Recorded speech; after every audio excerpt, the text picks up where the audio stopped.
Bun găsit la o nouă ediție specială Raportul de Gardă Live. Sunt Adriana Poate, editor raportul de gardă.ro. Alături de mine se află domnul dr. Marius Geantă, președintele Centrului pentru Inovație în Medicină. Bună ziua și mulțumim că sunteți alături din nou de noi. Urmăm protocolul de ieri. Bun găsit și ție, Bianca, colega mea de la raportul de gardă.ro, medic rezident genetică medicală. Bună ziua! Astăzi vom urmări întâlnirea publică organizată de Agenția Europeană a Medicamentului, în care se va discuta de asemenea despre autorizația condiționată de punere pe piață a vaccinului Pfizer-BioNTech pentru prevenirea COVID-19. Să vă mai spun că suntem live și pe site-ul raportuldegardă.ro, chiar în prima pagină ne găsiți, unde va apărea și live text din discuțiile de astăzi și punctele cheie ale prezentărilor EMA și nu uitați să ne adresați întrebările dumneavoastră în comentarii, o să vă răspundem la ele. Domnul dr. Marius Geantă este doar primul invitat de astăzi, urmează o serie întreagă pe care o găsiți în descrierea de la acest live. Ieri sau astăzi, să oferim puțin contextul, pentru că era trecut de miezul nopții când am aflat opinia, am văzut că aceasta a fost pozitivă din partea Comitetului Consultativ pentru Vaccin, comitet independent în cadrul FDA, constituit din experți, și ei au votat în proporție de 77% pentru beneficiile vaccinului în detrimentul riscurilor, așadar o opinie pozitivă legată de aprobarea de urgență. Domnule doctor, care este însemnătatea zilei de ieri? Pentru noi a fost...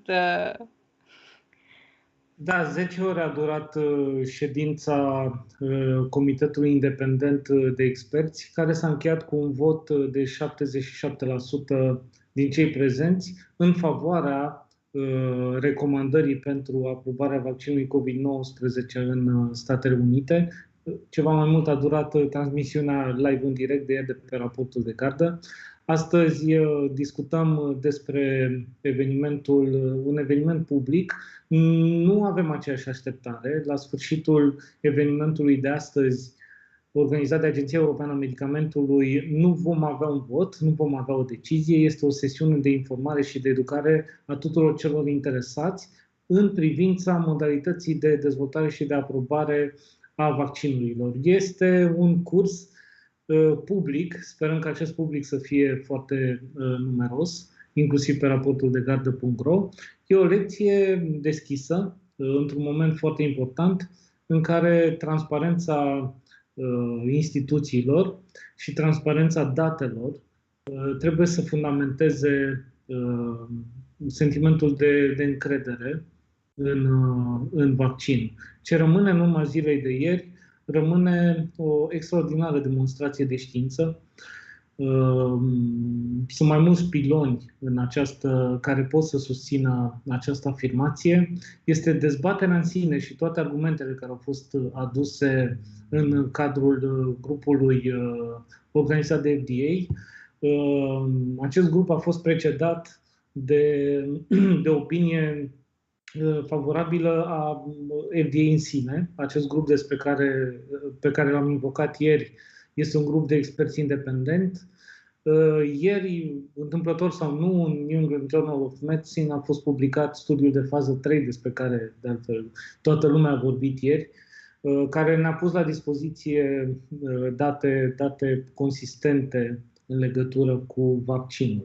Acum, după votul de aseară, este așteptată și cred că e o chestiune de ore. Nu este imposibil să prindem în direct până la sfârșitul întâlnirii live de astăzi decizia FDA de autorizare pentru utilizarea de urgență a vaccinului. Trebuie să spunem că vaccinul Pfizer-BioNTech, pentru că despre el vorbim, este acum când discutăm aprobat în Marea Britanie, este aprobat în Canada, în Bahrain și în Arabia Saudită. A mai apărut o țară de ieri până astăzi. În următoarele ore, probabil și în Statele Unite. Iată ce parcurs, ce timeline de aprobări una după alta în decursul a o săptămână și un pic, câteva zile. Pomeneați despre aprobarea de autorizare de urgență, care este cumva diferită ca denumire de aprobarea condiționată de introducere pe piață pe care o vom avea în Uniunea Europeană. Și aș vrea să ne uităm la aceste detalii, cum funcționează în Uniunea Europeană această aprobare în regim de urgență, pentru că avem și noi un articol pe raportul legardo.ro foarte cuprinzător, dacă îi pot spune așa, cu toate detaliile pe care ar trebui să le cunoaștem despre ea și invit pe cei care ne urmăresc să-l citească. Ai vorbit despre două terminologii, aprobarea pentru utilizare de urgență în Statele Unite și aprobarea condiționată în Uniunea Europeană. Mai mult sau mai puțin înseamnă același lucru. Și anume, înseamnă obținerea unei autorizații cu caracter special, să o numim așa, pentru un vaccin în acest caz, într-o situație excepțională, cum este pandemia. Acest tip de aprobare presupune o serie de rigori. De fapt, nivelul de rigurozitate, evident, e mai mare după acest moment al aprobării decât ceea ce înseamnă procesul de farmacovigilență care urmează, să spunem, aprobării normale unui medicament, a unui vaccin. Acum, oamenii trebuie să înțeleagă câteva lucruri. Și anume că vaccinurile, le-am spus-o și aseară, apar pe piață în urma unui proces de dezvoltare care are niște faze foarte bine definite, care faze pornesc de la identificarea unor vaccinuri candidat. Sunt mai multe molecule din care, în baza unor informații preliminare, se aleg acei candidați cei mai promițători. Urmează după aceea o fază de studii non-clinice, deci de studii de laborator, animale de laborator, celule și așa mai departe, după care, dacă aceste studii sunt suficient de convingătoare, încep fazele de studiu 1, 2 și 3, pe care includ, sigur, în cazul vaccinului, oameni sănătoși. În fazele 1 și 2, sau fazele 1 și 2 au obiective diferite de studiul de fază 3. În mod tradițional, aceste faze pe care le-am menționat se succed una după cealaltă. Se așteaptă încheierea unei faze pentru a trece în faza următoare, apoi în faza următoare, în faza următoare și așa mai departe. E clar că având această liniaritate, trebuie să termin studiile non-clinice și să încep studiile de fază 1 după aceea, apoi termin studiul de fază 1 și încep studiul de fază 2. E clar că timpul este mult mai lung. În situațiile de urgență, cum este pandemia, sau pentru aceste situații, Agenția Europeană a Medicamentului a definit căi rapide de aprobare și de reglementare, care ce fac de fapt? Suprapun unele dintre aceste etape, cele care pot să fie suprapuse, și sigur că timpul necesar pentru dezvoltare scade foarte mult. Să nu înțelegem că această suprapunere se face fără a avea un control și fără a avea date. De fapt, această suprapunere a etapelor se face pentru că este posibilă o evaluare în timp real a datelor obținute. De exemplu, o evaluare în timp real a datelor non-clinice, care și ele, sigur, sunt de mai multe tipuri. În momentul în care aceste date sunt analizate în timp real și există un indicator foarte puternic pentru siguranță și pentru eficacitate, pentru că vorbim despre vaccin, sigur se poate lua decizia inițierii studiilor de fază 1. De fapt, noi, pentru vaccinul Pfizer-BioNTech, de fapt vorbim despre studii de fază 1-2. Au fost suprapuse foarte mult în timp. Și de asemenea, după aceea, studiile de fază 3 despre care vorbim și ele, în baza informațiilor consistente precoce în studiile de fază 2, aceste informații au fundamentat inițierea studiilor de fază 3. Pe parcursul desfășurării studiului de fază 3, autoritățile de reglementare au analizat și aceste date. față de modul tradițional în care se aștepta colectarea tuturor datelor, cum spuneam, acea linearitate, o fază după alta, la sfârșit strângem toate datele, aceste comitete se strâng, le discută, le analizează și o decizie. Graficul pe care cred că Ruxandra l-a și arătat, oricum este pe raportul legat de .ro, pe care pune față în față calea rapidă, așa numitul fast track definit de Agenția Europeană a Medicamentului și calea clasică, să spunem, de aprobare, cred că este foarte, foarte limpede. Ce mai trebuie să știe oamenii este că această cale rapidă a fost folosită constant în ultimii ani. Sigur că nu am avut pandemii, dar am avut acele situații, așa numitele nevoi neacoperite din punct de vedere terapeutic, de exemplu pacienți cu cancer pentru care nu existau soluții sau pacienți cu alte boli pentru care nu existau soluții și la care, ca urmare a datelor non-clinice, de exemplu, au existat semnale puternice în privința posibilei eficacități a unui anumit tip de tratament. De această cale rapidă au beneficiat destul de multe medicamente în ultimii ani. Așadar, nu e o noutate, numai că, sigur, acum numărul oamenilor interesați de acest subiect este mult mai mare decât în mod normal și de aceea cred că e important să venim în fața oamenilor și să explicăm toate aceste lucruri, care pentru noi nu sunt noi, dar pentru cei mai mulți dintre oameni reprezintă o noutate absolută și chiar, nu știu, reprezintă așa ceva poate mai greu de pătruns. Cred că, dacă îmi permiteți, este o oportunitate foarte bună pentru a crește nivelul de educație în ceea ce privește partea aceasta de legislație medicală, pentru că, așa cum spuneați, interesul e foarte mare pe subiect și dacă nu acum, atunci când putem veni cu astfel de articole care oferă o serie de răspunsuri în detaliu. Vorbeați de studiul de fază 3, care, așa cum menționați, a fost publicat ieri în New England Journal of Medicine și asta a fost o altă știre de ieri.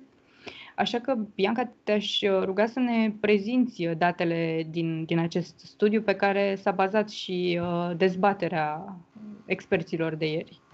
Da, ieri au fost publicate rezultatele primului studiu clinic controlat placebo, ce a evaluat siguranța și eficacitatea vaccinului produs de Pfizer și BioNTech în prevenția COVID-19.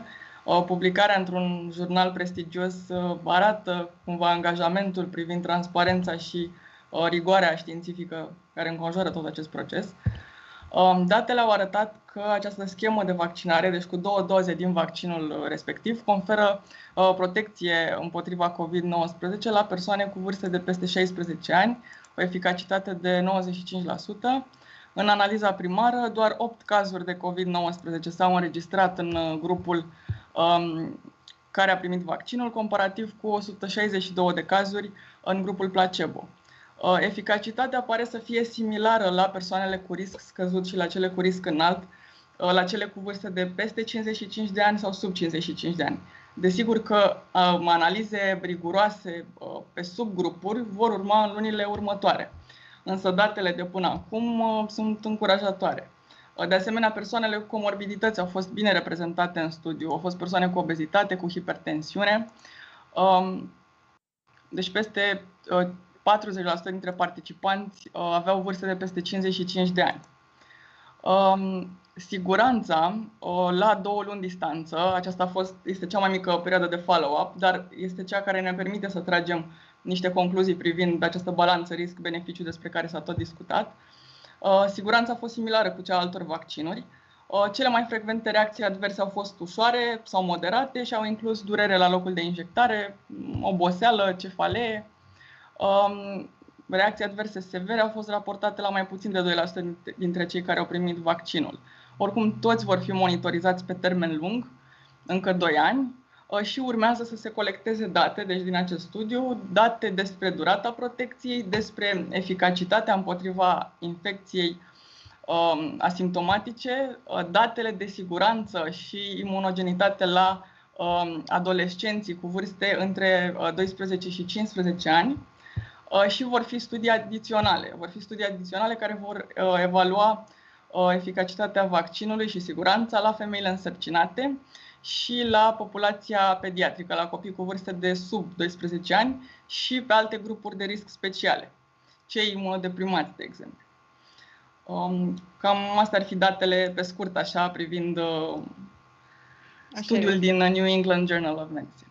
O să le dezbatem mai în detaliu astăzi cu diversi experți și invitați în cadrul live-urilor noastre. Vorbim de domnul profesor dr. Robert Ancuceanu, care a fost alături de noi și ieri și am înțeles, Bianca, că îi pregătește o serie de întrebări care i-au pus în dificultate pe experții independenți de ieri de la FDA. Sunt foarte curioasă. M-aș uita, pentru că vorbeați, domnule doctor Marius Geantă, despre parcursul acesta incredibil al studiilor cu procedura de revizuire fast track. M-aș uita și la parcursul în sine al vaccinului din punct de vedere științific de la început, de când a fost publicat genomul viral. Da, acest parcurs este și el, în mod evident, excepțional. Cred că am mai spus-o, Organizația Mondială a Sănătății a declarat pandemia în luna martie. Suntem la 9 luni de la acel moment. Avem deja un vaccin aprobat în câteva jurisdicții foarte importante. Studiile de fază 1-2, despre care vorbeam mai devreme, cu vaccinul Pfizer-BioNTech, au început în luna mai, cred că pe 7 mai. A fost administrat pentru prima oară într-un studiu clinic. Deci, iată, la 7 luni de la acel moment, deja în Marea Britanie, de exemplu, a început vaccinarea oamenilor și, sigur, în ordinea priorităților. Este un parcurs rapid. Cred, sunt din ce în ce mai convins cu fiecare zi care trece că, de fapt, știința, disponibilitatea științei, nivelul de maturitate al tehnologiilor sunt cele care au făcut diferența. Noi avem o știre astăzi, o să o detaliem ceva mai târziu, despre date inconsistente, din păcate, ale unui vaccin care folosește o tehnologie clasică. Vorbim despre tehnologia bazată pe ARN mesager, o tehnologie dezvoltată în ultimii 30-40 de ani, care acum este pentru prima dată, a fost validată prin aceste autorizări pentru utilizarea de urgență. Deci e o tehnologie validată și care, iată, pare că face diferența. Punând aceste două informații în balanță, cred că începem să înțelegem și de ce era nevoie de atât de mult timp pentru dezvoltarea vaccinurilor până acum, folosind, sigur, acele metode care erau disponibile la acel moment. Nu se înțelege că vaccinurile care sunt acum pe piață și folosesc alte tipuri de tehnologii decât ARN mesager nu ar avea valoare, dimpotrivă. Avem atâtea argumente care susțin valoarea vaccinării, nu mai vorbim de vaccinurile din lista obligatorie de vaccinuri administrate copiilor. Dar asta spuneam, senzația mea, și sunt din ce în ce mai convins de acest lucru, e că, de fapt, nivelul de maturitate la care au ajuns aceste tehnologii și știința pare că face diferența în acest moment.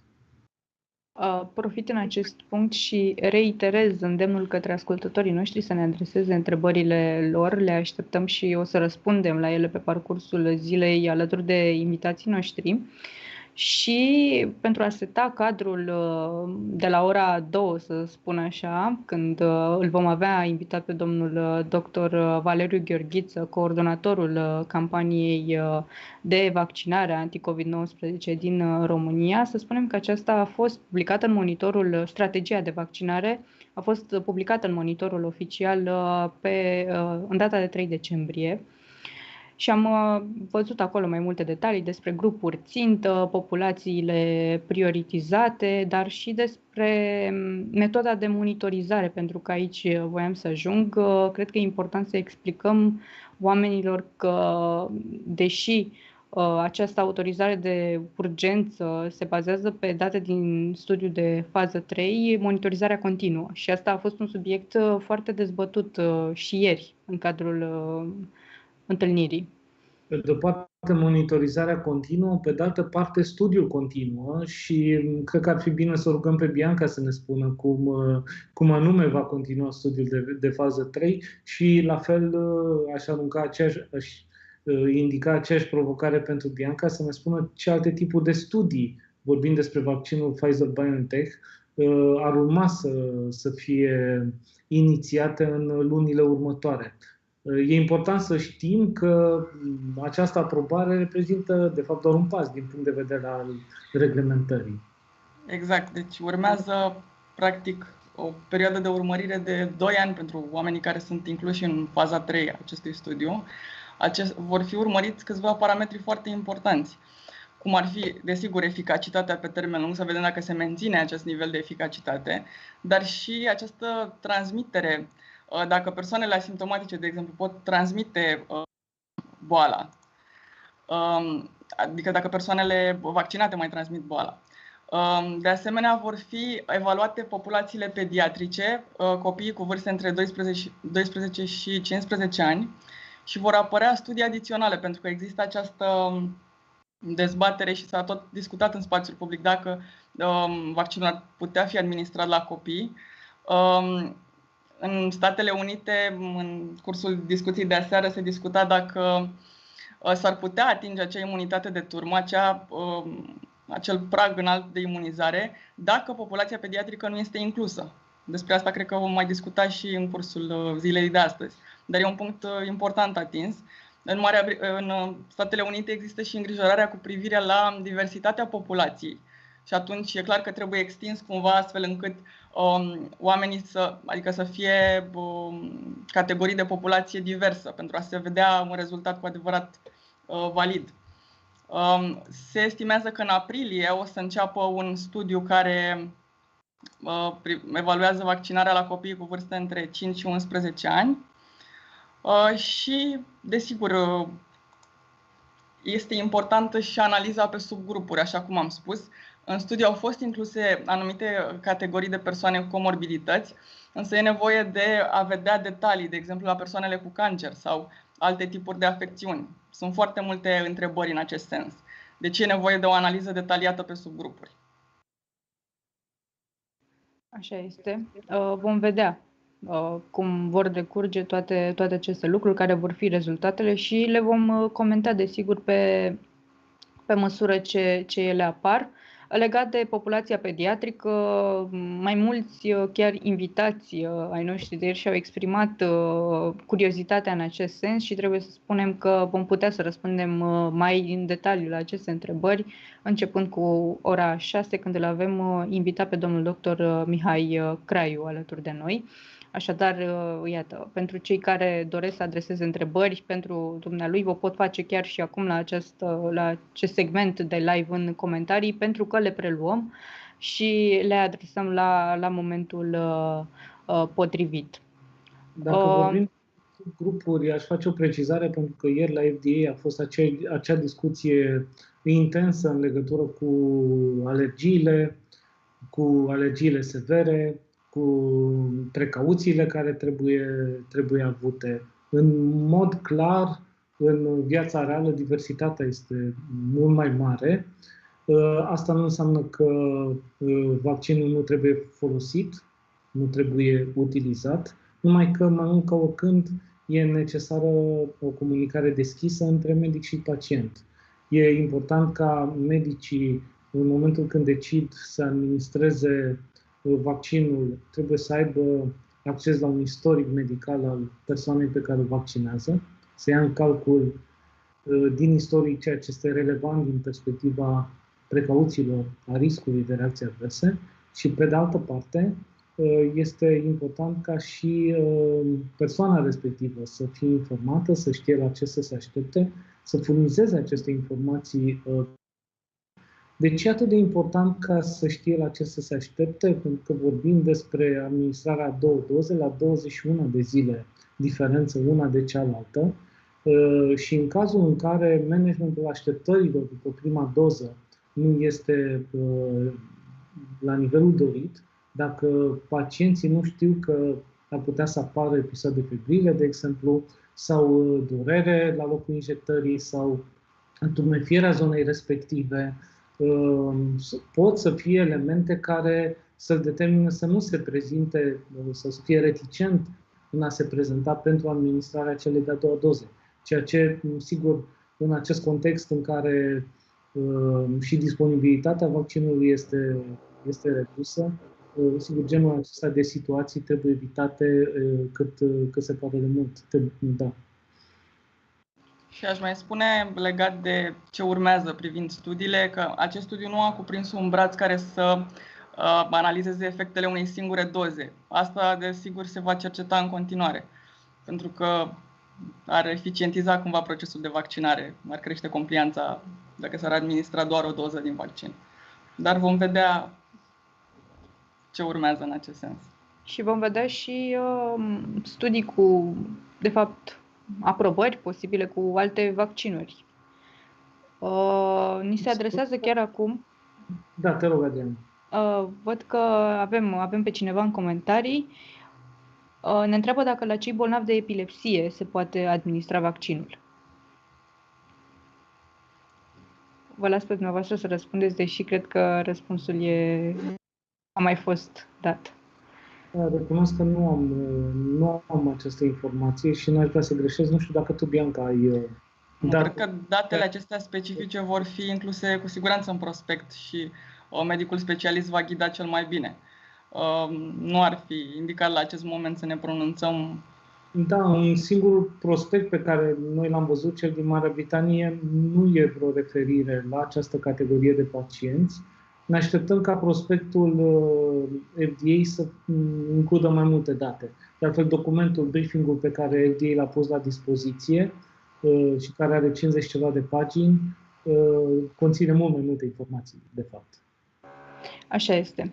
Să vedem, ne apropiem, mai sunt 3 minute și teoretic trebuie să înceapă întâlnirea publică organizată de Agenția Europeană a Medicamentului, așa că propun să mergem în acele culise și ne revedem cu informații proaspete de acolo, să vedem care mai sunt mesajele transmise în cadrul întâlnirii.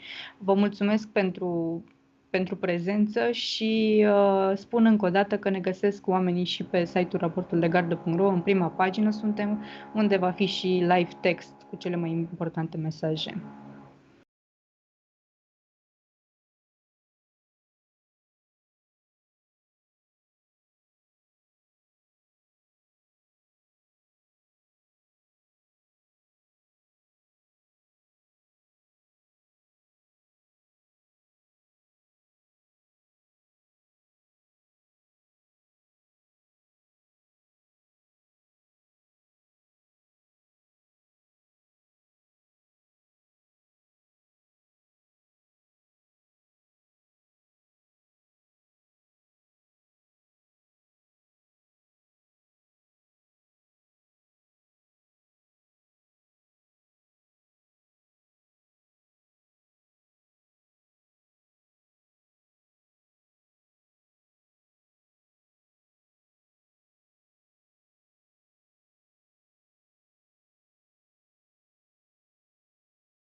Good afternoon, everybody. My name is Emer Cook, and I am the new Executive Director of the European Medicines Agency based in Amsterdam. This is the first open public event we have had on COVID-19 vaccines, and I feel both delighted and privileged to open this event and to welcome all the participants. I've just heard that we have over 100 connections in the YouTube live broadcast and some 60 in our virtual WebEx room. And I would like to welcome you all, public speakers, external participants, everybody who has joined the virtual meeting room, and to everybody who's watching the live broadcast.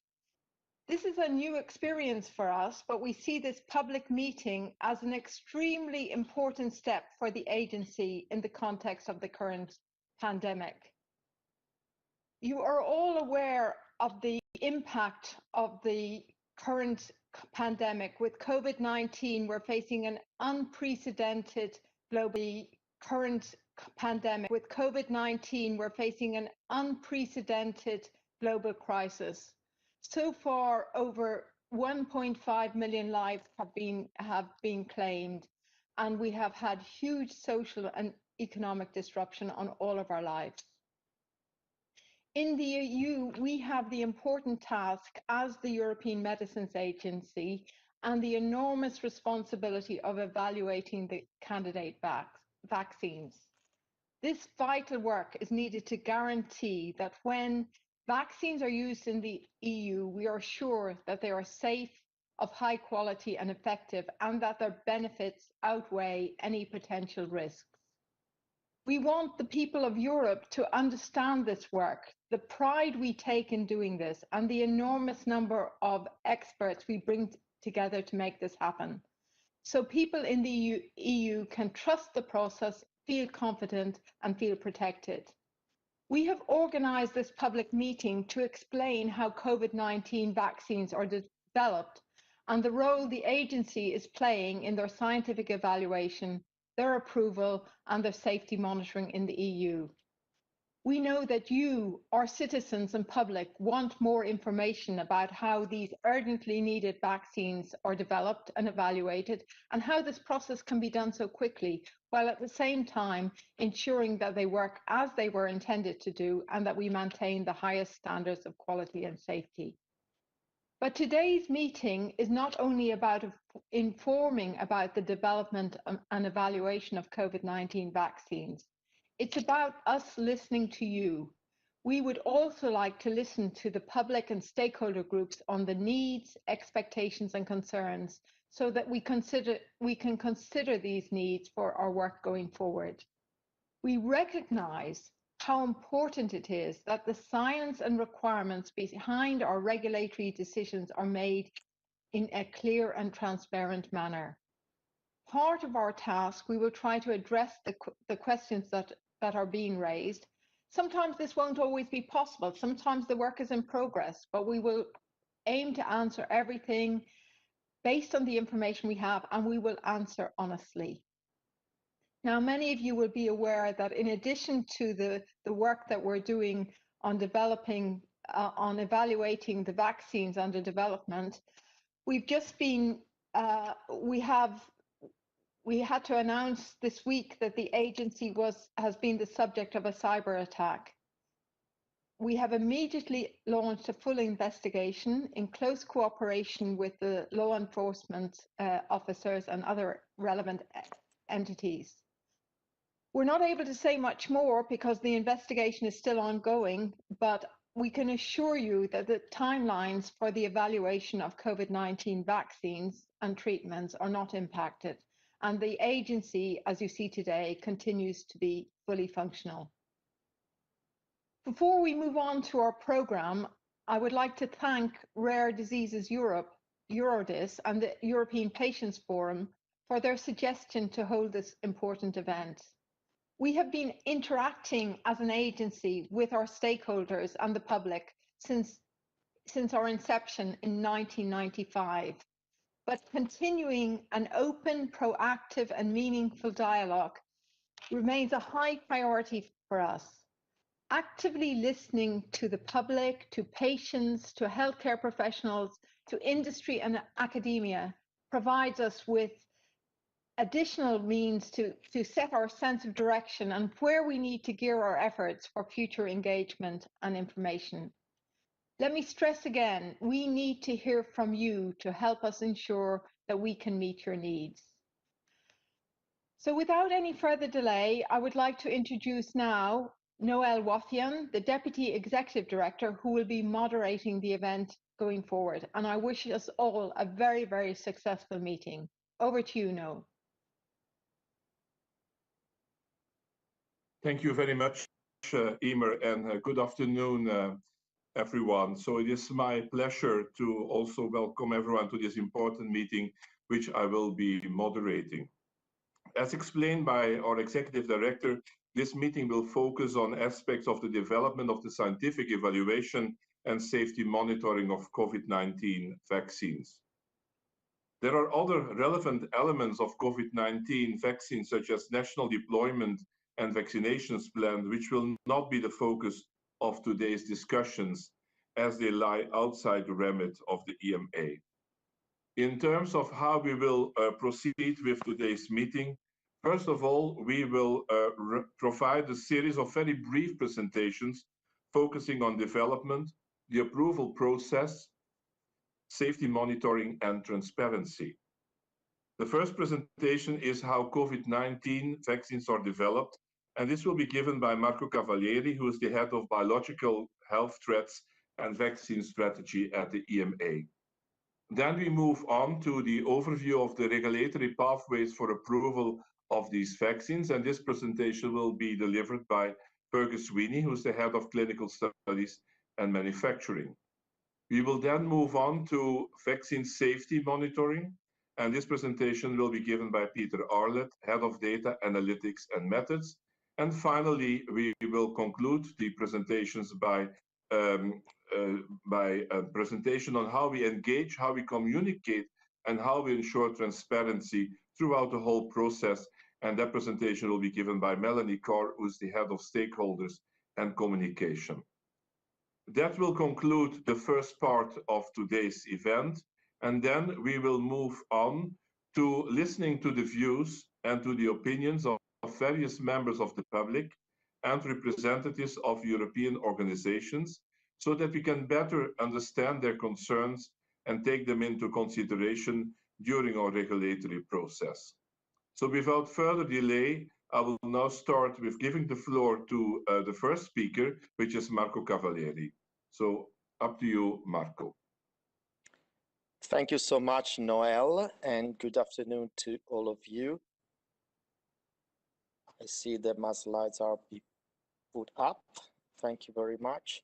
So in my presentation, next slide. Next slide, please. So in my presentation, I will give you a little bit of an overview of what happens during the development phase of vaccines. And I will also take the opportunity to mention what is unique for COVID-19 vaccines versus what, on the other hand, would be exactly the same for COVID-19 vaccine evaluation as for any other vaccine that we have been authorizing in the past. Next slide. So my focus indeed will be on the left side of this picture, and I will talk to you about these three domains that are really the pillars of vaccine development, starting from the pharmaceutical quality and then moving into the non-clinical testing that occur for vaccines under development, and then the very important areas of clinical trials, while colleagues, as Noel said, will talk to you later about the evaluation process and the post-authorization activities. Next slide. As you know, vaccines are medicinal products that essentially trigger the immune system, so our body's defense against external organisms, so that once we encounter the specific pathogens, we can be protected and defended against it. The first step at the beginning of the process is identifying your vaccine construct. So what happens is that, first of all, the technology that will be employed has to be selected in order to make sure that you will have this immune response that could be protective. And also it has to be decided which component of the virus, so in this case, the SARS-CoV-2 virus, will have to be incorporated in the vaccine in order to elicit an immune response that could be effective. All these studies are conducted in the laboratory at the beginning of the development. And throughout all the development phase, there will be more and more activity related to pharmaceutical development that will include a good characterization of all the components inside the vaccine and their purity. Also, in vitro tests and assays will be set up in order to determine rapidly what is the biological activity that the vaccine is exerting.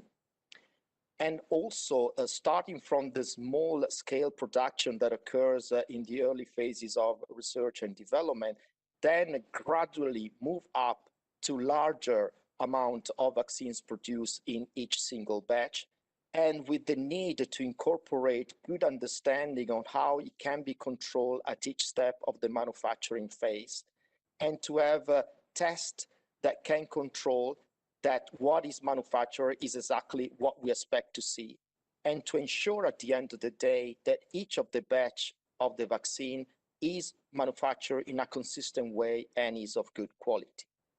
Also importantly would be to start as soon as possible with studies that will look into the stability of the vaccine at different temperatures, as this, as you know, can be extremely important and even critical at times in order to ensure that adequate vaccination campaign can be carried on. Next slide. The second important domain that has to be considered is around the so-called non-clinical development. So this is a set of laboratory tests that are done before the vaccines is tested in humans in clinical trials. And essentially what is looked at is, first of all, what type of immune response is elicited by the vaccine in animals. And importantly, to try to understand whether the vaccine may cause any safety problem when administered to animals. So this is in the context of the so-called toxicity studies. But also there are some specific toxicity studies that are conducted in order to be sure that the vaccine does not cause fertility problems or is not affecting the baby's development before birth. And these studies are important before the vaccine can be used in pregnant women or childbearing potential.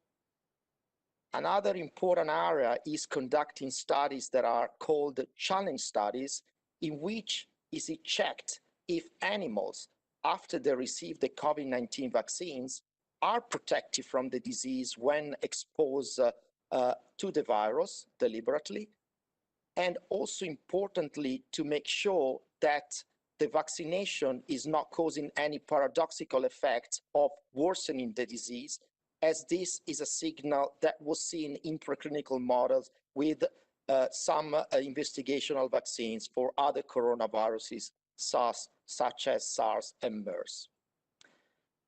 Also, for some vaccine, it is also very important to do some preclinical study that would determine how the vaccine is spreading around the body. So whether it's not just staying around the injection site and the lymph node in the surroundings, but also maybe spread to other parts and other organs. And this could be quite important also for toxicity studies and to have a good understanding of the behavior of the vaccine when administered in humans. Next slide. Then the next important phase is the clinical development. Clinical trials are studies done in human which would show how safe the vaccine is, so looking into the safety of the vaccine, how well the vaccine works, so the efficacy of the vaccine, but also to determine what is the immune response that is elicited by the vaccine in human beings, the so-called immunogenicity. And these studies are divided in 3 phases, starting from phase 1, which are the early studies and the first into human clinical trials, and then moving up into phase 2 and the large phase 3 trials that will be potentially pivotal for approval with a much larger population involved. All these studies should follow strict scientific and ethical rules and have to be approved by the competent authorities in charge of the clinical trial approval and by the ethics committee in order to safeguard the safety and the rights of the participants in the trials. Next slide. So going a bit into more details, the phase 1 studies are really the early trials and the first into man trials. Normally we're talking about a limited amount of healthy volunteers included, and what is measured there is what is the immune response to the vaccine, whether the vaccine is safe and can be moved into larger studies with more volunteers included, and importantly, what are the doses that really are showing a good immune response and an acceptable safety profile, and therefore can be selected for larger clinical trials. The phase 2 studies normally involve several hundred volunteers, and they would confirm what would be the best dose to be used, looking in particular at the most common side effects that would occur in such studies, and also having confirmation of the immune response in a large data set and larger than what we've seen in phase 1 trials. And then we move to the phase 3 trials, which are the pivotal trials that could support authorization. Here, normally these studies are designed involving thousands of volunteers, and essentially what is measured is how the vaccine protects against the disease compared to placebo, which is a dummy, or in few cases also with a non-COVID vaccine that could be used as a comparator. Also, these studies are very robust in order to determine the safety of the vaccine and also to determine what is the occurrence of less common side effects.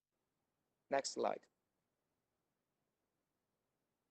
Moving into COVID-19 vaccines specifically, the EMA has been engaging with the developers and has given scientific advice around what would be our requirement. And also recently, we published a reflection paper that summarizes our thinking around what would be required in these clinical trials. First of all, we would expect that the primary endpoint of these clinical trials would be prevention of symptomatic disease as a reliable and appropriate measure of benefit of these vaccines. This would mean that the vaccine should show that it's causing less disease with symptoms in people that were vaccinated compared to those that received placebo. Other secondary endpoint will collect evidence around important outcomes such as severe disease and may try to determine the efficacy in terms of protection from infection. However, it is clear that despite these studies are quite large and quite comprehensive, they will not be able to answer all the questions that you may have. In particular, what these studies might not be able to do at this stage is to give us sufficient information about the long-term protection that they can generate. And as said, they might not be able to provide good evidence around the level of protection from infection, so protecting from asymptomatic infection, and also will not be necessarily informative with respect to the potential of the vaccine to block transmission of the virus in the community, which is, of course, a very important endpoint from a public health perspective. And this will determine how to use the vaccine and what kind of coverage will be required in order really to stop the transmission of the virus and put an end to the pandemic. For all of these very important questions, there is a need of conducting studies in the post-approval phase, and that's what we are already discussing with other players from a European perspective, and also with the companies, as it will be expected that they will have to conduct studies in this regard. The EMA in the reflection paper made clear that in terms of the expected efficacy, we cannot really say upfront what is the minimal level that would support a positive benefit risk and a potential approval, as indeed it will all be a matter of real evaluation, the benefits against the risk, and really understanding whether this balance is positive. And therefore, we were not able to put up front precisely any specific number. However, we agree that these studies have to be powered in order to generate robust evidence of efficacy and safety, and therefore we agreed with sponsor that these studies have to be designed in order to show an efficacy of 50% or more. 50% efficacy means that the vaccine would prevent half of the cases of symptomatic COVID-19 compared to placebo. Now, you have seen already that some of the vaccines have already declared success in their clinical trials and issued press releases that will show the efficacy to be 90% or more, which would mean that 9 out of 10 cases of symptomatic COVID-19 will be prevented by the vaccine compared to the placebo. Next slide. As said, these clinical trials are quite large, often in the order of 30,000 subjects included in such trials or even larger. When discussing with developers, we made clear that we would like to see ideally 1/4 of all participants above 65 years of age, as we know that age is a very important risk factor for mortality and morbidity due to COVID-19. Also, the inclusion of people with underlying conditions such as cardiovascular disease or diabetes has been strongly recommended, as we know that the risk of severe disease also in this population is higher. Some of the studies also include adolescents above the age of 16 years.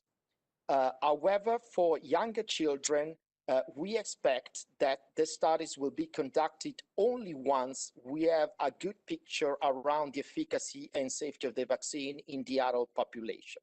But we would expect, and has been agreed in the pediatric investigational plan, that such development will have to take place. Ethnic minorities have been included in these trials, and we, of course, agreed on the inclusion of such groups. Of course, it will be very difficult to be comprehensive, but at least we have seen really genuine efforts to include such minorities in the studies. From a safety perspective, the follow-up is expected to be at least of 6 weeks long after the last dose of vaccine has been received. And this is because we know that most side effects would occur within 4 to 6 weeks after having received a dose of vaccine.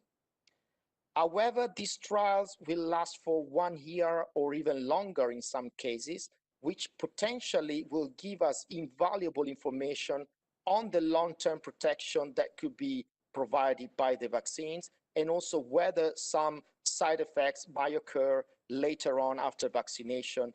Of course, the enhancement of disease being one of the important areas that we would like to collect data.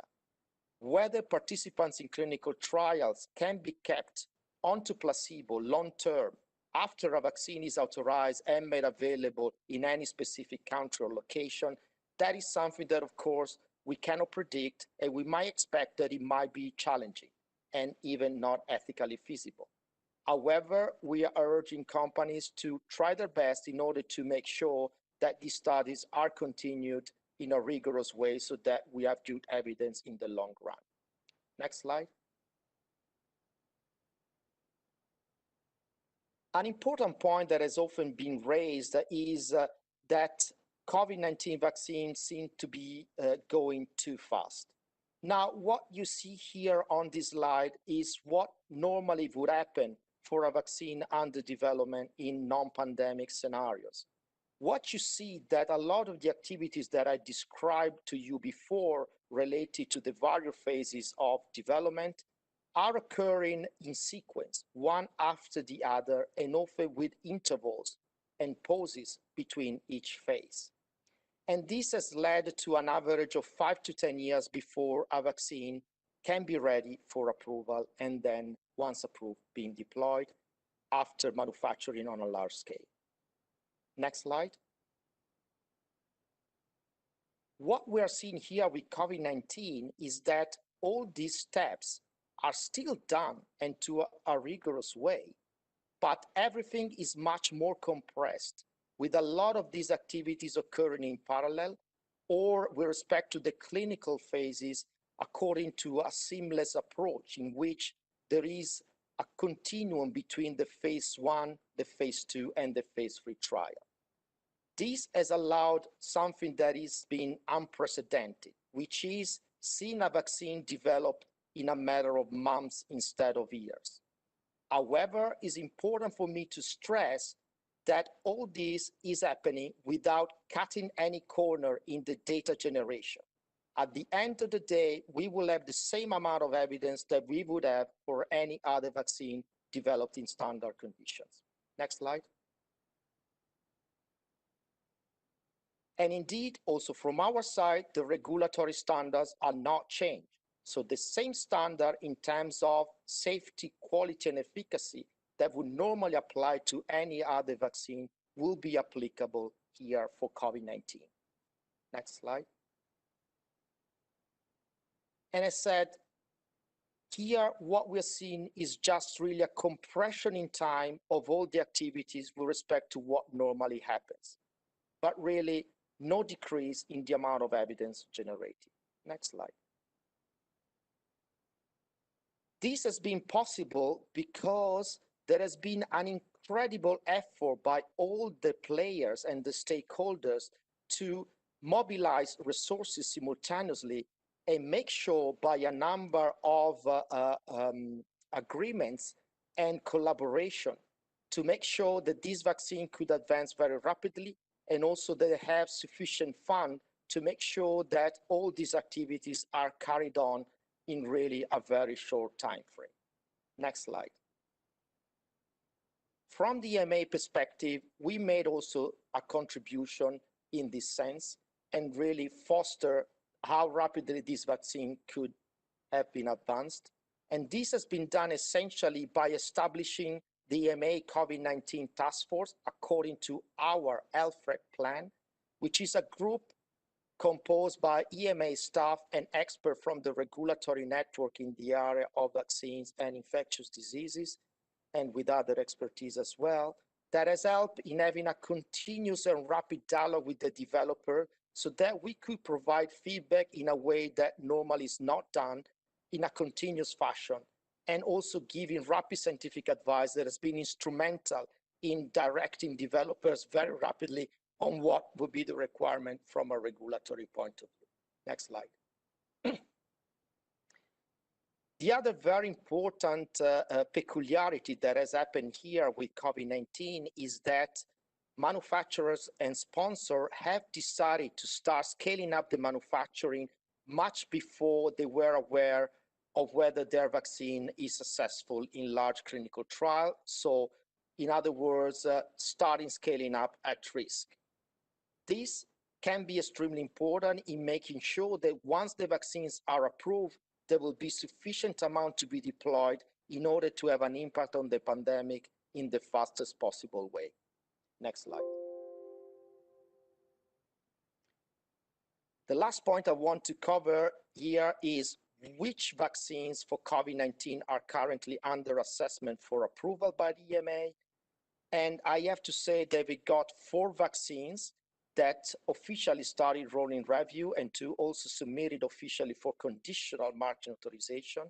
2 are messenger RNA vaccine that contain genetic instruction in the form of messenger RNA for making an immune response against the SARS-CoV-2.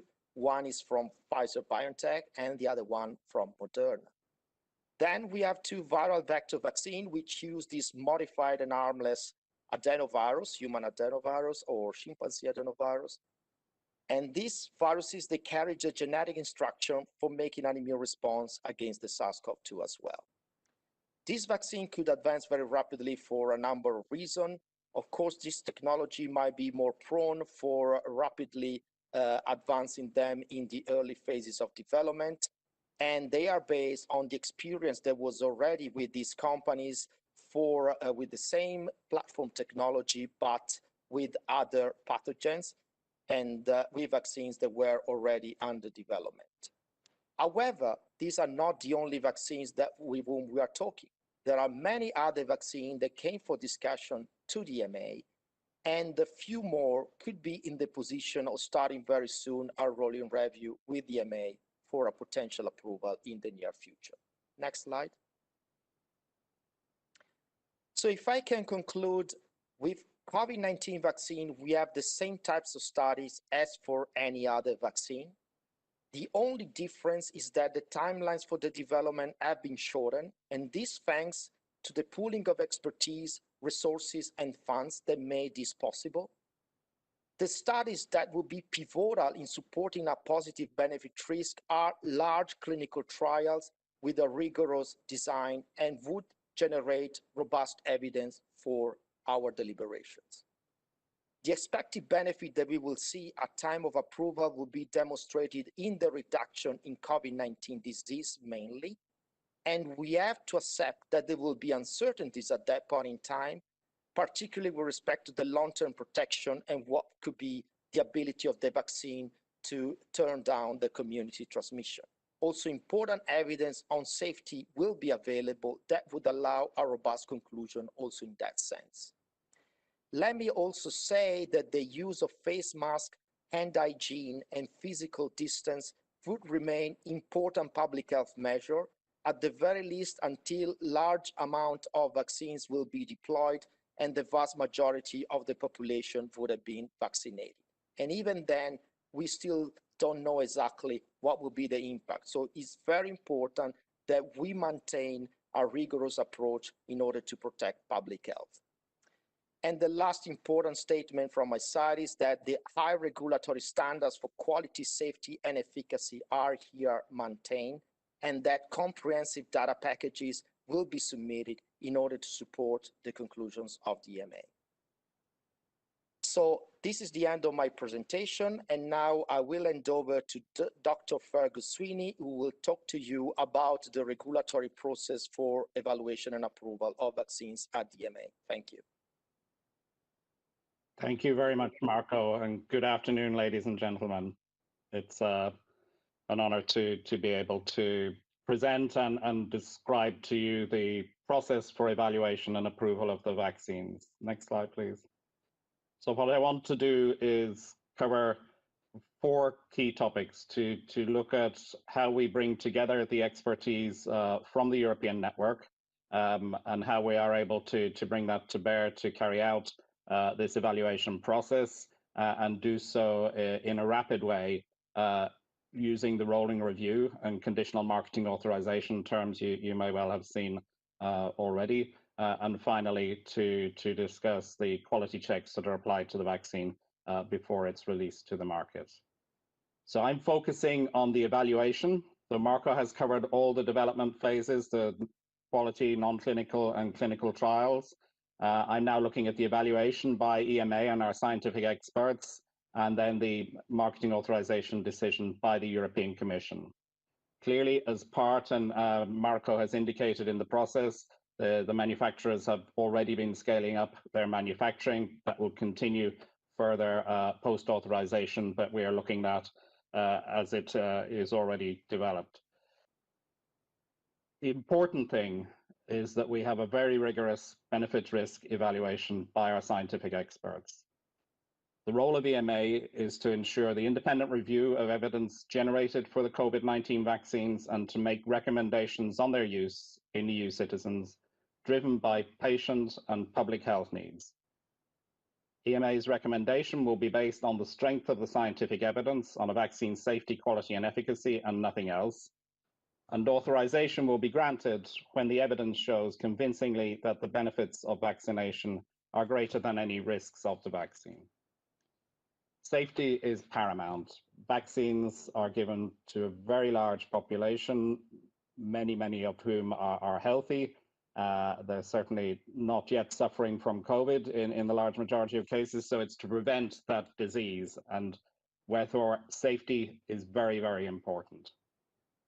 The benefits, of course, are very clear, and we need to establish those, and that there is a high proportion of benefit to risk. Now, in order to carry out this evaluation, Marco has already described the COVID-19 task force, which is in the box to the right of the slide, and that task force brings together experts from across the network in vaccines, in clinical trial methodology, in the manufacture of vaccines, the safety assessment, the clinical efficacy, and so on. And that allows us to support both the scientific advice with the developers, which we provide to developers, and then the ongoing process of evaluation. That has been set up specifically as part of our health threat plan for the COVID-19 pandemic. But of course, for the core assessment of the scientific evidence, we have the Committee for Human Medicinal Products, who evaluate all medicines brought to the EMA for evaluation, and our Pharmacovigilance Risk Assessment Committee, who look at the safety and risk minimization. They're looking at the risk management plans before marketing authorization, and they will clearly follow all of the emerging safety data, which my colleague Peter Arlett will explain in the next presentation in more detail once the product is placed on the market. But we have now in this situation a really unprecedented pooling of expertise in Europe to reduce timelines. Once we start the evaluation and the rolling review, we have a rapporteur and a co-rapporteur from 2 European medicines agencies, and they bring with them their quality, safety, and efficacy teams of experts to evaluate the dossiers that we're receiving from the company and the data that comes in, ask questions to the company, evaluate the responses, and then bring together that assessment so that we can bring that into the final CHMP opinion. This is a huge pooling of expertise. Both groups are meeting frequently, focused discussion, and working long hours through the days and weekends to achieve this. Next slide, please. So we have an approval process which is able to move rapidly because of the urgency of the situation, but nonetheless still ensures that we have a full evaluation of all the data that is available, and that this is done with the same thoroughness that we would do for any other medicine. And therefore, I want to describe to you how the process of rolling review, where we begin to look at evidence that is emerging from the companies and the data that they can provide as they complete each of the early studies through the non-clinical and clinical parts, but also as they build up their quality and manufacturing data. Following that, they then apply for a conditional marketing authorization, and we review that. So this is the formal marketing authorization application, like for any other medicine. In this case, we're using the tool of conditional marketing authorization, and I'll explain why that is the case. And then we reach the opinion at the CHMP and transfer that to the European Commission, who will then issue the conditional marketing authorization. Next slide, please. So rolling review is a process we have in place which enables us in public health emergency to evaluate data as soon as available. So as soon as a developer has the information and a report on a particular study, be that in the pharmaceutical development and quality and manufacturing, in the non-clinical studies, or as they progress through clinical trials, they provide that to us. We can evaluate that, ask questions, evaluate the answers, so that cumulatively we're working our way through the dossier as the information becomes available. And the pace at which we can do that is driven by the availability of the information and the ability of the companies to respond to the questions that we raise. There are several rolling review cycles can be done as the data continues to emerge. And once all the quality, safety, and efficacy data are ready, the company then formally applies for the marketing application to EMA. In all cases, this step of formal marketing application will take place unless, for whatever reason, the clinical trials at an earlier stage or some other development has prevented that from progressing. Next slide. So to look now in a little more detail at how this works and why it's effective in ensuring that we have a full evaluation of the dossier, but at the same time that we are able to proceed much sooner to the EMA opinion and European Commission marketing authorization. So if you look at the top in the diagram, you have a long pale bar on the left, reaching the marketing authorization application point, and then a darker blue bar on the right, where EMA evaluates the data. And in the standard situation, the developer will wait until they've completed all of the studies, And indeed, as Marco showed, those studies may be done in a much more sequential way. The manufacturing data may not be generated until they have more confidence that it will be a successful medicine. So that period can be quite long, but they only submit the marketing authorization when all of the necessary data to complete that application is ready and is submitted in a complete unit. And then we carry on with the dark blue phase. And of course, as you can imagine, would we do that now, we would only not even yet be receiving the full application dossier.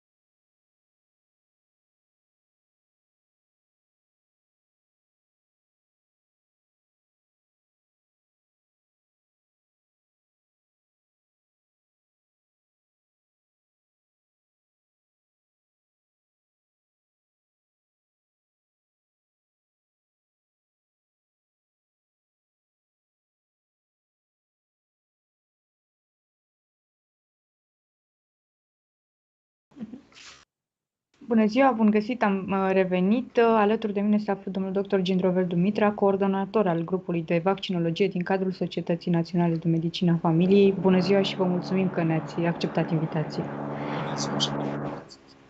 Și domnul dr. Marius Geantă, președinte al Centrului pentru Inovație în Medicină.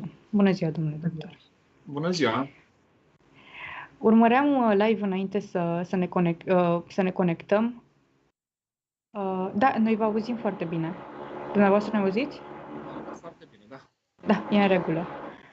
Spuneam că urmăream în cadrul ședinței Agenției Europene a Medicamentului despre procesul de evaluare al vaccinurilor clasice în comparație cu vaccinurile nou dezvoltate împotriva COVID-19. V-aș ruga, domnule Gindrovel Dumitra, domnule doctor, să detaliați această diferență. Am văzut că se pune mare accent pe ea.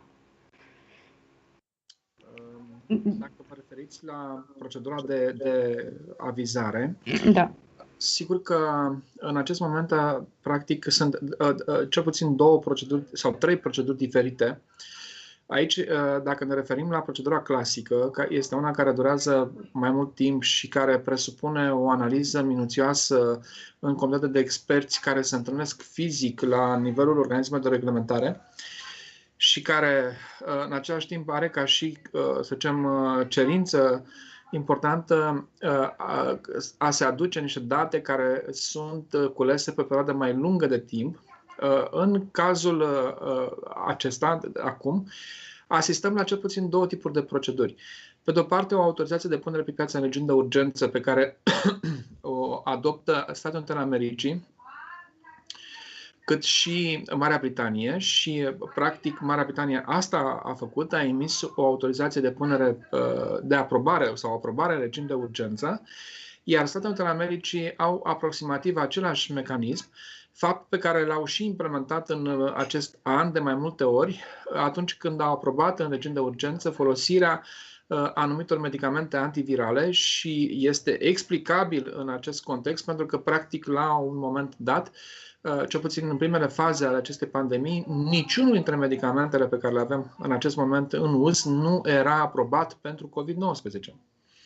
Adică discutăm despre o boală nouă care presupune niște mecanisme complet noi.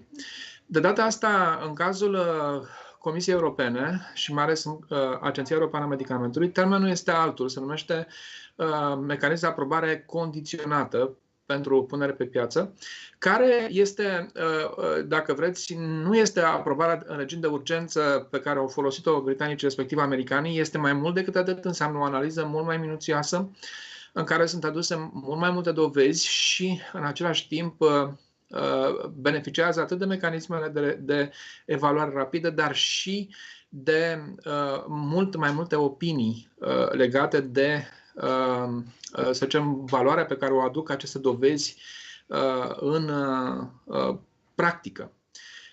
Deci, vorbim totuși de un mecanism de reglementare care își dorește, în primul rând, să nu facă rău. În primul și în primul rând să ne asigurăm că siguranța este pe primul loc. De-abia după aceea urmează eficacitatea. Așa este. Cum vi se pare acest exercițiu de transparență pe care îl face EMA, l-a făcut și FDA ieri, făcând publică consultarea asupra? Cât se poate de normal în acest moment. Pentru că, vedeți dumneavoastră, unul dintre elementele foarte importante pe care trebuie să luăm în calcul pentru a putea să limităm această pandemie este ca vaccinarea să fie acceptată de către populație. Ori câte vreme nu există încredere în organismul de reglementare, pe de-o parte, iar pe de altă parte în produsele care urmează să fie administrate, cu siguranță acceptarea de către populație va fi una foarte redusă și degeaba am investit enorm în cercetare, în industrie și mai ales după aceea în evaluare și în transport, dacă beneficiarul final, adică fiecare om de pe stradă sau fiecare om din fiecare localitate din această colț al Europei, nu înțelege utilitatea și mai ales siguranța. Eu am spus frecvent că pentru o vaccinare este foarte important ca, sau dacă vreți, în egală măsură sunt la fel de importante atât această cercetare aplicată pentru obținerea vaccinului, pentru demonstrarea eficacității, cât și administrarea acestora în populație, mai ales în contextul în care avem o ezitare la vaccinare destul de importantă. Și aș vrea ca să mă mai întorc un pic la subiectul anterior, pentru că mai este încă o nuanță pe care aș vrea să o clarificăm. De exemplu, Statele Unite ale Americii, în FDA-ul din Statele Unite ale Americii, în procesul de autorizare provizorie, au să zicem, o balanță în care pun efectele adverse ale produsului pe care urmează să-l administreze și în partea cealaltă efectele sau complicațiile bolii. Și vă dați seama că există în talerul ăsta este o greutate imensă. Americanii au un număr de decese impresionant pe zi. Noi, iertați-mă, avem 200 de decese, poate 130, 200 de decese, dar ei au de ordinul miilor sau zecilor de mii de decese zilnic. Ca atare, există rațiuni suplimentare în momentul în care vin cu o autorizație de urgență, să zicem, pentru că se adresează unei urgențe de sănătate publică, astfel încât să reducem la maxim această povară pe care o creează COVID-19 în acest moment. Am văzut din ultimele sondaje cu privire la percepția românilor vis-a-vis de informațiile legate de vaccinarea COVID-19 că acordă în continuare foarte mare încredere și greutate mesajelor venite din partea medicilor. Care este responsabilitatea medicilor în această campanie de vaccinare din România? Uriașă. Pentru că, într-adevăr, noi avem în spate, să zicem, putem să facem recomandarea în ceea ce privește vaccinarea bazându-ne ca și argument pe faptul că un comitet de experți de la Agenția Europeană a Medicamentului a decis că acest vaccin este sigur și eficace. În același timp avem în față încrederea pacientului. Pentru că pacienții noștri vin la noi și ne întreabă: domnul doctor, dar dumneavoastră îl recomandați? Iar în momentul în care, să zicem, recomandarea noastră nu este conformă sau este una hazardată printr-o exagerare în recomandare, în acel moment putem să avem reproșuri din partea pacienților. De aceea, noi ca și societate profesională, mă refer la Societatea Națională de Medicină de Familie, ne uităm în special în acest moment la puterea dovezilor care sunt aduse din studiile care sunt publicate și, dacă vreți, încercăm într-un fel sau altul să augmentăm decizia autorităților de reglementare, adică a Agenției Europeană a Medicamentului, și cu propria noastră opinie. Ieri am avut surpriza să văd pentru prima oară publicat un articol în ceea ce privește eficacitatea și siguranța vaccinului Pfizer, cel care urmează să fie folosit cel mai probabil în prima parte a anului viitor. Și vreau să vă spun că la un moment dat am fost și eu destul de intricat de ce înseamnă reacții adverse severe, pentru că ei au declarat că au întâlnit 4 reacții adverse severe în rândul lotului în care s-a administrat vaccinul. Vreau să vă spun că am fost plăcut surprins că aceste 4 reacții adverse severe au constat dintr-o ceea ce se numește umorul dureros, adică nu doar durere la nivelul locului de administrare a vaccinului, ci și a durut umorul în întregime, O altă reacție adversă severă a fost considerată parestezia la nivelul membrului superior, adică amorțeala la locul administrării și cam atât, care s-au remis în 2-3 zile. Deci mă bucur foarte mult că aceste reacții adverse severe nu au fost mai mult decât atât. Adică nu discutăm aici despre paralizie, vorbim doar despre o pareză temporară, nu discutăm despre, să zicem, o reacție inflamatorie sistemică care s-ar fi produs în intervalul de 2-3 luni, de fapt 8 săptămâni, cât a durat această urmărire până la publicarea datelor studiului. În maratonul live de ieri, cu privire la întâlnirea pe care a avut-o FDA și grupul de experți independent, am avut-o invitată pe doamna profesor Ana Maria Nicola de la Facultatea de Jurnalism și dumneei era foarte interesată și ne-a adresat această întrebare: ce comunicare se face cu medicii de familie, pentru că de asemenea îi se pare că sunt primii în această linie de informare în ceea ce privește vaccinarea. Da, aici este o întreagă discuție, pentru că, într-adevăr, medicina de familie, conform tuturor sondajelor pe care le avem până în acest moment, se bucură de cea mai mare încredere, medicul de familie se bucură de cea mai mare încredere în rândul populației. Vreau să vă spun că există unele studii, și nu vreau să le dau nume în acest moment, dar care plasează medicul de familie înaintea serviciului de ambulanță, ceea ce pare un pic exagerat, dar este o realitate cât se poate de clară. Din punctul meu de vedere, sigur că da, noi vom face informare către medicii de familie. În acest moment așteptam și noi ca să avem toate datele în care să putem să livrăm mesaje către medici de familie.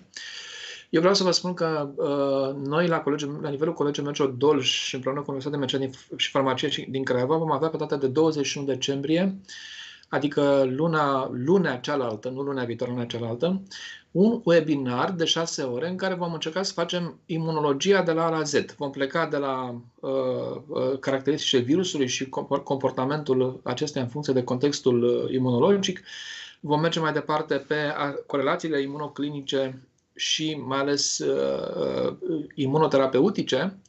Vom încerca să facem serologia în COVID, dar și testarea PCR și toate aceste investigații pe care le facem și, în ultimul rând, vaccinarea, pe care o vom aborda eu împreună cu domnul conferențiar Sorin Dinescu de la Universitatea de Medicina și Farmacie din Craiova, pe două componente. Pe de o parte, domnul conferențiar va aborda drumul parcurs de la identificarea genomului viral până la fabricarea unui vaccin, iar eu voi încerca să intru foarte mult în detaliile științifice ale vaccinului, mă refer la platformele care sunt folosite, dar mai ales mecanismul de acțiune, precum și indicațiile și dovezile clinice în ceea ce privește vaccinul pe bază de RNA mesager. Încerca să răspund la mituri, că avem foarte multe mituri în acest moment care sunt deja consacrate, precum vaccinul poate să producă sterilitate sau vaccinul poate să producă alterarea genomului uman, etc. Sunt, repet, mituri, pentru că și vreau să rămână încetățenii ca atare, pentru că nu au niciun fel de suport științific, dar, bineînțeles, noi avem obligația să aducem în fața opiniei publice aceste dovezi. Foarte frumoasă inițiativa dumneavoastră și lăudabilă. Domnule dr. Marius Geantă, aveți un comentariu? Da, un comentariu și o întrebare. Apreciez foarte tare munca pe care domnul dr. Dumitra o depune de foarte mulți ani în această zonă a vaccinării. Aveți foarte multe cicatrici din multele lupte pe care le-ați dus, încercând să combateți mituri și, mă rog, alte idei de acest fel. E absolut remarcabil și, cum să spun și eu, cred că medicii de familie vor avea un rol esențial. Nu știu dacă neapărat luna următoare, dar cu siguranță în lunile următoare. Întrebarea mea ar fi: în ce măsură acum, în contextul acestui vaccin, vedeți, nu știu, oportunitatea, vedeți cumva o situație diferită, poate argumente diferite, poate o retorică diferită față de ceea ce aveați la dispoziție până acum? Da, există foarte multe particularități ale acestei campanii, pentru că, pe de-o parte, discutăm despre o vaccinare care se adresează preponderent adulților și nu copiilor. De cele mai multe ori noi eram obișnuiți ca să discutăm cu părinții pentru acceptarea vaccinării copiilor, ceea ce creează anumite particularități. Sigur că noi aveam și vaccinarea împotriva gripei, deci într-un fel sau altul suntem obișnuiți cu un anumit nivel de reticență vis-a-vis de vaccinul gripal la adulți, dar de data aceasta lucrurile sunt mult mai delicate pentru că, vedeți, ne aflăm într-o zonă destul de interesantă în ceea ce privește circulația informațiilor și mai ales a informațiilor care nu sunt de natură științifică, cele care sperie. Există atât de multe rețele și canale, eu le zic subterane, dar ele nu sunt subterane, sunt cât se poate de puțin vizibile doar de anumite grupuri pe zona Facebook. Iar aceste rețele și aceste canale, între ghilimele, încă o dată spun, subterane, sunt folosite în acest moment de către anumite grupări antivaccin, dar nu numai atât.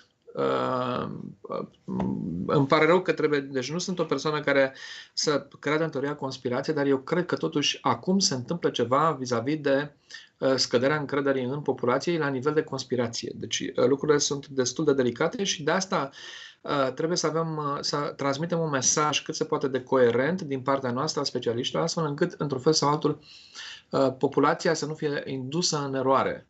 Iar, într-adevăr, atunci când tu ca și, să zicem, o persoană, orice persoană care nu are o cultură medicală, nici măcar la nivelul unui asistent medical, și îmi cer scuze, nu vreau să jignesc pe absolut nimic, dar vreau să mă refer practic la o categorie de personal medical care muncește foarte mult în această perioadă și care face niște eforturi deosebite.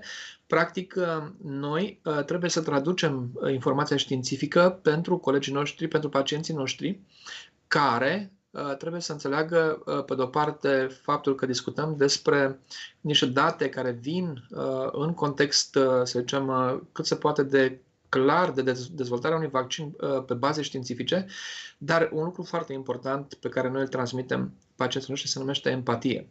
Se numește încrederea pe care pacientul trebuie să o aibă în noi. Adică, de foarte multe ori, e dificil de evaluat informația științifică de către o persoană laică de domeniul medical. În schimb, încrederea pe care o are în personal medical este cel care practic va înclina balanța. Vă mulțumim foarte mult, domnule doctor, pentru toate aceste mesaje și pentru că v-ați făcut timp să fiți alături de noi. Intrăm din nou puțin în ședința EMA și revenim în câteva minute live. Mulțumim încă o dată. Bună ziua!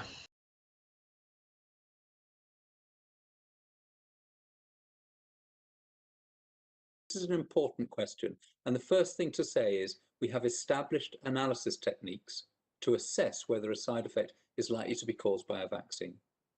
What's the issue here? Well, since millions and perhaps tens of millions of people will be getting the vaccine in a short time, many of them will develop illnesses for other reasons in close proximity to vaccination. If these occur just after vaccination, they may well be reported as suspected adverse reactions, suspected side effects to the vaccine, when in fact the association was just due to chance. It was a temporal relationship rather than a causal relationship. But we need to investigate all reports using these established analysis techniques, and if an analysis concludes that a new side effect is caused by a vaccine, it's included in the package leaflet and we communicate it to all our stakeholders. Next slide, please. I want to touch on informing the public of suspected and confirmed side effects. EMA is fully committed to high levels of transparency and keeping patients and healthcare professionals fully informed so that they can make their choices. For example, public access to the EudraVigilance database, so the European database of side effects, has been in place since 2012 through the website adrreports.eu. Publication of data from reports of suspected side effects to the COVID-19 vaccines will be updated weekly. We will also be publishing COVID-19 safety updates. So these are narrative summaries of any reviews conducted and conclusions reached. We will be publishing proactively the risk management plans for COVID-19 vaccines. These are the plans that bind the pharmaceutical companies to do additional studies in the post-authorization phase. Established side effects, of course, will be included in the package leaflet. And luckily, we have very well established networks with national medicines agencies and stakeholder groups at European level. So if necessary, we can push out information on the benefits and risks of the vaccines if there's a need to push out that information rapidly. Let's go to the next slide, please. You can report side effects yourself. This is a really important message that we want to give today, that reporting suspected side effects following vaccination is critical. Anyone can report a suspected side effect, either to their national authority or to the vaccine manufacturer. All reports are then sent very quickly to Eudravigilance, the European database of side effects, where the data are analysed to detect new or changing side effects, and anonymised data are then made public for all to review. So we call on you to please report suspected side effects. Go to the last slide, please. I'd like to conclude by reminding us that vaccines are a key pillar of public health and have proven to prevent serious disease.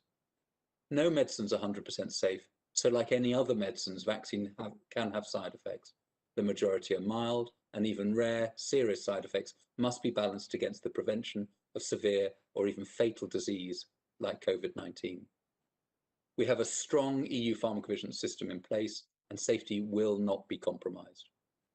Unprecedented steps are being taken to monitor safety in practice, to be transparent, and to take action immediately. I remind again that use of a face mask, hand hygiene, physical distance remain important. And I put it to you that COVID-19 vaccine safety will be stronger with your participation. And again, we say, please report suspected side effects. Thank you for listening to that presentation. I hand over now to Melanie Carr, who is Head of Stakeholders and Communication Division at EMA, and she will cover the transparency, engagement and communication elements. Melanie. Thank you, Peter, and good afternoon to those in the virtual meeting room and those following this meeting online. So I'd like to touch on EMA's approach to transparency and communication, which are clearly priorities for us during times of crisis. Now, it's important to be able to access information and also understand the rationale underpinning important decisions on vaccines. Extraordinary measures have been put in place to enhance the level of transparency for COVID-19 medicines, and we really recognise that this is key to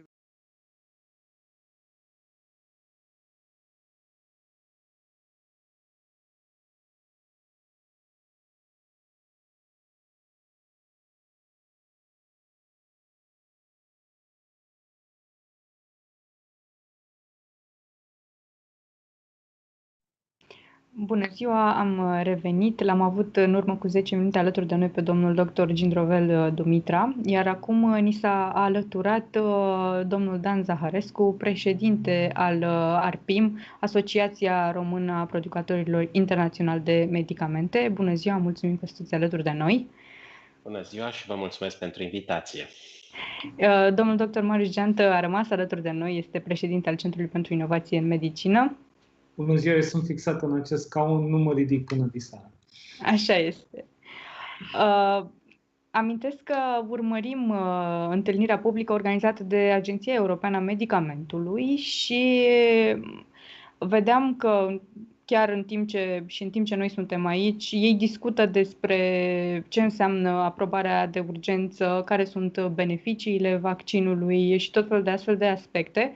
Și m-aș uita la începutul acestei perioade pandemice, când companiile farmaceutice, dacă putem să spunem așa, se întreceau în a își aloca fonduri și resurse pentru a studia această problemă a COVID-19. Așadar, domnule Dan Zaharescu, din perspectiva dumneavoastră, cum a fost posibilă aprobarea atât de rapidă? Răspunsul este foarte simplu până la urmă, deși în esență este extrem de complicat. Medicina a progrese absolut excepționale în ultimii 15-20 de ani. Progrese care poate nu au fost atât de vizibile pentru omul de rând, pentru populația care nu a avut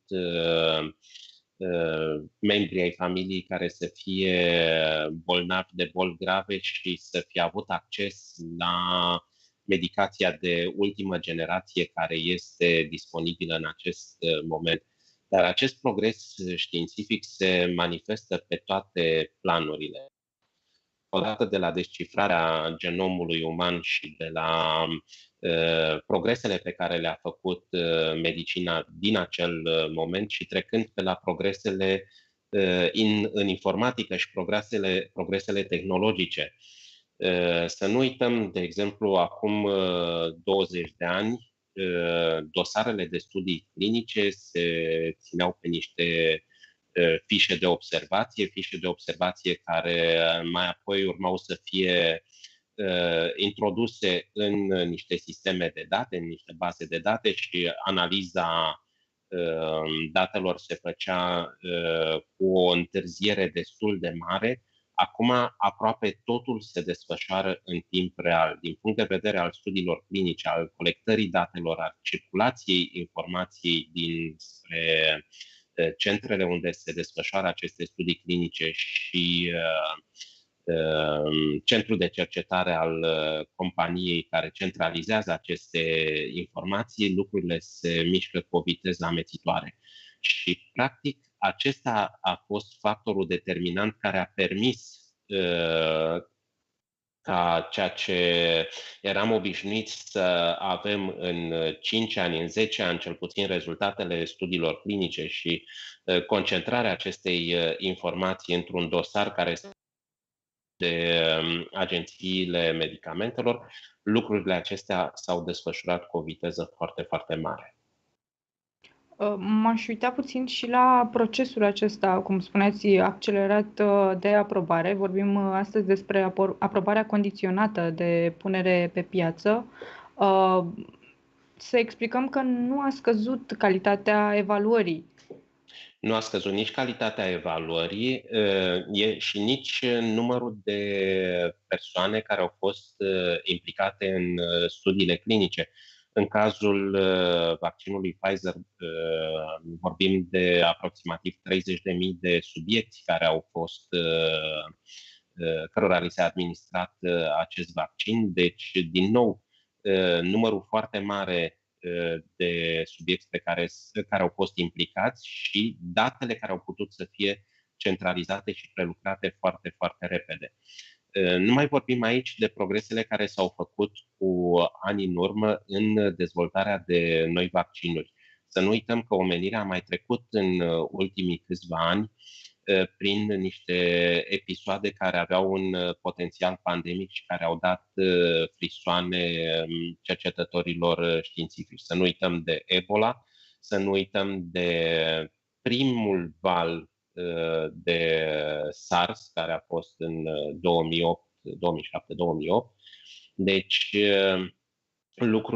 lucrurile se prefigurau oarecum și comunitatea științifică a fost alertată și să zicem că a avut experiența necesară și pregătirea pentru a putea să vină cu niște soluții care să fie de încredere, care să ne dea speranțe că lucrurile vor fi puse sub control la un orizont de timp care astăzi, într-adevăr, se dovedește a fi absolut remarcabil. Deci, în mai puțin de un an de zile, să poți să pui pe piață deja un vaccin, e adevărat, cu acea autorizare care este,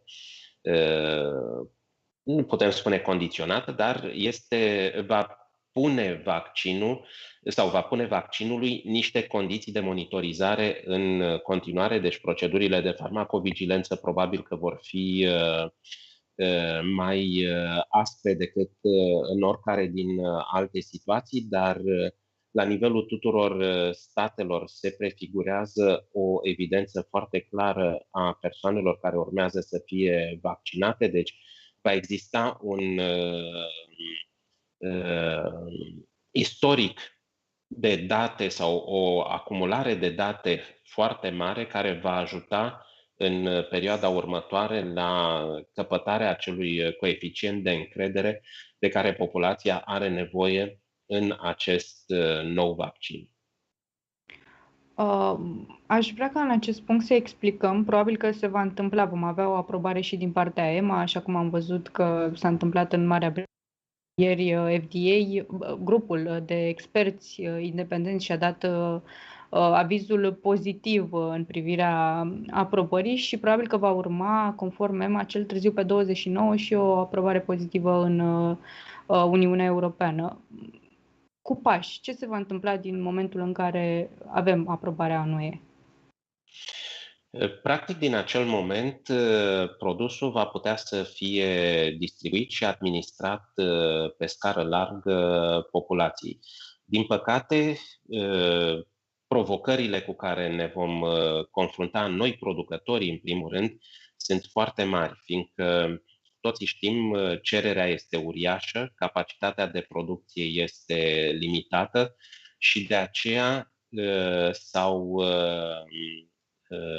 elaborat planuri de vaccinare, proiecte de vaccinare în care să se acorde prioritate anumitor categorii populaționale, în așa fel încât, în primul rând, să fie protejați cei mai expuși și cei care sunt în linia întâi din lumea medicală, după care, gradual, să fie acoperite celelalte categorii de populație. Pe lângă provocările legate de capacitatea de producție, vin și provocările logistice, fiindcă am văzut că, în general, aceste vaccinuri care se bazează pe acel ARN mesager necesită temperaturi de stocare foarte joase, care, la rândul lor, necesită niște resurse apreciabile.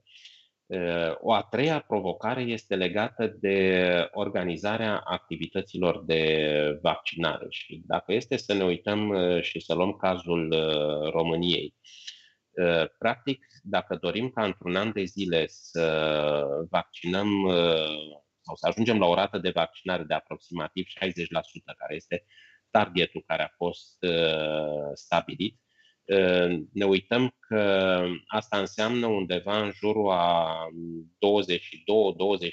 22-24 de milioane de doze care să fie administrate, să fie cumpărate și administrate populației într-un interval de 12 luni.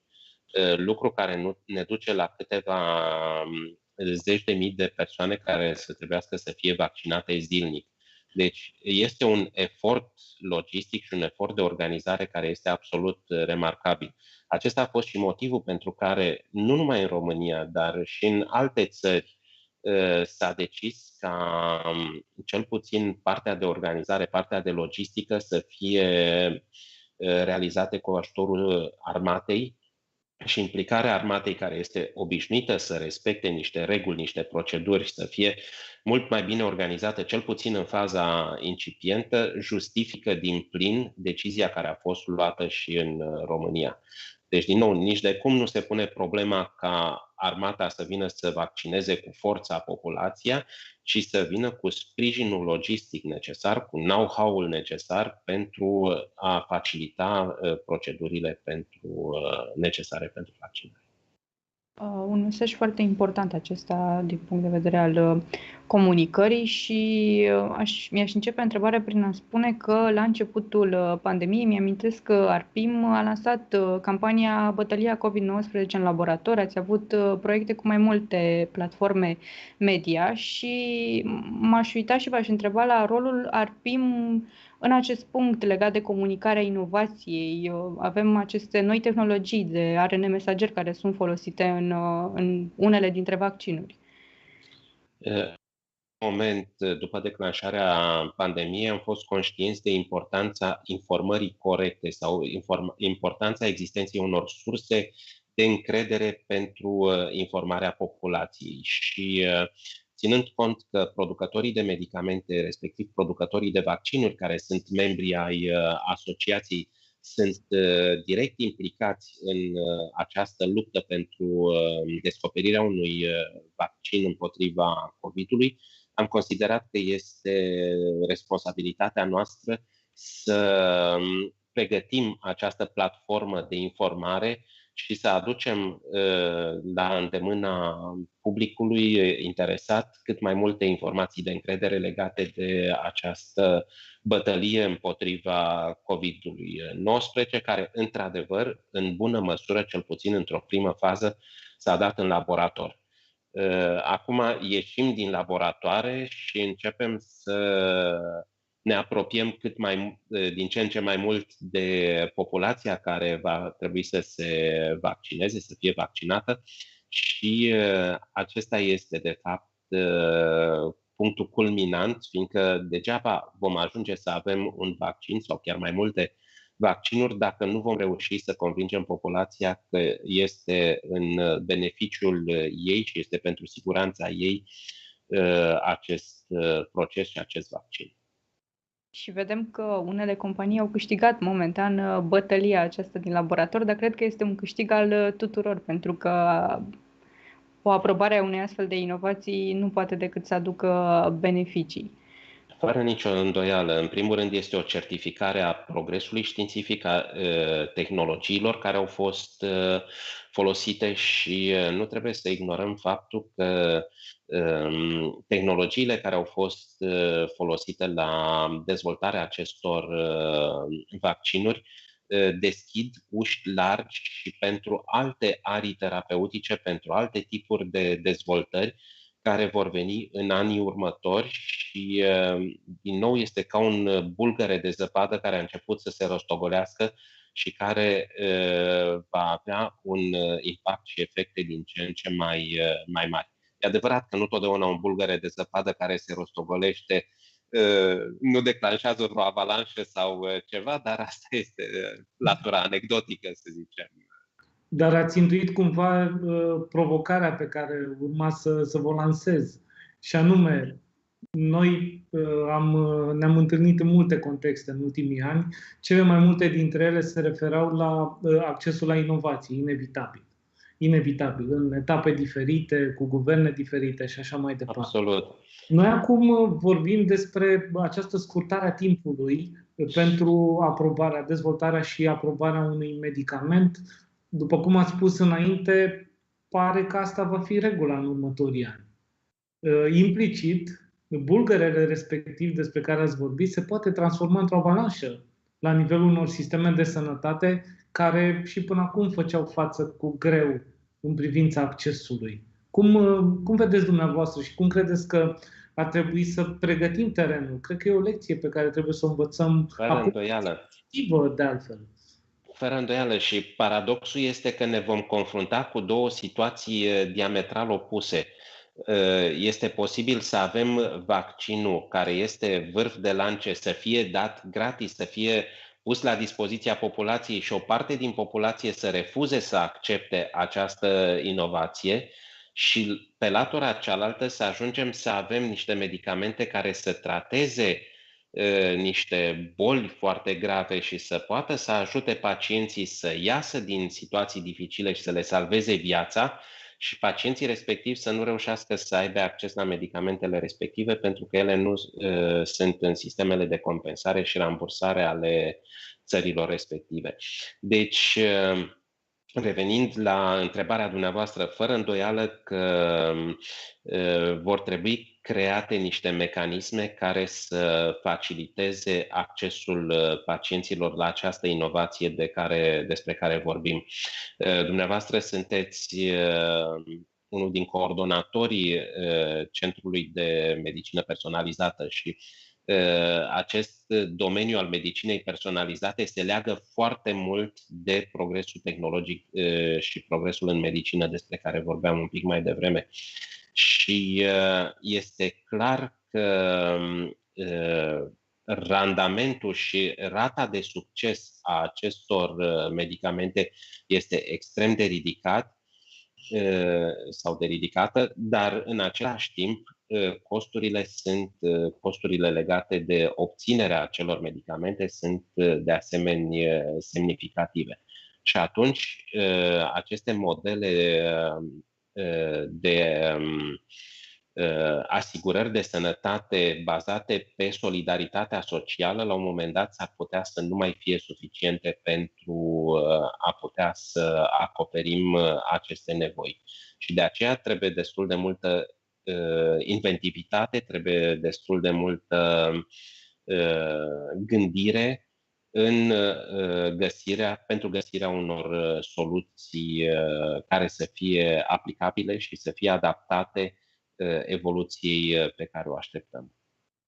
În această perioadă am remarcat din nou, sunt multe lecții pozitive, e paradoxal, dar dacă ne uităm la dezvoltarea medicamentelor, văd foarte multe lecții pozitive și din punctul meu de vedere, această modalitate, n-aș zice că nu e nouă, dar mult mai dusă la nivelul următor, de colaborare între companiile farmaceutice, între industrie și autoritățile de reglementare, pe de-o parte, Comisia Europeană, pe de altă parte, statele membre. Genul acesta de colaborare adusă la nivelul următor, iarăși cred că reprezintă o foarte mare oportunitate.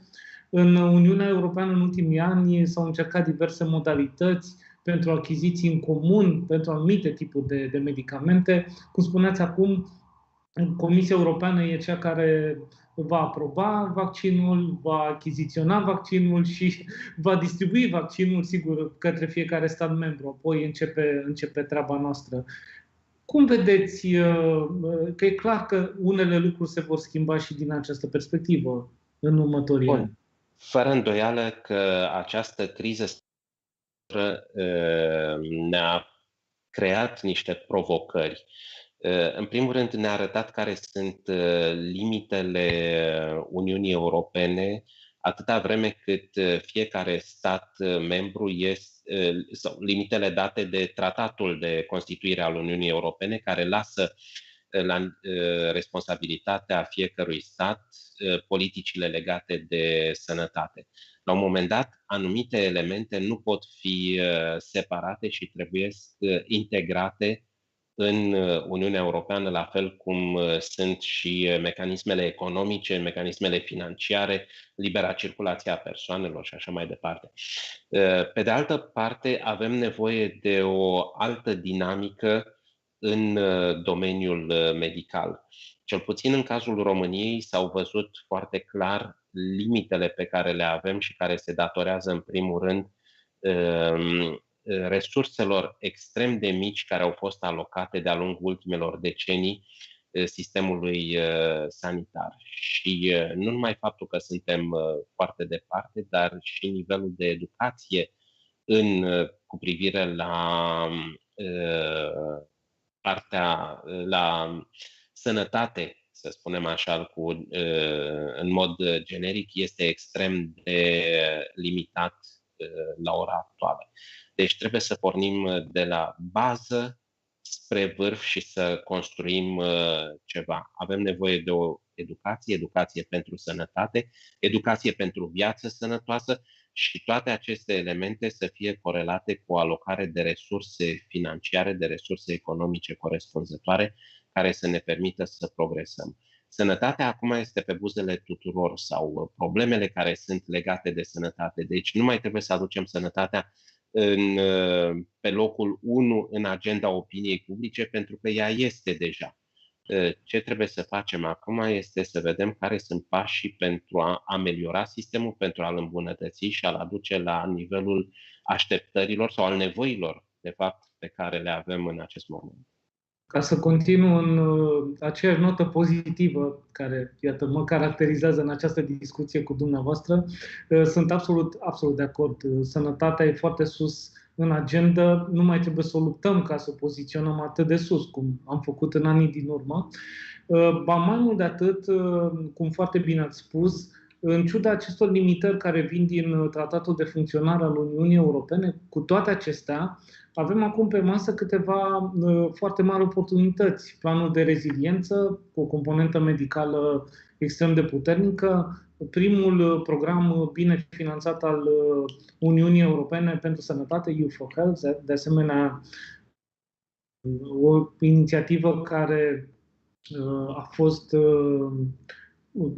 o inițiativă care a apărut în contextul pandemiei.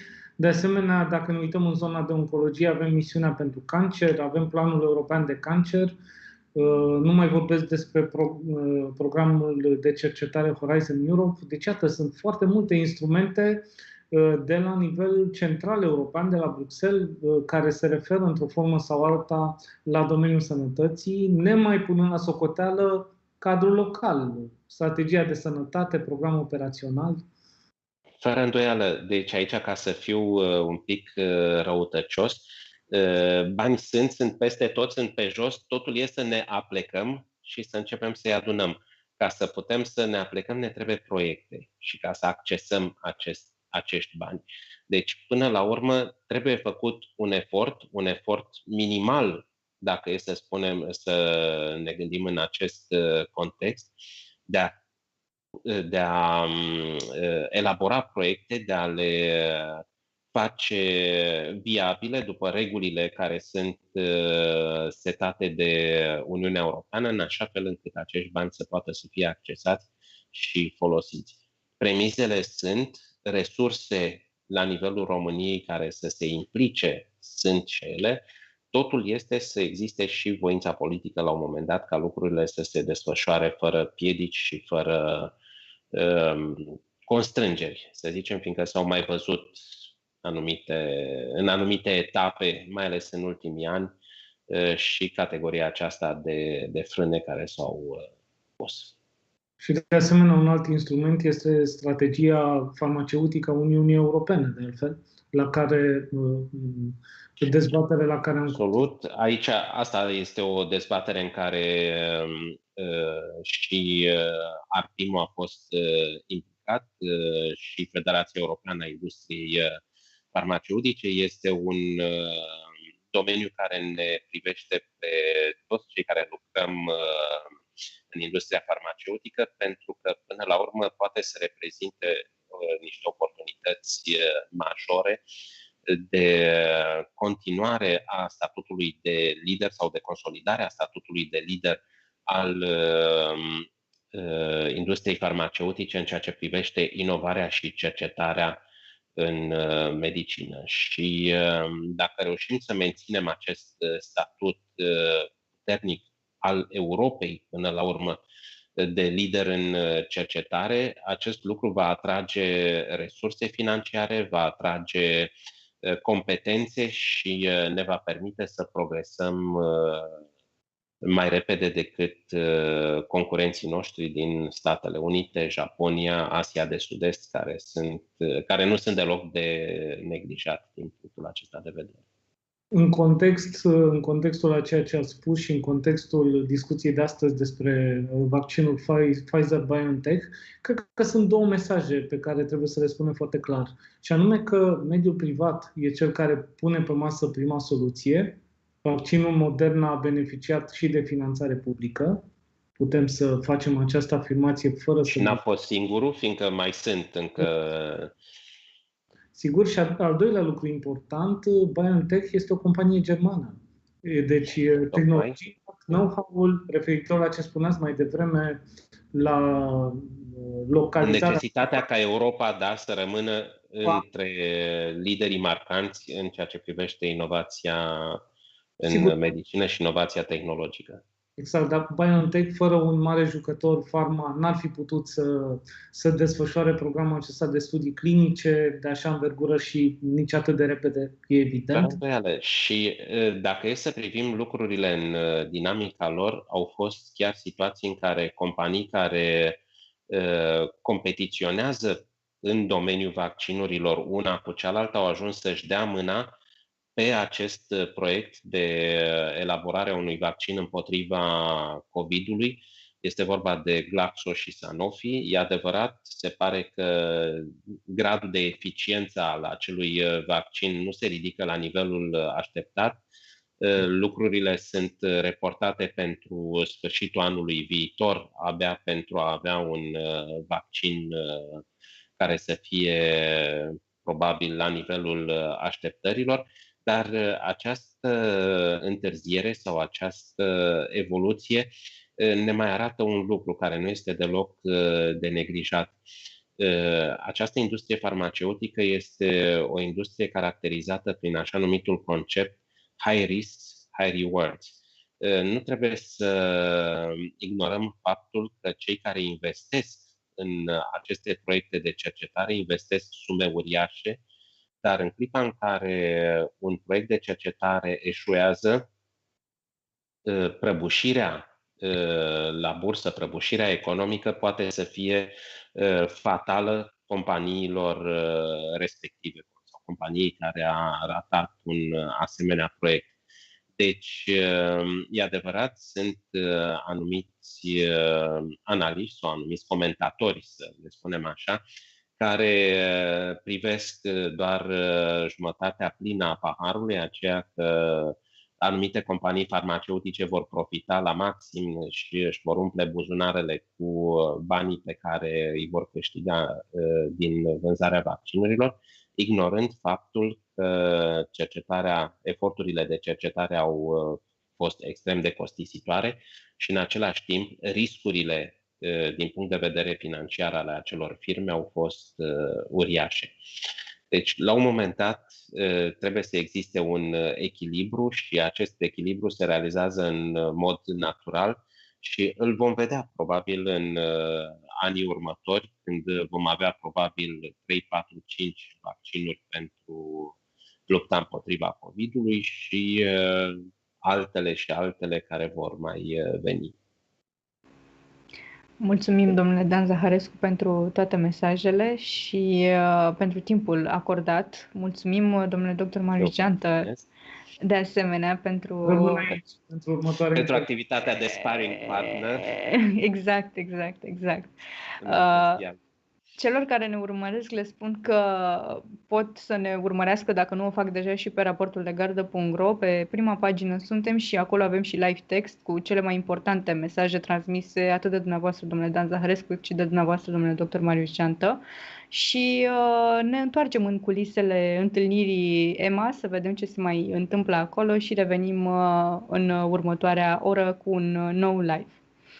Mulțumesc încă o dată pentru atenție.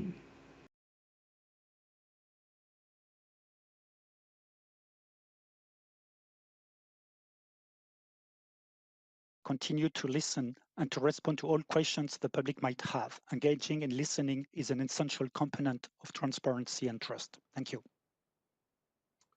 Thank you very much, François. I think you highlighted a number of very important points that, of course, we will take into consideration when moving forward. Also would like to thank you and Eurodis very much for the trust that you always have put in the agency's work. We move on now to Ancila Santos from BERG, the European and Consumer Organization. Ancila? Hi, hello. I hope you can hear me well. Well, first of all, on behalf of BERG, the European Consumer Organization, we really welcome this initiative from the EMA to organize a public event on COVID-19 vaccines, precisely because the pandemic requires making vaccines available faster than usual. It's very important to address questions from citizens on how vaccines are developed and approved. And we strongly believe that this open communication that we are having today is important for mutual understanding and to safeguard public trust in the regulatory system. In addition, there are three important things that are relevant from the consumer perspective. First of all, we must ensure transparency, full transparency around clinical trial results. This is very important to enable a better understanding of regulatory decisions.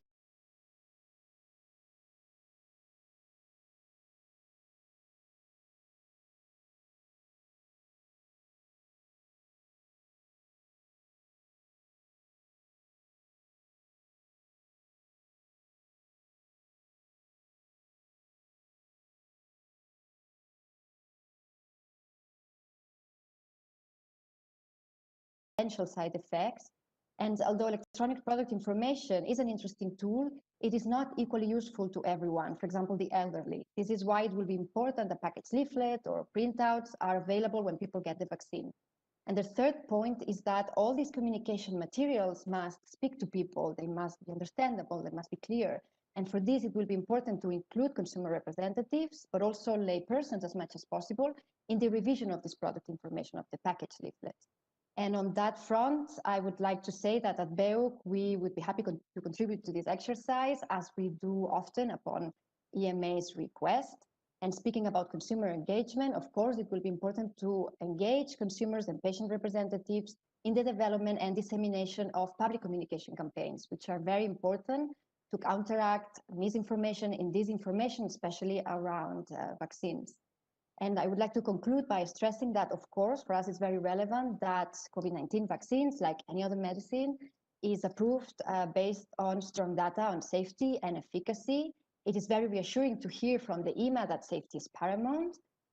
We agree that we will need also a solid plan in place to continuing monitoring the vaccines and gathering data to answer remaining questions, as Marco mentioned. And in that context, it will be very important that consumers can easily flag to regulators any suspected adverse reaction. This is essential for you then to take quick action as necessary. And obviously, it goes without saying that having a strong rolling out plan in place will be important also to safeguard this public confidence that I was mentioning at the beginning in the regulatory system. And with that, I would like to conclude by thanking again the EMA for this exercise, and by saying that we look forward to keeping an open dialogue with you. Thank you. Thank you, Ansela, and thank you also for highlighting aspects such as robust evidence gathering, the need for transparency and engagement with the general public, which of course we fully support. We move on now to the next speaker, which is Michel Rivasi, who is a member of the European Parliament. So, Michel, the floor is open to you. Thank you very much, and thank you to organize this meeting. It's very important to have information. My first intervention is about we need transparency and access to data to build confidence. Transparency as the first remedy to restore confidence. As a member of the European Parliament, I would like to stress the importance of transparency in the development and authorization of a vaccine. Ensuring confidence in vaccine requires total transparency for both producers and regulators. It's not corporate communication that will restore the confidence of citizens in the vaccine system, but it is a safe and reliable information. The acceptance of this vaccine developed so rapidly and by the new technology requires a high degree of confidence in the manufacturers and especially in the approval authorities. By playing the transparency card, you allow confidence in both processes and decisions while increasing the level of protection of the population. We know that often the result of biological health studies provided by the industry tend to be found in the best interest of industry. The article by Peter Doshi in the British Medical Journal published in October 2020, the error in dosing of the AstraZeneca vaccine corrected by the University of Oxford, or the fraudulent article unpublished by The Lancet last May, are concrete examples of error which could distort scientific studies and which require independent verification to be detected. All clinical trial data, protocol, rota, result, but be freely accessible to the public. Access to clinical trial data should take place before the authorization, not immediately afterward, as the EMA now offers for the COVID treatment and vaccine. Making clinical data available prior to authorization allows civil society, stakeholders, journalists, and experts to conduct their own industry independent check. Ensure the possibility of comparing products to enable states to implement the best possible health policies and avoid substandard. Several vaccines are currently in phase 3. More will be there in the coming months. For fear of running out of vaccines, member states are tempted to buy a variety of different vaccines. We must have the means to compare them with each other, to compare their positive effect, negative effect, composition, in particular the presence and effect of adjuvant, the effect on the different type of population and the duration of this effect. The EMA has a responsibility to ensure that these comparisons are made according to the necessary scientific rule, randomized, compare, treat. If EMA wants to do that, the comparison of all the vaccines. The need of truly complete data to guarantee reliable and objective evaluation. We must at all costs avoid making authorization decisions based on incomplete, preliminary or partial data. To assess different vaccine candidates, it is extremely important to have all the data on safety, efficacy, and quality. Swiss medical regulator, Swiss Medic, says it does not have the necessary information to approve the 3 anti-COVID vaccines like Pfizer, Moderna, or AstraZeneca. Swiss Medic is particularly interested in obtaining data on subgroup or on pre-existing disease of the people who participate in this clinical study. Is the EMA satisfied with the data it received from the companies?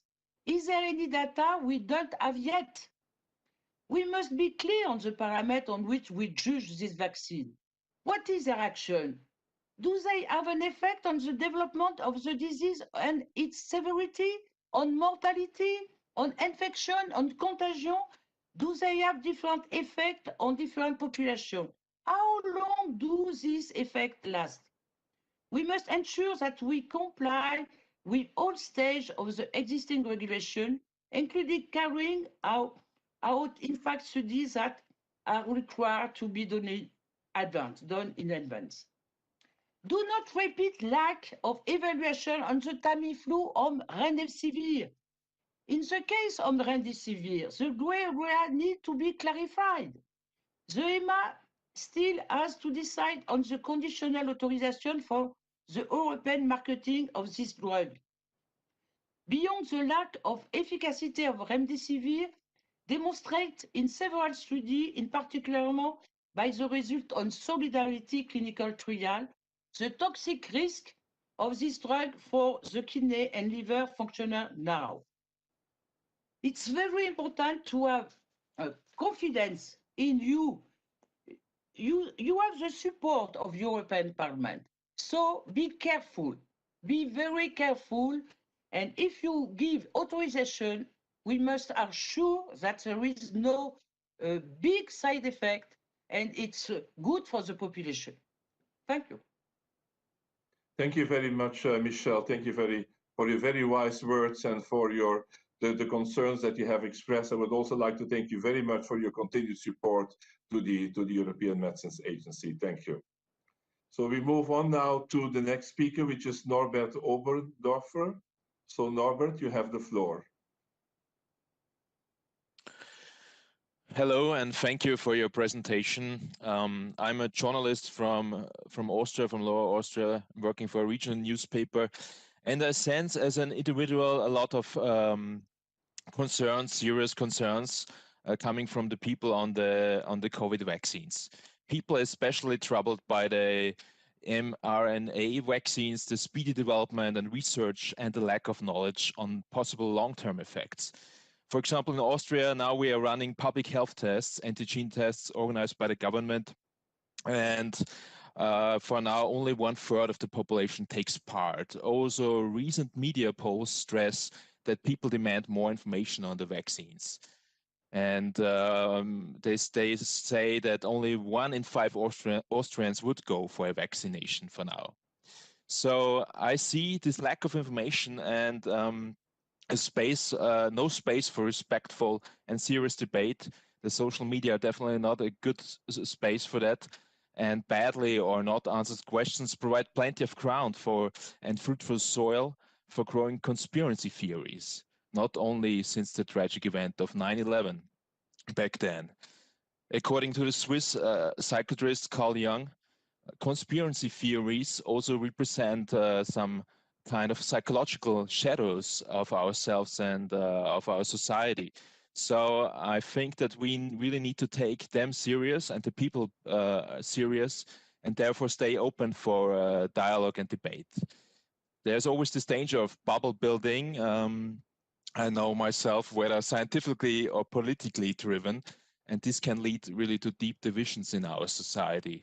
On the other hand, there are certain groups and individuals who can push mistrust and therefore misuse the current situation and the anxiety of the people.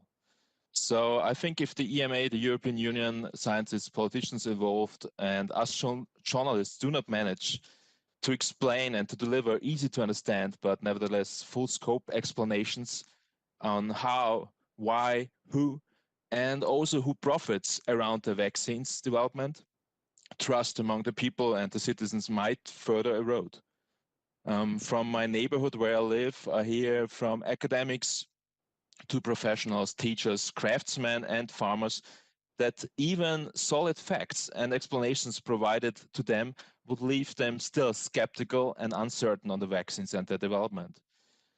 So there might be even a basic mistrust in politics, of course, and in certain global players, maybe one reason of many.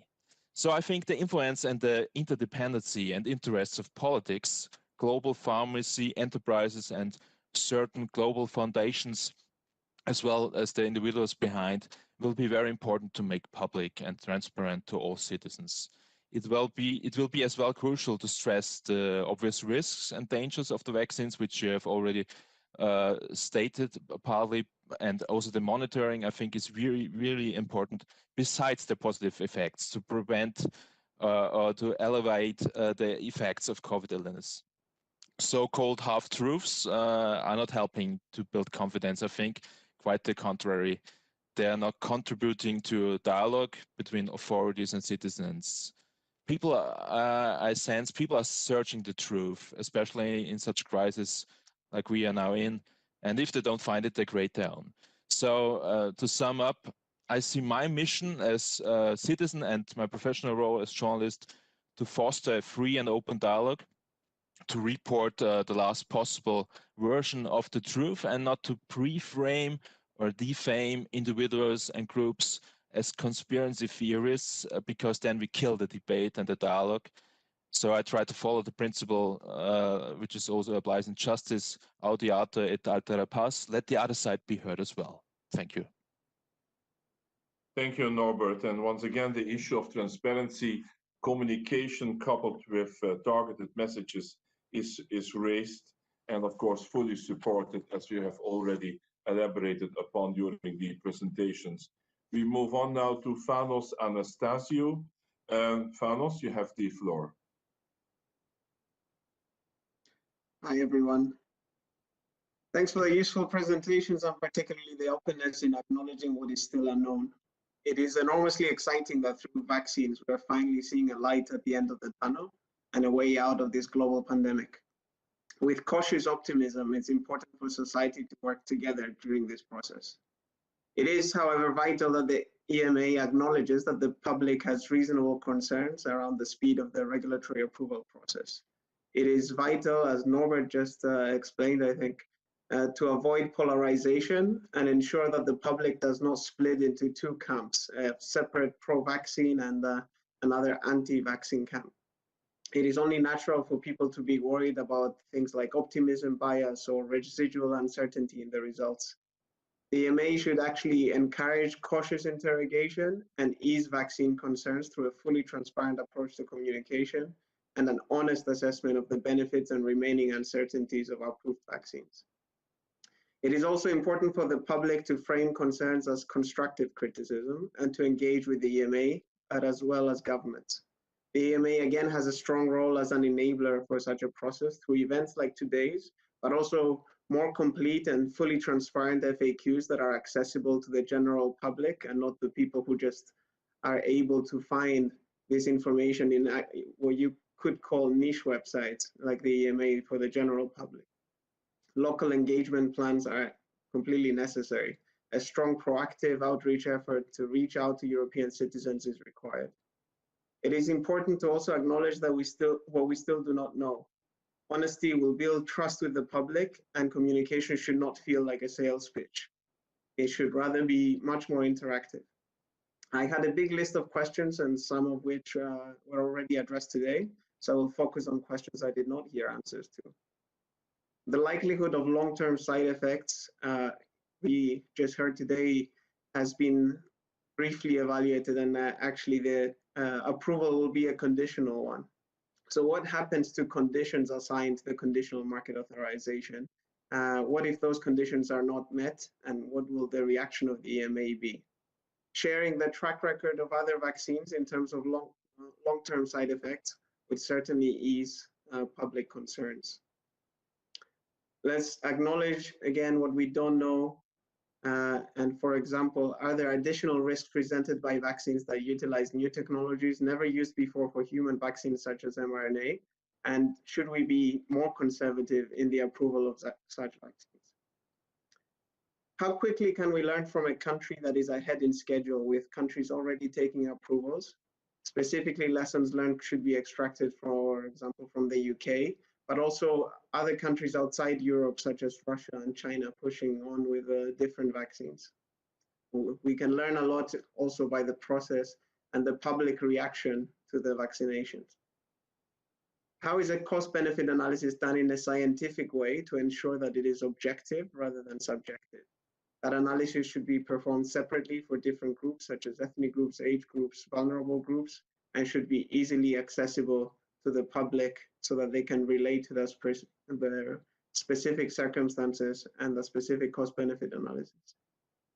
Thank you very much. I think this kind of event is very helpful for the public to feel more engaged. Thank you, Fanos. And you already mentioned several topics that have already been addressed in the slide deck. The issue about long-term side effects was also highlighted by Peter. It is important that you put in place the necessary studies post-authorization to acquire further knowledge, a very important tool that we have in the context of the conditional marketing authorization or these risk management plans, which are being published now in full, which highlight very much what we know, what we don't know yet, and where further research is needed, and how we will obtain that. Your question about the conditional marketing authorization, if conditions are not fulfilled, at that moment in time, of course, we have to review the conditional marketing authorization. After some time, a conditional marketing authorization can be transformed in a full marketing authorization, but conditions are there to be fulfilled, and they have a legal meaning. If conditions are not fulfilled, we can review the conditional marketing authorization and even withdraw it. So it is a stick behind the door, I always call it, in order to make sure that the pharmaceutical companies continue to honor the conditions that have been put as part of that particular marketing authorization. So we move on now to the next speaker. And so far we have been listening to patients, to carers,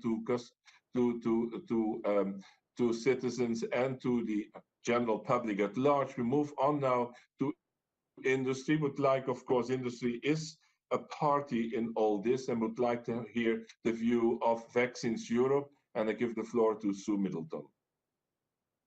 Thank you very much. Hello, everybody.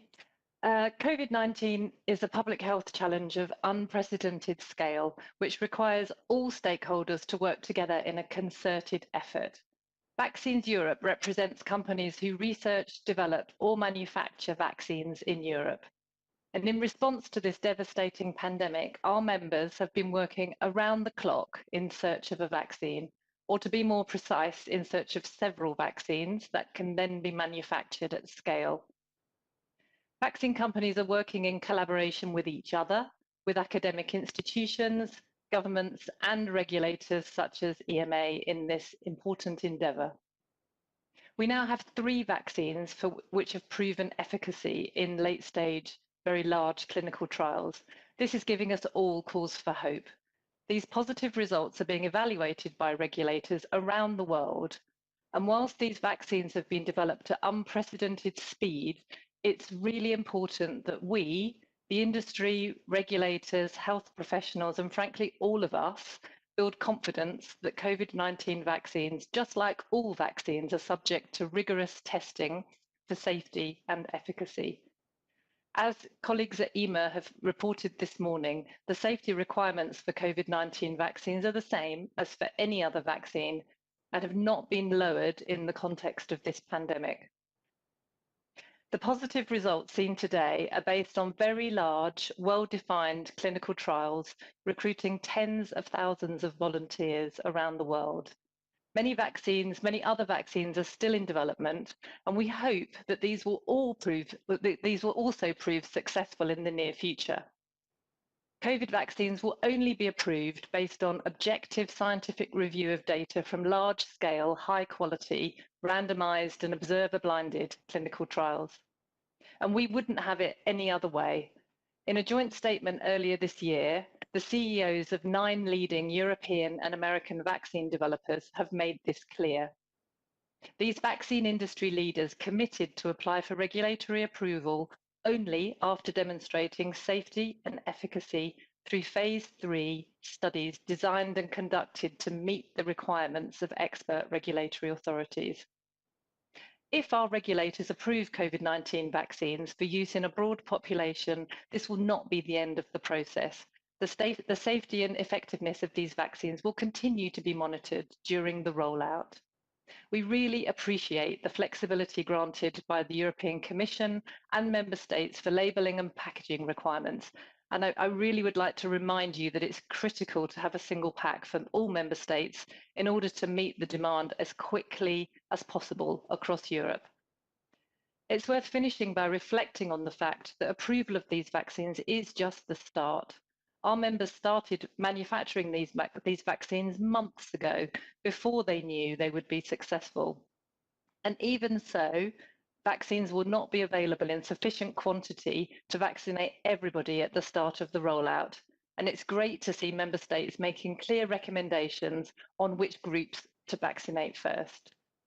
Companies will continue to work closely with member states and European authorities to ensure the rollout of these vaccines is as smooth as possible, reaching people in Europe and around the world as quickly as possible in order to let us all get back to normal.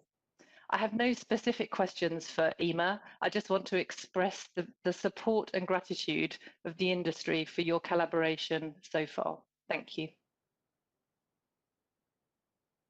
Thank you, Sue, and also thanks for industry to provide their viewpoint. Of course, you're one of the important parties as well in addressing this unprecedented public health challenge. So we move on now to the next set of speakers who are from healthcare professionals. So I give the floor now, this will be a joint intervention. I give the floor to Tjalling van der Schors from the European Association of Hospital Pharmacists, and also to Ilaria Passarini, who is from the Pharmaceutical Group of the European Union. Please go ahead. Yes, thank you very much. First of all, I want to compliment EMA on organizing this meeting. And thank you very much for providing me with the opportunity to share the views of both community and hospital pharmacists on COVID-19 vaccines and their role in the development and administration process. Some of the points that I raise fall outside the remit of the EMA, but I would like to touch on them nevertheless. I would like to start by highlighting that the challenges will not be over once one or several vaccines have been authorized for use in the EU. The administration process for the COVID-19 vaccine will be equally challenging. Since the beginning of the COVID-19 crisis, pharmacists have been working with tireless commitment and determination to guarantee patients continued access to treatments. Community pharmacists have been accessible 24/7 also during the lockdown and have arranged home delivery services for the most vulnerable people. Hospital pharmacists, together with other healthcare professionals, attended daily to the needs of Europe's COVID-19 patients in hospitals, providing treatments despite serious shortages. Throughout the crisis, pharmacists in the communities have been the first line of advice, treatment and referral for many European citizens on common ailments, successfully preventing unnecessary visits to emergency rooms. We strongly encourage national governments to make use of the widely accessible network of pharmacies across Europe to assist in efficient immunization strategies and broaden vaccination opportunities. At the point of administration, primarily, there will have to be good logistics in place for both goods and persons receiving the vaccine. Equally important is the record keeping for several reasons. Mass vaccination will be a challenge in itself, especially with different vaccines. Some of the vaccines in the approval process require the administration of an additional dose. The timing between doses can vary per vaccine. Thus, registration of which person receives which vaccine and which dose of the vaccine is paramount. The setting up and utilization of a database, preferably linked to a personal health environment, will be essential for monitoring pharmacovigilance and adherence, as well as for other purposes, such as batch level registration for side effects, monitoring, and recalls. Such a database could be useful also for much needed research purposes. To facilitate this process, the use of scannable codes on the primary packaging is indispensable. A scannable code on the vial should be part of the quality requirement of the vaccine, as it is not only the product that is important, but also the way it is used and the follow-up. Vaccination records should be an integral part of the medication record, so they can be used throughout the healthcare system. Pharmacists and trained healthcare professionals and a trusted source. Pharmacists are a trained healthcare professionals and trusted source of information. They can play a role in identifying patients in at-risk groups, such as elderly, patients with chronic diseases, immunocompromised, and others, and increasing public confidence in vaccination. The knowledge and expertise of pharmacists should be utilized in the planning and execution of COVID-19 vaccination programs.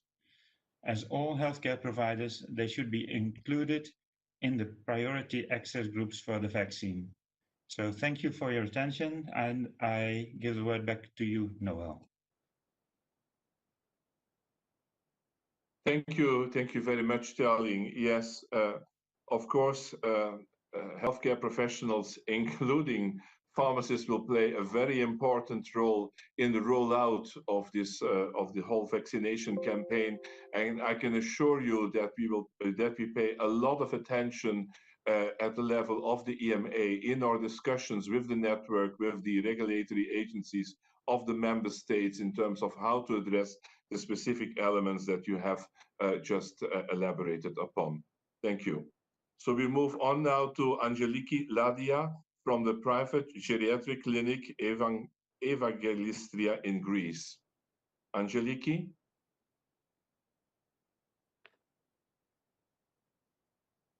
Good afternoon from Athens.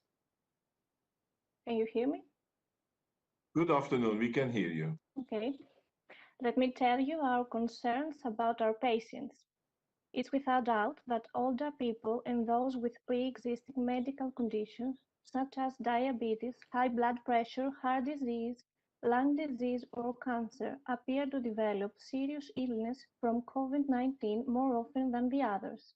In our clinic, that patients suffer from severe chronic diseases and geriatric syndromes, this danger is higher.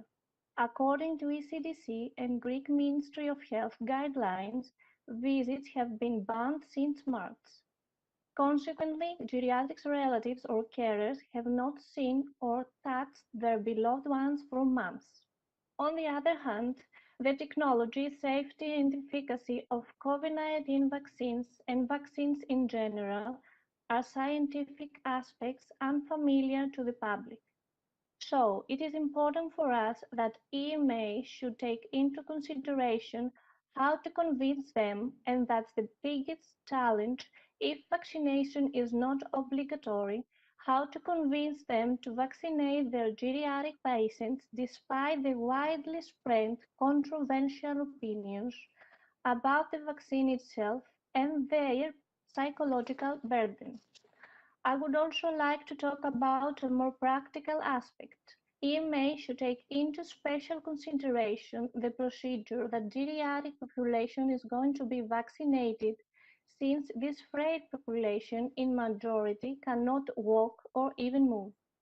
In my opinion, as a pharmacist, clinics, hospitals, healthcare professionals might help by participating in the procedure. Why don't we trust them? Thank you for your time. Thank you very much. I think your points about the specific needs of the geriatric population are very well taken. Of course, in relation to the vaccination programs at member state level, you know, this is not EMA responsibility, but we see from overall that, of course, a lot of attention is being paid in order to vaccinate the geriatric population as one of the first. We move on now to Tiago Villanueva from the European Union of General Practitioners and Sally Kendall, European Forum for Primary Care, and it will be again a joint intervention. Over. Good afternoon from Lisbon. Primary healthcare has been at the front line of the pandemic from the outset. GPs or family physicians and the primary care team have managed more than 90% of cases of COVID-19, namely those that are mild or moderate and that can be managed in the outpatient setting. That involved assessing patients face-to-face in COVID assessment centers or hot hubs and following up infected patients via telemedicine while also trying to maintain care to non-COVID patients as much as possible. GPs and nurses have also paid a heavy price for their exposure and commitment to the communities of patients they serve. The death toll of primary care professionals during the pandemic is enormous. And according to the International Council of Nursing, more nurses worldwide have now died from COVID-19 as in the First World War, and many worked in primary and community care. The death toll among GPs includes a 28-year-old GP in Spain. General practice and primary care in general are ideally placed to provide a major role in vaccination for COVID-19 across Europe due to their long-standing experience and expertise in delivering nationwide vaccination programs. However, there are doubts whether primary care has the adequate infrastructure to maintain the cold chain and deliver vaccines that have significant storage requirements, such as the Pfizer vaccine. So it may be more feasible for primary care to administer other vaccines that offer less logistical constraints, and we will therefore need clear implementation pathways. There will be even greater challenges for primary healthcare in rural and remote areas. GPs and nurses will be pivotal to instill confidence in their patients about the COVID-19 vaccines, since patients turn to primary care as their first point of contact, and we are often the most trusted by patients. GPs, nurses, and other primary healthcare workers, including pharmacists, know our patients very well and are thus ideally placed to adjust our communication to the patient's level of health literacy. But in turn, we need to be well briefed about vaccines and have easy access to high quality and clearly reported scientific information from, for example, EMA or the ECDC, but also from other trustworthy sources in order to be able to accurately inform our patients and answer their ongoing questions and concerns about the vaccines, including explaining the meaning of emergency approval or conditional marketing authorization for a COVID-19 vaccine. All primary care staff must have access to education and the same level of knowledge and skill to ensure that optimal uptake is achieved. This requires rapid action, including on part of the regulators, to ensure that the scientific evidence is available in a readily accessible format, including e-learning, that it is acceptable, used, and transferable to the community being vaccinated. This includes the understanding of risk-benefit to the individual and the population in order to provide strong messaging to tackle vaccine hesitancy and resistance. It also requires a workforce who are familiar with shared decision-making, human rights, and the jurisdiction of the country of delivery. It will be essential to have the summary of product characteristics, data, and product liability properly sorted out, as primary healthcare staff needs to be fully indemnified. We also recommend that EMA adopts a frequently asked questions approach in Europe to ensure a consistent, coherent message, and this needs to be in plain English or other language equivalents. We are also in a good position to assess the real-time effectiveness of the vaccine and notify any major adverse events with appropriate digital technology in place to ensure rapid and accurate reporting. Finally, the GPs and the primary care workforce are well informed and have confidence in the whole regulatory process for COVID-19 vaccines, and our patients will be more likely to take up the vaccine. Thank you. Thank you, Tiago. And first of all, I think we have to thank all healthcare professionals for the really crucial role that they have played so far in the pandemic, be it at hospitals, being it pharmacies, being it in the nursery homes, etc. And of course, healthcare professionals will remain one of the important pillars also through the rollout of the vaccination campaign. And as you correctly stressed, it is of utmost importance that EMA, together with the national competent authorities, provide the most up-to-date and adequate information so that they can continue to fulfill their role throughout this very challenging process. We move on now to Sandra Alexiou, who is from the Bucharest Association for Family Doctors. Sandra? Hello, and thank you for the floor. As expected, most of today's statements and questions in the chat are about the COVID-19 vaccine safety and patient safety. My statement comes along together with my practical point of view. I am also a family doctor, as before, and in my country. Sandra, sorry to intervene. Your sound is breaking up. Yes. Can you try again? Yes, probably the internet connection is not very well. It's a little bit better now, so try again. My video doesn't work, unfortunately. I'm trying it again. Okay. Do you hear me? It's sound is breaking up. Sandra, I propose that we move to the next speaker and that you try to reconnect. If that's okay, Juan, can I ask you for your... I'm okay, I'm connected and I'm hearing you very well. Oh, okay, let's try again, Sandra. Let's try again. If you think I can stop my video and maybe it's better? It's a little bit better. Let's continue.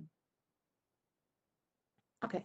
So is it worth, Sandra, is it worth turning your video off? Sometimes that improves the sound, Sandra. That's what I did. So can you hear me? Okay. It's better. Let's try it like that, Sandra. Go ahead. Sorry for the inconvenience. No I was told you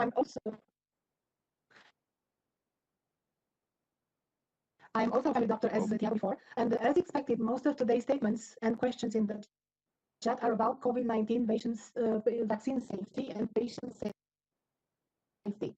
My statement comes along together with my practical point of view. I am a family doctor. In my country, the majority of the vaccines are given by us, the family doctors.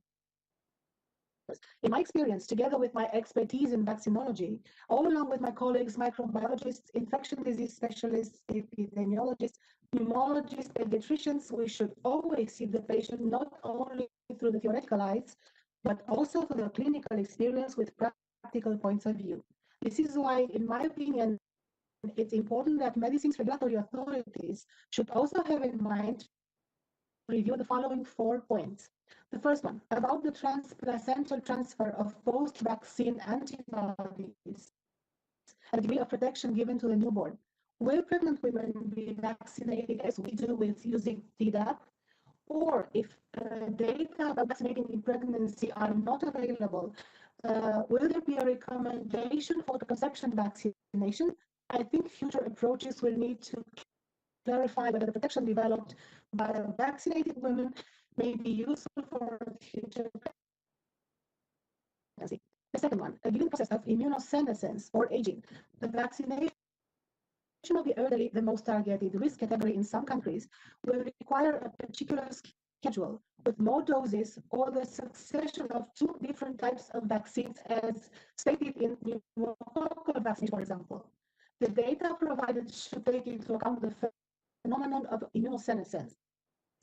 The third one, in our activity, we use safety guidelines, communication guidelines, and general guidelines to build national vaccination schedules, catch-up schedules. In the case of COVID-19 vaccines, the general principles of vaccination should be maintained. Otherwise, trust will be seriously shaken.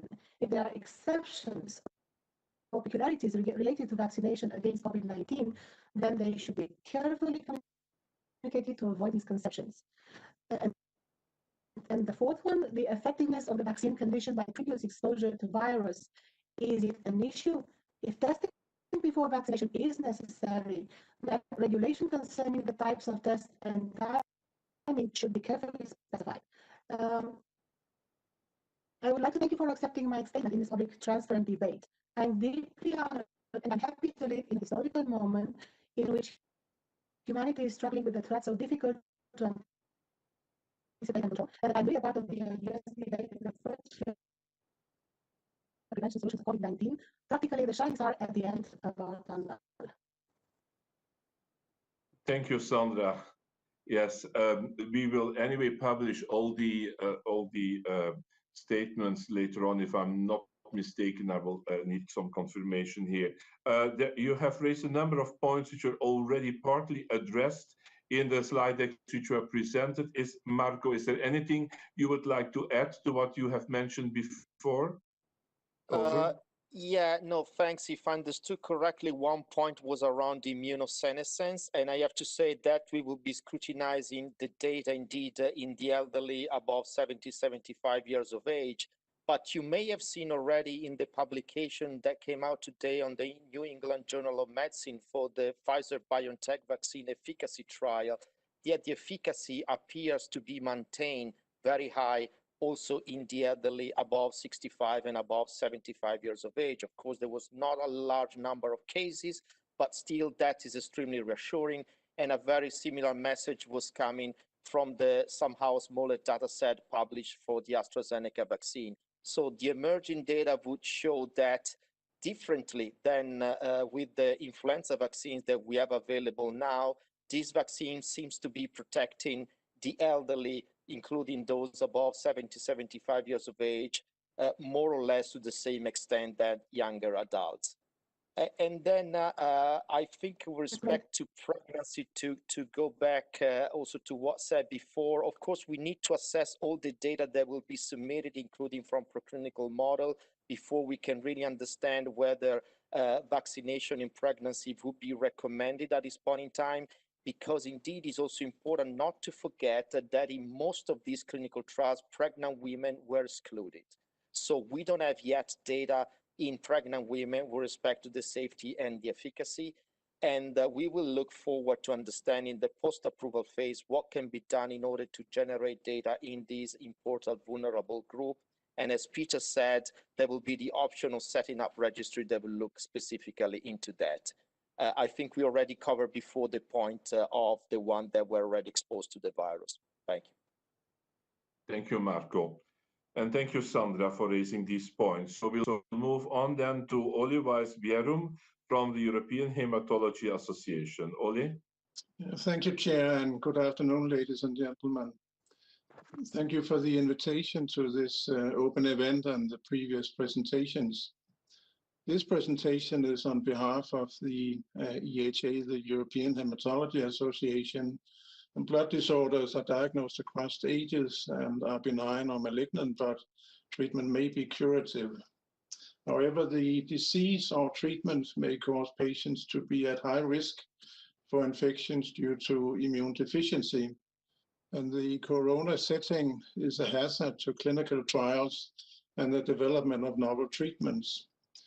EMA has a role advising and assessing results of clinical trials carried out during the pandemic, which may have had an impact on the conduct and how to manage methodological issues or statistical problems. Now, it's an issue going forward if vaccination is allowed during the trials. EMA reports have already addressed some of these problems, and that is appreciated. The expectations on therapy to boost the effect of basic precautions involves the access to drugs for treatment and vaccines for prevention. The product information and the EPA represents an official source of information complementary to scientific publications. Expectations pertaining detailed information routinely included in these documents are expected, and the rapid development of several vaccines and with different qualities may offer an individualized approach to patients. Also, the information on special assay techniques and interpretation of antibody response as biomarkers, considering the need to revaccinate later or to document immunization are relevant. The authorization of drugs and repurposing of marketed agents to treat COVID-19 are equally important for high-risk patients and personnel at risk, because subjects may not have received vaccines for various reasons. The concern for mutations in coronavirus is perhaps minimal to render vaccines less effective, but represents a potential risk. It is not known how the vaccines will perform across patient groups with temporary or permanent immune deficiency. The expertise in EMH is vital to support and communicate the post-marketing registration of adverse events, as we have heard, and also in subgroups in a transparent way. And healthcare professionals, of course, have an obligation to report the implementation of drugs and vaccines for COVID-19.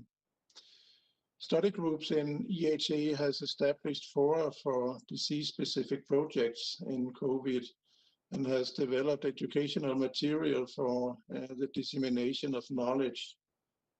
This information is publicly available at the EHA website, the ehaweb.org, and this activity will be extended with information going forward from EMA. Now, to close, the endeavor in the European Task Force is appreciated as a multidisciplinary forum, and the EHA points of view are likely shared by other medical specialties treating patients at risk. Therefore, EHA looks forward to work together with other disciplines and with EMA in a COVID context to learn. Thank you very much for your attention. Thank you very much, Oli, for this useful information and also your commitment to continue working with us. Is there anything, for instance, Marco, that you would like to add to what you already presented and addressed in subsequent interventions?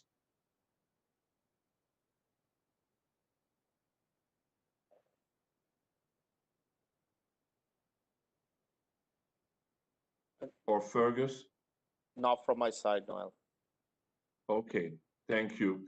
Then we move on now to the next group, which are the academia, and I first pass the floor to Nicholas Dietis from the University of Cyprus. Nicholas, please go ahead. Thank you very much. So first of all, I would like to convey our warm congratulations to everyone at the agency and outside of the agency for organizing this event and for taking the wise decision to inform the European citizens and ask for feedback. We believe that asking for feedback is the first part of building trust between parties, but the second part, which is equally important, is what does one do with the feedback received? So how is one going to integrate important pieces of this feedback into one's decision-making process? And of course, communicating this output back to the public. So we would very much like to see this happening here. Listening to the intervention so far, one can understand that there is a high degree of overlapping points, such as the concerns regarding the safety of the COVID vaccines, the expectations of transparency in the approval process, and the value of accurate communication to the public regarding the benefit of these vaccines. So in order to save time, I won't go over the same points myself, but I would like to highlight just 3 important points. The first point is the quality of information provided in the approval decision documentation of the agency to the public and the health professionals. The quality of information. Looking at the bad example of the MHRA documentation for the vaccine, for the Pfizer vaccine in the UK, we wouldn't like to see similar limited information in EMA's decision. We know that there are limited data in vaccine trials for certain populations. We know that there are unanswered questions about a vaccine's efficacy to avert infections. Repeating these unknowns in the approval decision document won't help health professionals or the public. We need to know for each of these unknowns what is the agency's recommendations. We trust the agency and we trust the high standards of the approval process, but we need to see all of these points translated to explicit, clear and concise recommendations and risk-benefit assessments by the agency. A simple sentence like, talk to your doctor before taking the vaccine if you are in this population or the other, won't do the full job because medical doctors don't have access to all the data in order to make the right decision for their patients, which brings me actually to my second point. Access to all the information and data included in a company's application for approval. Not only that of clinical trials, but also those in preclinical phases. This is not just an issue of transparency and openness. Access to data provides the tools and ammunition to scientists in order to make assessments and critical appraisals. using this knowledge to convey simple and clear messages to the public. Science communication is very powerful in times of emergency. Scientists and academics, such as myself, communicate with the public daily, answering questions, addressing concerns. We cannot do this efficiently for the benefit of society if our information is based just on the company's media statement or scientific paper with limited information. So it would be very positive to have access to the rolling review data and reports and the conditional marketing authorization data. Finally, I would like to emphasize the post-approval surveillance system, and I thank Peter for addressing this in his presentation. But we know that some EU countries have limited national surveillance systems, not just for safety issues, but also for efficacy data, such as the duration of protection. We will be gathering real-world data on the vaccine's performance, so we need to oversee national systems that will be used for safety and efficacy monitoring. We need the highest European standards implemented in the national surveillance systems in each EU country. We need to know how quickly can these systems inform the EMA and the companies in order to take swift action. And finally, we need to know how will the ECDC and the EMA work together over these surveillance systems in order to inform efficiently the public about the safety and efficacy. Thank you very much for your attention. Thank you very much, Nicolas. And I think you have a very well elaborated message highlighting all the different aspects that need to be addressed. It shows once again the very complex challenge that we all have to face, not only in authorizing these vaccines, also in following up these vaccines, in the transparency, and as I mentioned at the beginning, and in building and maintaining that the trust of everyone throughout the overall process. So thank you very much for highlighting this. And finally, I move on to Carlos Alberto Guzman from the Helmholtz Center for Infection Research in Germany. Carlos? Thank you very much. The exceptional emergency needs deriving from the current pandemic have resulted in an unprecedented pace for the development and rollout of COVID-19 vaccines. This had created an avoidable knowledge gap as well as potential risk, as the Federation of European Pharmaceutical Industries and Association pointed out. In this regard, there are two key aspects requiring particular attention.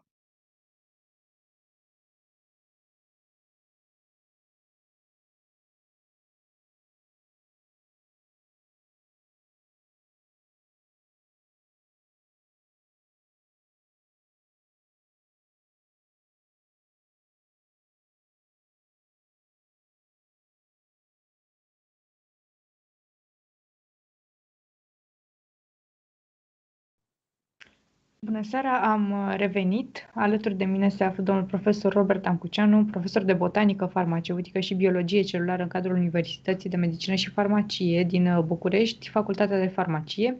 Bună seara, domnule profesor, și vă mulțumim că sunteți din nou alături de noi. Și o mai am alături pe colega mea, dr. Bianca Cucoș, medic rezident genetică medicală. Bună seara, Bianca! Bună seara!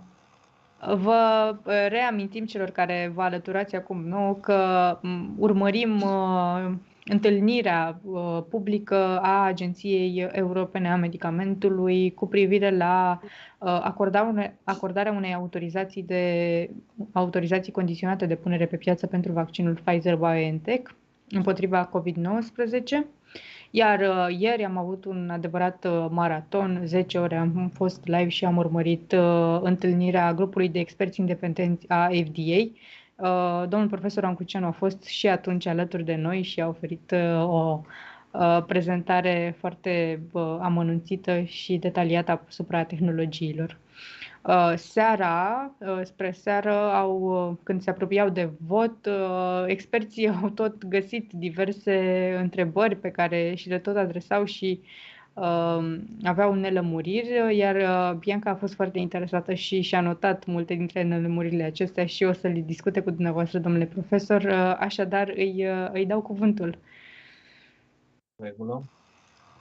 S-a discutat și ieri și desigur și astăzi despre acest proces de monitorizare a impactului acestui vaccin și după autorizație, o provocare ar fi cumva gestionarea unei cantități mari de date într-un timp foarte rapid privind siguranța vaccinului.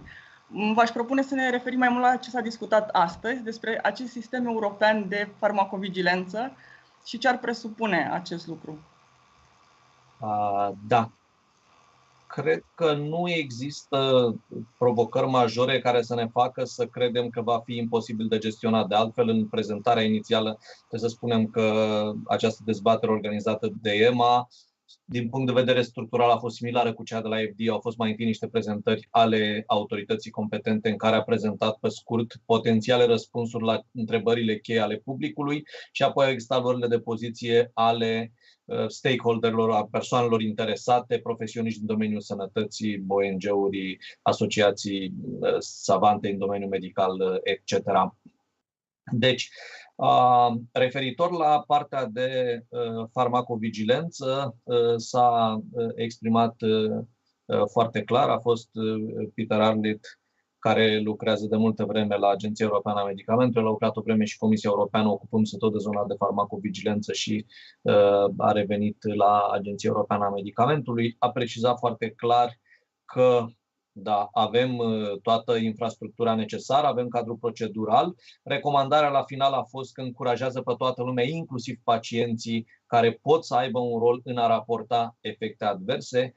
Deci nu doar profesioniști în domeniul sănătății, ci și pacienții și prezentarea, îndemnul final a fost ajutați-ne prin raportarea de efecte adverse. Un alt lucru care a fost subliniat este că da, există transparență totală, valabilă și în privința farmacovigilenței și referitor la alte aspecte de autorizare, toate datele vor fi puse la dispoziție, etc., dar inclusiv în această privință, deci va exista transparență, este încurajată raportarea. Cât despre procesare, faptul că va fi un volum mare, asta nu este problematic, pentru că deja bazele de date de efecte adverse și baza de date europeană EudraVigilance și baza de date americane au una distinctă pentru vaccinul de virus pe scurt, deja au acumulat de-a lungul vremii un număr mult mai mare de efecte adverse. Vorbim de câteva zeci de vaccinuri, dintre care unele au fost administrate vreme de 30-40 de ani. Sigur, conținutul datelor s-a schimbat, bazele de date au trecut și ele în formatul modern electronic. Cred că ultima schimbare de format la FDA datează undeva în anul 2014 sau 2015, când s-a schimbat puțin structura. Dar dincolo de asta, există infrastructura necesară și cred că ar fi și păcat să ne plângem în epoca informaticii și a informației că nu am putea procesa. Astăzi toată lumea vorbește despre big data și există software-urile necesare, există hardware-urile necesare. Este extrem de improbabil că am putea să fim inundați de un potop de date pe care să nu putem să-l analizăm la timp sau cu rapiditate. S-a mai dezbătut astăzi o întrebare importantă, și anume cum știm dacă un efect secundar este cauzat de un vaccin. Și v-aș întreba cât de importantă este acea perioadă de follow-up de 2 luni, care este minimă, și cât de importantă este, cât de relevantă este în a vedea exact unde se încadrează acest efect advers.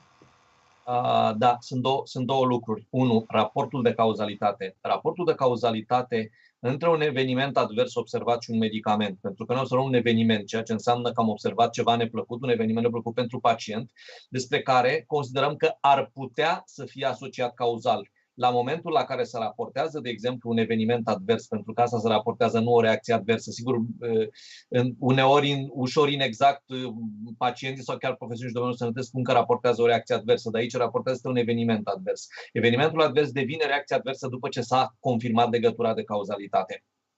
Și deci această legătură de cauzalitate este esențială, este cheie, dar în cazul vaccinurilor ei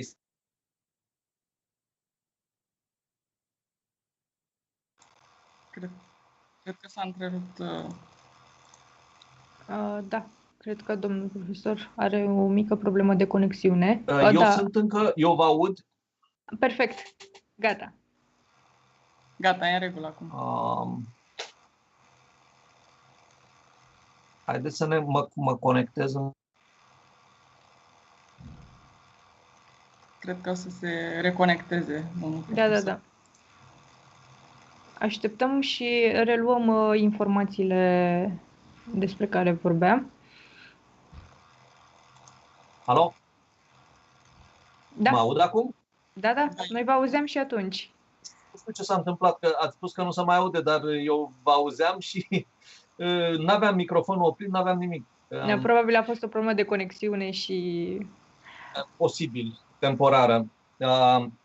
Da, deci vorbeam de faptul că în cazul vaccinurilor, stabilirea legăturii de cauzalitate este mult mai problematică și asta e una din marile probleme de încredere la nivelul publicului. De ce?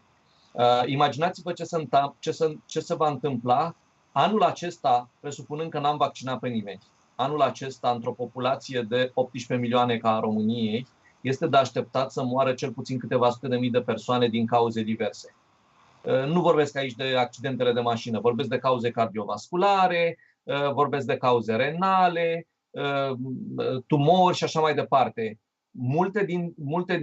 Posibil să fie defecte genetice ale unui organ care nici nu au fost detectate vreodată, etc. Deci decesele, de exemplu, sunt posibile într-o populație mare, ne așteptăm să avem un număr mare de decese. Într-o populație mare, dacă și vaccinăm foarte multe din aceste decese vor coincide cu administrarea vaccinurilor, inclusiv temporar, în sensul că am administrat astăzi vaccinul și mâine persoana s-ar putea să decedeze, deși nu există nicio legătură de cauzalitate. Aceasta este una din marile probleme de înțelegere, ține de educația numerică a populației, să înțeleagă că asemenea evenimente coincidentale sunt foarte probabile în cazul unor vaccinuri și nu implică neapărat legătură cauzală.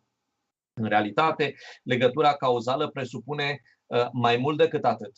Presupune investigarea unei plauzibilități biologice. Plauzibilitatea biologică este foarte importantă. Acum, sigur, în condițiile în care, de exemplu, cunoaștem genomul uman complet și știm că avem circa 22.000 de gene, 100.000 de molecule diferite de ARN mesager, 1 milion de proteine, care toate au diverse roluri, este destul de ușor să construiești speculativ un mecanism prin care un vaccin ar putea să conducă la un eventual eveniment advers. Dar chiar și așa, deși e mai ușor astăzi să construim uneori greșit plauzibilitatea biologică, ea tot trebuie evaluată, pentru că, după ce identificăm un potențial mecanism teoretic, ce trebuie văzut este pe caracteristicile pacienților la care s-au înregistrat acele evenimente adverse, în funcție de caracteristici, de la vârstă, sex, etc., date demografice, ce să mai știe, să verificăm dacă pare plauzibil acea informație, etc. Iarăși este important de spus că cu cât distanța între vaccinare și apariția evenimentului advers este mai scurtă, legătura de cauzalitate este mai ușor de stabilit. Cu cât ne îndepărtăm și trecem de cele 5-6 săptămâni sau 2 luni, de exemplu, dacă ajungem la 6 luni, e posibil să avem protocoale care să urmărească pacienții 2 ani. De obicei, după câteva luni este mult mai greu. Imaginați-vă că astăzi vaccinăm și peste 1 an și jumătate pacientul suferă de o afecțiune X. Ar putea să fie legată de vaccin? Sigur, teoretic e un eveniment posterior vaccinării, teoretic ar putea să fie. Este probabilă? Nu neapărat, pentru că mulți factori ar fi putut să contribuie la apariția lui. Și atunci trebuie să ne folosim de o metodologie statistică și nu numai, dar statistica joacă un rol important, în care inclusiv să concepem studii noi, de tip caz control, de exemplu, sau de tip cohortă, în care să urmărim specific un anumit eveniment prin mijloacele de care dispunem. Deci asta era o primă problemă pe care ați ridicat-o cu legătura de cauzalitate și vă rog să mă iertați, dar nu mai țin minte, a mai fost un al doilea aspect legat de efectele adverse, nu mai știu. Cred că de perioada de follow-up de 2 luni. Da. Această perioadă de 2 luni a fost recomandată ca perioadă minimală pentru că, așa cum s-a menționat și în prezentarea de la EMA, cele mai multe efecte adverse apar în această perioadă și, de fapt, dacă ne uităm din experiență de la alte vaccinuri, cele mai multe efecte apar în prima săptămână. După care mergem la 30 de zile, cele 30 de zile sunt mai puține, dar în orice caz probabil că undeva peste 90% din efectele adverse sunt detectate în primele 5-6 săptămâni și atunci chiar în documentul, în ghidul oficial aprobat de EMA referitor la dezvoltarea de vaccinuri pentru COVID-19 se menționează această perioadă de monitorizare de minim 2 luni. Să explicăm puțin și impactul acestui vaccin asupra prevenției formelor severe, pentru că a fost publicat ieri acel studiu în New England Journal of Medicine și într-un editorial apărea o idee cum că numărul de cazuri severe ar fi cumva prea mic în acest studiu pentru a trage anumite concluzii. Ce părere aveți despre acest aspect? Da, cred că este real. Trebuie să înțelegem că știința, mă rog, una din dimensiunile cheie ale cercetării științifice este incertitudinea.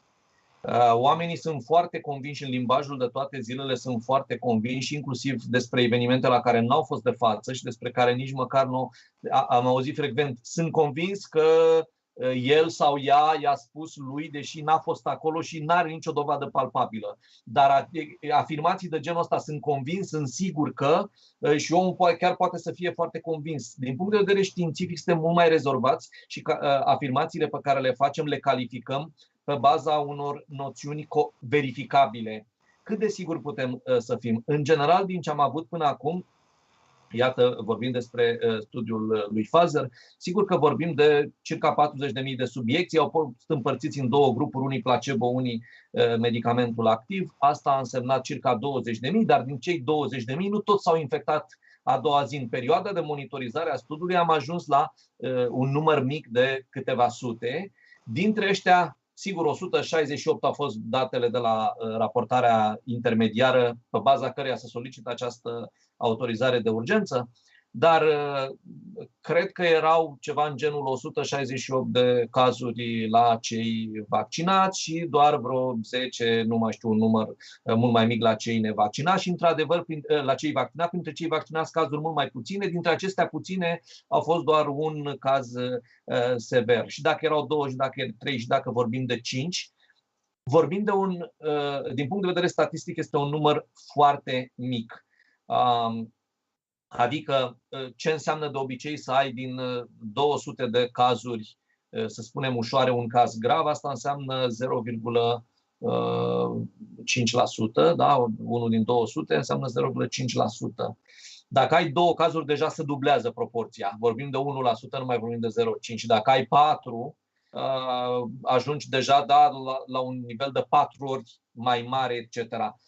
Deci cu numerele mici este foarte problematic, pentru că numerele mici fluctuează foarte aleator. Cine nu s-a jucat niciodată cu a da cu zarul de multe ori să vadă ce se întâmplă, posibil să nu conștientizeze, dar poți să faci jocul ăsta, sigur, dacă ai răbdare îți dai cu zarul, dar astăzi avem atâtea instrumente, software cu care putem să dăm cu zarul de 1000 de ori. Și o să observăm că există cazuri în care dai cu zarul de 4 ori la rândul un 2. 2.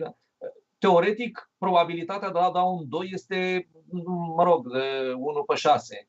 Da? Nu e o probabilitate foarte mare, 1 pe 6, dar iar da unul după altul e o probabilitate ceva mai mică, mult mai mică, da, să dai 2 de 4 ori la rând, e o foarte mică, dar încă se pot întâmpla. Deci coincidențele există. Și atunci când vorbim de fapt de doar 10 cazuri, dintre care unul a fost grav, asta e o proporție mult prea mică pentru a putea trage o concluzie. E posibil ca, într-adevăr, vaccinul să prevină formele grave, să fie mult mai rare formele grave. Dar e posibil ca și întâmplător, au fost cazuri puține și noi știm 80% din persoanele care fac COVID fac forme ușoare. 20% sunt formele severe sau foarte severe și cu riscuri mari. Prin urmare, din 10 inși ne așteptăm ca 8 să facă forme ușoare. E foarte greu să crezi, dacă vezi că a fost doar 1 în loc de 2 cu forme mai grave, da, avem o reducere substanțială. Și atunci incertitudinea face parte din viață. Sunt foarte multe lucruri care nu știm când se vor întâmpla. Multe suntem siguri că se vor întâmpla, nu știm când, dar trebuie să le acceptăm. Pe măsură ce se vor acumula date, cu certitudine vom afla mai multe. S-ar putea să fim bucuroși să descoperim că, într-adevăr, a redus riscul de afecțiune gravă, dar s-ar putea și să avem surpriza că, de fapt, nu reduce acest risc. Trebuie să fim conștienți. Însă, reducându-l general foarte mult, proporțional ne așteptăm ca și cazurile grave să fie mai puține, cel puțin din acest punct de vedere. Dacă tot am vorbit despre cazurile severe, să ne referim și la un punct cheie, și anume cazurile asimptomatice, pentru că acolo s-a discutat foarte mult despre... Acolo trebuie să intervenim pentru a obține acea imunitate de turmă. Ce date avem până acum despre eficacitatea acestui vaccin, despre impactul acestui vaccin asupra transmiterii asimptomatice? Da, așa cum se menționa ieri și cum s-a menționat și în anumite declarații, inclusiv din partea unor reprezentanți ai companiilor, nu avem de fapt nici aici date riguroase, robuste, pe baza cărora să afirmăm că într-adevăr controlăm fenomenul. Mai mult decât atât, una din criticile formulate din partea celor interesați, din zona publicului larg, să spun așa, a fost că în studiul clinic s-a testat relativ puțin. Ori testându-se relativ puțin, nu știm de fapt dacă unii dintre subiecții respectivi nu au avut cumva forme asimptomatice, pentru că dacă nu mă înșel, una din condiții era să existe cel puțin un simptom.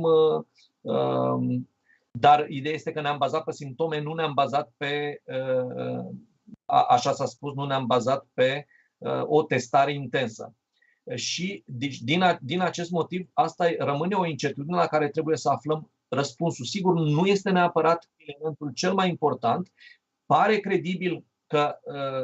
Pare credibil și una e că nu s-a verificat, alta e că pare credibil că dacă este eficace, induce un titlu de anticorpi și memorie imunologică pe o perioadă rezonabilă, este de așteptat să controleze acest aspect, să nu avem răspândire de cazuri asimptomatice. Din punct de vedere intuitiv, eu așa cred că se va întâmpla. Dar una este convingerea mea personală subiectivă și alta este prezența unei dovezi să vă promit că este așa. Nu pot să vă promit că este așa. Înclin să cred în mod subiectiv că așa va fi și că o să se reducă mult transmiterea asimptomatică folosind vaccinul. Dar dovezile obiective deocamdată nu le avem.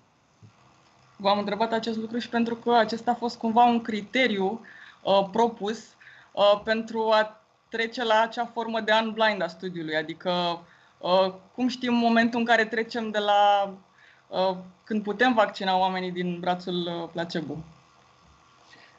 La vaccinarea oamenilor din brațul placebo, așa cum s-a menționat frumos ieri într-o discuție, avem două probleme majore, două dimensiuni ale problemei. Una este dimensiunea epistemică și cealaltă este dimensiunea etică. Dimensiunea epistemică înseamnă cunoștințele la care renunțăm în momentul în care facem deschiderea studiului, unblinding-ul.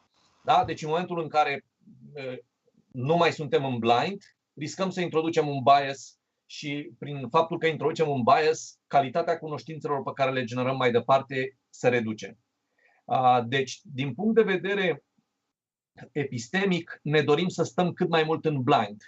Pe de altă parte, dorința asta de a avea un câștig epistemic se lovește de problema etică. Dacă deja există un punct de vedere oficial că vaccinul este eficace și s-a vorbit de 95%, am văzut că majoritatea experților din comitetul de aseară au fost de acord și au votat pozitiv, da, ca fiind de eficacitate suficientă și clar, de altfel, apropo și de FDA și de EMA, dacă ne-am uitat, ambele autorități de reglementare erau dispuse să accepte că vorbim de eficacitate undeva la 50%. Ori, în realitate, cel puțin două dintre aceste vaccinuri au depășit cu mult 50%, ceea ce înseamnă că gradul de eficacitate este foarte bun. Problema etică este atunci de ce să continue pe placebo subiecții dacă noi deja știm că este eficace. Nu ar fi bine să le dăm voie, cel puțin cei care vor să primească și vaccinul? Și s-a discutat mult pe aspectele etice ale acestei probleme, pentru că, pe de altă parte, dacă acumulăm cunoștințe insuficiente, să spune că efortul a fost degeaba până acum, da?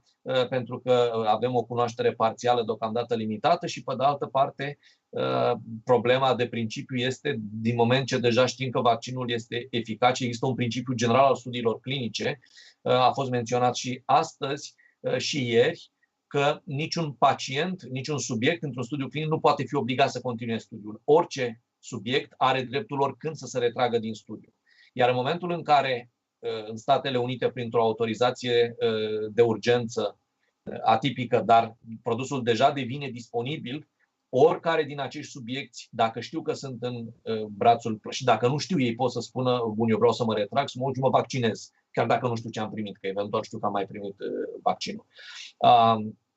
Nu poți să le interzici acest drept. Și atunci nimeni nu are o întrebare, un răspuns tranșant la această problemă. O problemă similară în aceeași linie este și dacă studii ulterioare mai pot fi realizate, dacă populația mai are interesul să intre într-un studiu câtă vreme știu că există deja niște produse care sunt eficace. Adică, știți, vrem să studiem un vaccin despre care nu știm dacă e bun sau nu, când el știe că există un vaccin pe care ar putea deja să-l folosească dacă dorește să se protejeze. Și asta este o altă problemă de care autoritățile de reglementare sunt de obicei foarte conștiente, pentru că e foarte greu să mai realizezi studii clinice în momentul în care un produs a devenit disponibil, chiar și cu autorizație imperfectă, simplificată. În Europa o să avem autorizația condiționată, care este ceva mai aproape de o autorizație finală decât în Statele Unite, dar încă e o autorizație nedefinitivă, supusă unor monitorizări suplimentare, unor evaluări anuale, etc. și depunerii de date suplimentare. Deci, în final, nu putem controla ce fac pacienții, dar ideea este că, mă rog, aici opiniile sunt împărțite, că din punct de vedere epistemic ne-ar ajuta să continue acești subiecti pe care însă nu-i putem obliga să continue, dacă nu vor. Exact, și e foarte important pentru că la anul vor mai urma probabil studii randomizate care vor continua această discuție. Da, e clar că recrutarea în acele studii va fi mult mai dificilă. Din momentul în care încep să devină 1-2 produse devin disponibile, a recruta noi subiecti, mai ales în contextul pandemic actual, nu este imposibilă, dar devine mai dificilă. Și să explicăm cumva că e posibil să apară și alte tipuri de vaccinuri care folosesc alte tehnologii. Ați explicat foarte mult această tehnologie, dar să comparăm puțin. De ce a fost posibilă obținerea mai rapidă a unui astfel de vaccin care este și foarte și-a dovedit eficacitatea, pare să fie și sigur, este și conform datelor. Care ar fi această comparație între tehnologiile mai vechi și cele mai noi? Cum vedeți lucrurile? Deci recunosc că datele despre Janssen le-am citit cu vreo 2 săptămâni în urmă și nu mai rețin datele cantitative. Dar ce știm acum este că cele două vaccinuri bazate pe ARN mesager, ambele au dovedit o eficacitate foarte bună. Vaccinul de la Astra Oxford este mai problematic din mai multe puncte de vedere, adică e mai greu să înțelegem ce se întâmplă acolo și numărul oficial pe care toată lumea îl vehiculează este de o eficacitate de 70%. Sigur, acest 70% este discutabil în ce sens? Există un subgrup de câteva mii de subiecți în studiul de la Astra care au primit o doză redusă la jumătate. Cei care au primit doza mai mică s-a raportat că au avut o eficacitate mai mare și teoretic speră ca acolo să fie utilizarea acelei doze să conducă la o eficacitate de 90% și nu de 70% cât s-a vehiculat. Pe de altă parte, acel subgrup acum vorbesc din memorie și sper să nu comit vreo inexactitate majoră, legat de acel subgrup de subiecți de la studiul cu vaccinul Astra-Oxford, au existat niște neînțelegeri în presă, au fost rapoarte contradictorii. De exemplu, unul dintre parteneri a spus că au primit acel subgrup de pacienți, au primit doza mai mică din eroare, în timp ce un alt partener, cred că a fost partenerul Oxford, care a spus nu, de fapt asta a fost intenționat. În mod intenționat am dat o doză mai mică, că am vrut să vedem dacă nu cumva este efectul mai bun. Cert este, sperând că n-a fost o eroare, pentru că o eroare care să afecteze câteva mii de subiecți dintr-un protocol e destul de neobișnuit și ridică semne de întrebare asupra calității felului în care s-a executat și monitorizat studiul, deci sperând că a fost intenționat. În orice caz, datele de subgrup în general nu sunt acceptate de autoritatea de reglementare pentru că ele sunt analize secundare, de obicei analizele de subgrup sunt analize secundare și ceea ce contează este așa numita populație ITT, Intention to Treat, ceea ce înseamnă că noi avem în vedere toată populația pe care ne-am propus inițial să studiem. Asta este endpoint-ul primar pe care de obicei autoritatea de reglementare își bazează decizia. Sigur, tu poți să faci analize secundare de subgrup și să descoperi niște efecte foarte interesante, care par foarte sexy, foarte atrăgătoare, numai că dacă vrei să îi le oferi autorității de reglementare și să pretinzi pe ele o autorizare, trebuie să faci un alt studiu în care ce a fost o analiză de subgrup, o analiză secundară, să devină endpoint principal și analiză statistică principală. Pentru că, din păcate, știm de foarte multe ori că la aceste analize de subgrup, în mod aleator, întâmplător, se pot obține rezultate fantastice. Mai ales că, de obicei, comparațiile de subgrup sunt mai multe și frecvent analizele secundare pot să implice 10-20 de analize. Ori din 20 de analize, la o rată de eroare de 5%, nivelul convențional de P cu imperfecțiunile și criticile valorii P, e foarte posibil ca din pură întâmplare pe un subgrup să observ un efect foarte frumos, dar ăla e posibil să fie, știți, poate că ați văzut acea caricatură cu cercetătorii un grup de cercetători care vor să vadă dacă boabele de fasole influențează sănătatea cardiovasculară și studiază boabe albe, boabe negre, boabe albastre, boabe verzi, boabe cu picățele, da? Și după ce au testat 19 în care au văzut că nu e nicio legătură între sănătatea cardiovasculară și boabele de fasole, descoperă o culoare violet și spun știre senzațional, boabele de fasole de culoare violet influențează sănătatea. Normal, după ce ai testat de multe ori, e posibil ca doar din întâmplare să descoperi un efect. Și deci, revenind la vaccinul de la Astra, deocamdată, eficacitatea pare să fie mai mică. Asta o putem bănui din multe puncte de vedere. Putem explica prin mai multe supoziții. Una ar fi că doza e inadecvată, că de fapt poate că dacă am folosit doza mai mică am atinge un nivel de eficacitate comparabil, dar asta trebuie confirmat într-un alt studiu. În al doilea rând, există o oarecare plauzibilitate biologică, nu neapărat copleșitoare, dar face sens, de exemplu, să ne imaginăm că vaccinul de la Astra, ca și cel de la Janssen, folosește un vector adenoviral. Acel adenovirus care este un virus inofensiv, dar teoretic este posibil ca o parte din populație să aibă anticorpi antiadenovirus de la o infecție anterioară asimptomatică și existând anticorpi, e posibil ca cel puțin la o parte din subiecți acei anticorpi să neutralizeze imediat când se injectează vaccinul, anticorpii să intervină și să împiedice livrarea de către vectorul viral a antigenului. Provocare pe care o vedem cu terapiile genice. Exact. E același lucru la terapiile genice cu vector viral, pentru că sunt și terapii genice fără vectorii virali. Dar da, asta este provocarea și există o plauzibilitate biologică. Nu știm dacă e așa. Așa cum am spus, poate că doar doza a fost inadecvată, dar nu e imposibil ca o parte din subiect să fie avut deja anticorp și atunci aici avem un semn de întrebare din acest punct de vedere legat de vaccinurile cu vectori adenovirali. Avem pe urmă acel vaccin care vine din urmă, cred că cel mai avansat este cel de la Novavax, și care este un vaccin tipic bazat pe proteina de spike. Un antigen clasic de tip proteic. Sigur, i-au întârziat puțin cu dezvoltarea tocmai pentru că a exprima proteina și a o purifica presupune ceva mai mult timp.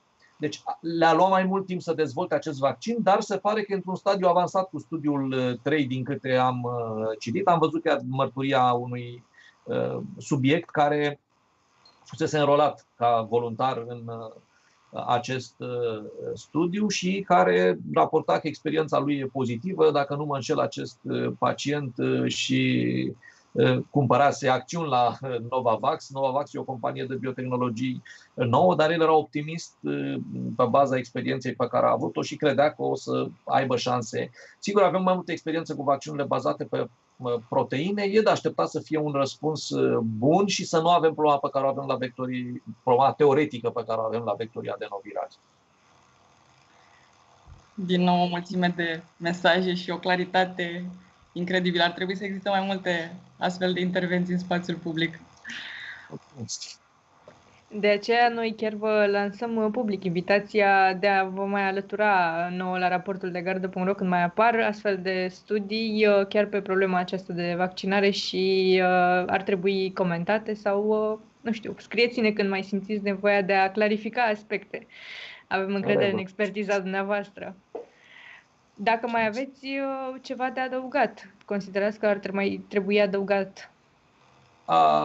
Da, cred că ar merita discutat puțin, pentru că am văzut pe mediile sociale că s-a discutat declarația unui medic din Franța care spunea că în experiența lui niciodată n-a văzut un vaccin cu efecte adverse atât de frecvente.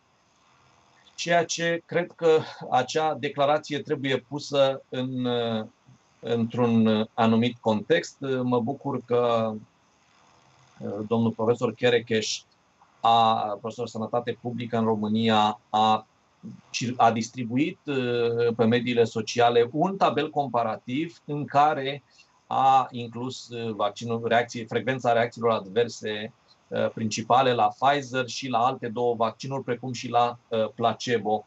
Aici aș vrea să clarific puțin pentru cei care au văzut raportul că sursele acestui vaccin sunt sursele pentru aceste vaccinuri folosite de profesorul Cherecheș, sunt sursele din Prescribing Information, documentul oficial de prescriere din Statele Unite, echivalentul rezumatului caracterilor produsului, dar din Statele Unite, ceea ce înseamnă că se bazează pe studiile din Statele Unite. Dacă o să comparăm rezumatul caracterilor produsului din Europa la cele două produse, Shingrix și Flucelvax, o să vedem procente ușor diferite, la unele mai mici, la unele mai mari.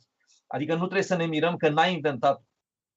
Există, numai că sunt luate din studiile americane. În studiile europene avem proporții diferite, la unele sunt mai mari. Ca să vă dau un exemplu, durerea locală, să spun 83% e enorm. Într-adevăr, este foarte mare, dar nu trebuie să ne mirăm că e o injecție. Când te înțepi cu NAC, străbați bariera de protecție și a pielii, etc., este de așteptat să apară durere. La Shingrix în Statele Unite avem 78% durere locală și la Flucelvax 45%.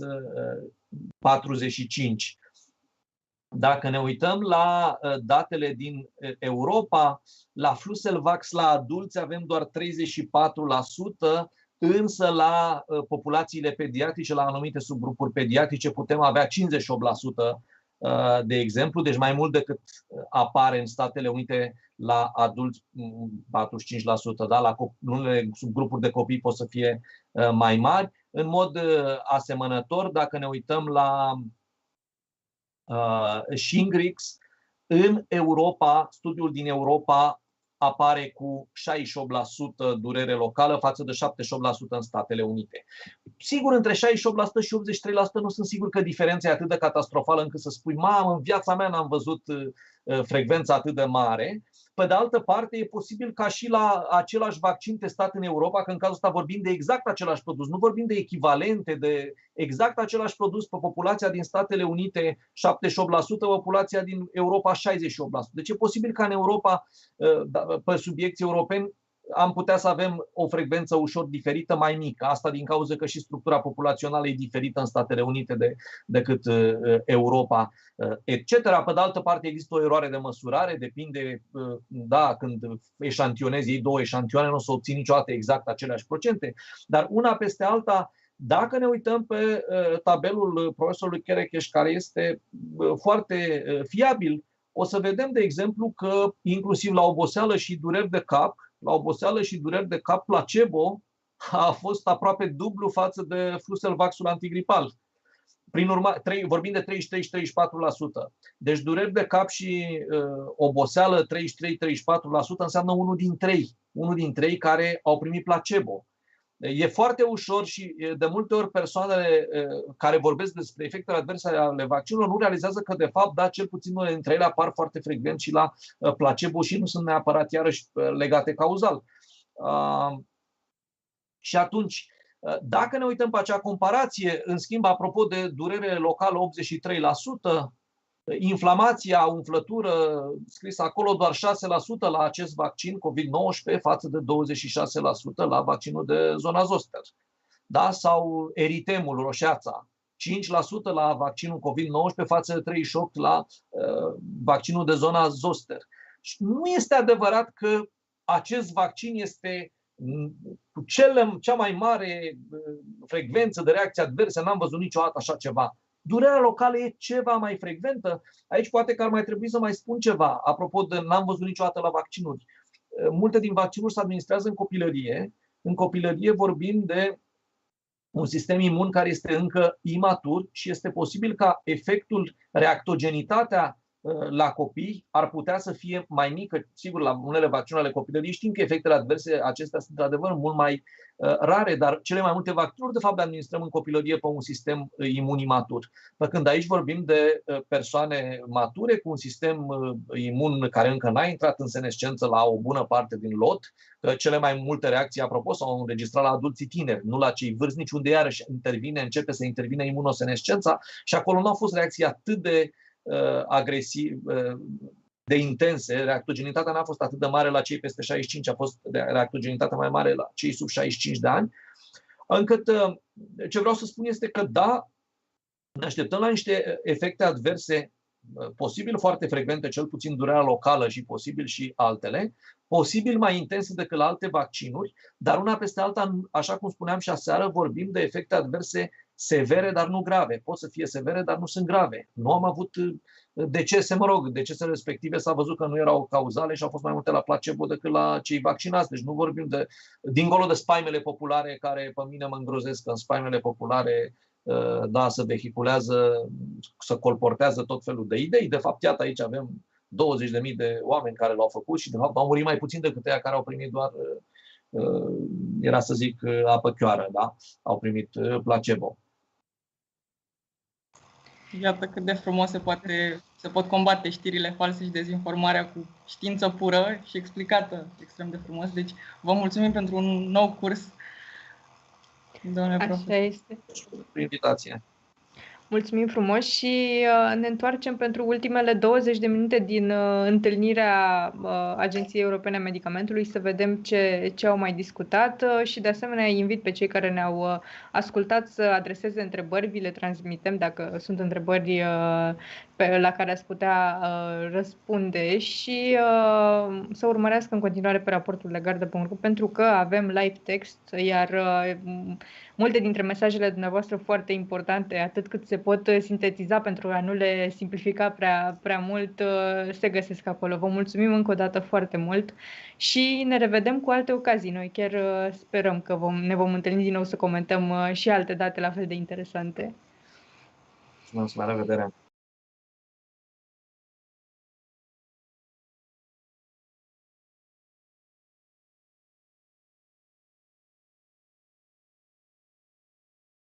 Transparency.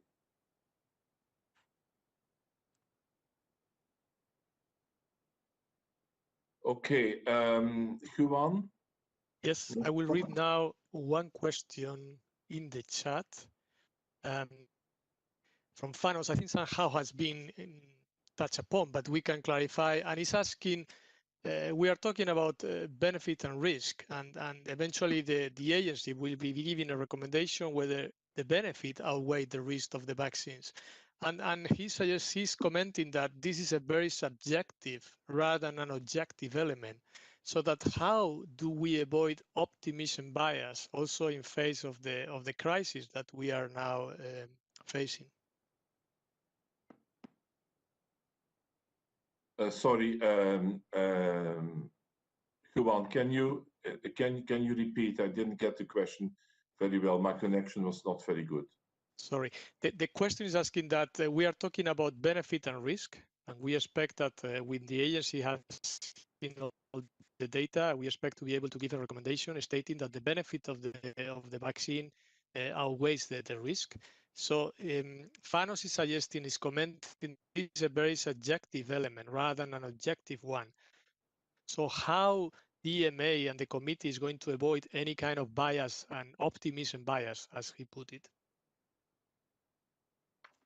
Well, it's a benefit risk evaluation has always been at the decision making of the EMA since 1995. So as I referred to before, you have to weigh the benefits of vaccination against any possible risk in relation to that particular vaccine. And that will have to be taken, that decision will have to be taken on a case-by-case basis. For each vaccine, we have to have a look at the data that are submitted, and on that basis, the committee will decide if the benefits outweigh that particular risk for any of the populations that are being proposed by the pharmaceutical company. I don't know if anyone from the other panelists would like to add to what I just mentioned. Noel, just a brief comment, because you're absolutely right. Benefit risk is absolutely at the core of the evaluation. Just to say, over probably 20 years, but certainly accelerated over the last 10 years, the CHMP, so this is the Committee on Human Medicinal Products, which takes the opinion on the benefits and risks of the vaccines, has had an intensive program of work on benefit risk methodology to try and ensure that the benefit risk assessment is data driven and objective, and that it has a structured approach so that it becomes less and less subjective and more objective, and also that benefit risk assessment is then reflected in a structured way in the European Public Assessment Report, so people can see the weights that were given to different benefits and different risks in that assessment. The concept of optimism bias, I think, is very important. Everybody wants to have an effective, safe vaccine to end this horrible pandemic. And so I think the point is well taken. I mean, if I just go with the published results, if we're really talking about 95% efficacy, then I think sort of subtle bias in the assessment is then less relevant, because that kind of level of efficacy, if that is confirmed in the assessment, is really, really high efficacy, and would suggest that at a population level, there are enormous benefits. Over. Thank you, Peter. Huan? Yes, thank you very much. We have a question which is asking, it's about all vaccine candidates that are now being evaluated, has been seen to report some kind of disease enhancement after vaccination. At least this has been seen in animal models. And they were asked to comment on whether this is being taken into account or whether any evidence has been seen in humans or in clinical models. So maybe we can comment on this. I suppose that's for you, Marco, again. Yeah, thanks for this question. Indeed, this is something that we took very seriously right from the start, and we were extremely concerned when we saw this preclinical data for MERS and SARS, so SARS-CoV-1, so the SARS of many years ago, that there was this potential risk, even if theoretical, because it's never seen in humans anyway, even with those two viruses. Still, it has been important really to put in place a number of requirements from preclinical model in order to try to understand if a similar risk could be seen also with SARS-CoV-2. And now what I can say is that in all these animal models, nothing really came out that would show any concern similar to what we're seeing with the other coronaviruses. So far, at least from a preclinical perspective, it looks like all the vaccines that have been tested and have gone into clinical trials have not shown any potential risk of enhancement of disease. Say that, still, it's very important that we continue monitoring for that theoretical occurrence in the long run, because as we know, once the antibodies tend to go down over time, maybe this risk could be increased. And that's one of the reasons why we all felt very important that the randomized clinical trials could continue in the long run, because they will provide really important evidence with respect to this potential safety aspect, which in my view probably is the most relevant one in the long term with the COVID-19 vaccine for what we can say. So we really hope that that will be possible and we will be able to rule out this occurrence. But of course, we need to be vigilant and to make sure that we have the adequate tools to spot whether this might occur. Over. Thank you, Marco. Juan? So we give the floor now to Christos Leonis within the room. Oh, thank you very much.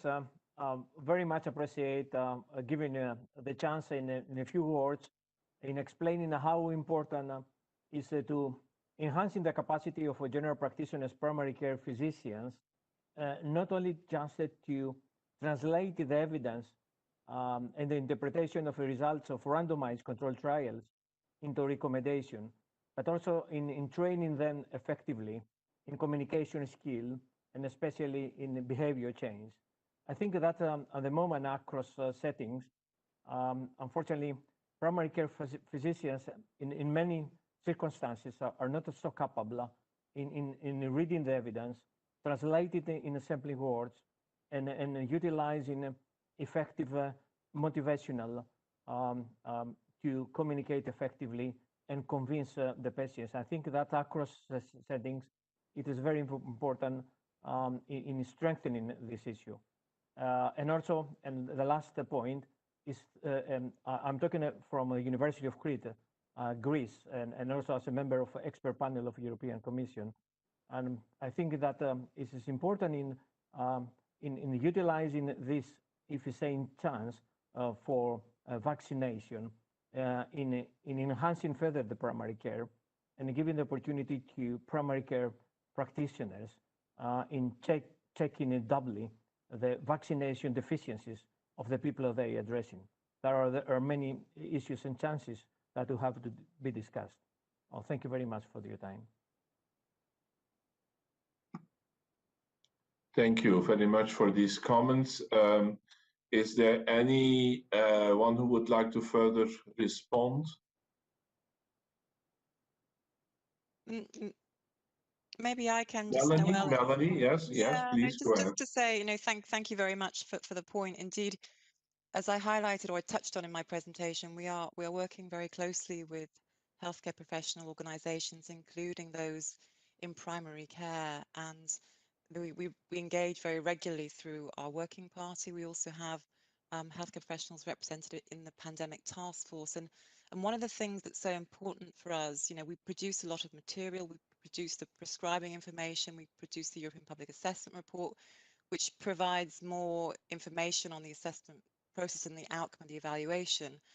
But it's very important for us to understand where the gaps are and what more we can do. So this is the sort of information, if you can provide us with what more would help you on a daily basis to communicate, we can certainly work on trying to meet that need. So thank you very much, and it's something we can take forward within the working group. Yes, and I would reiterate that last point. I think we are a little bit in your hands as well. I mean, we'll try, of course, to do whatever we can as a European agency, acknowledging that, of course, there's also member states who are dealing or reaching out to you at the national level. So whatever we at the European level can do in order to help, we will, of course, certainly not be shy and not engage in that particular exercise. But it is important that perhaps we also get some feedback from you about what you think we could do in order to further help. As already mentioned before, that healthcare professionals will be very important in terms of conveying also the necessary measures of assurance and trust to the individuals who need to be vaccinated. Juan? Thank you, Noel. I think we have time for one more question, and we can give the floor to Sinead Hewson. Please, Sinead. Thank you for the time. First of all, I think today has been fantastic because as a consumer, it's very clear that there is a need for this dialogue.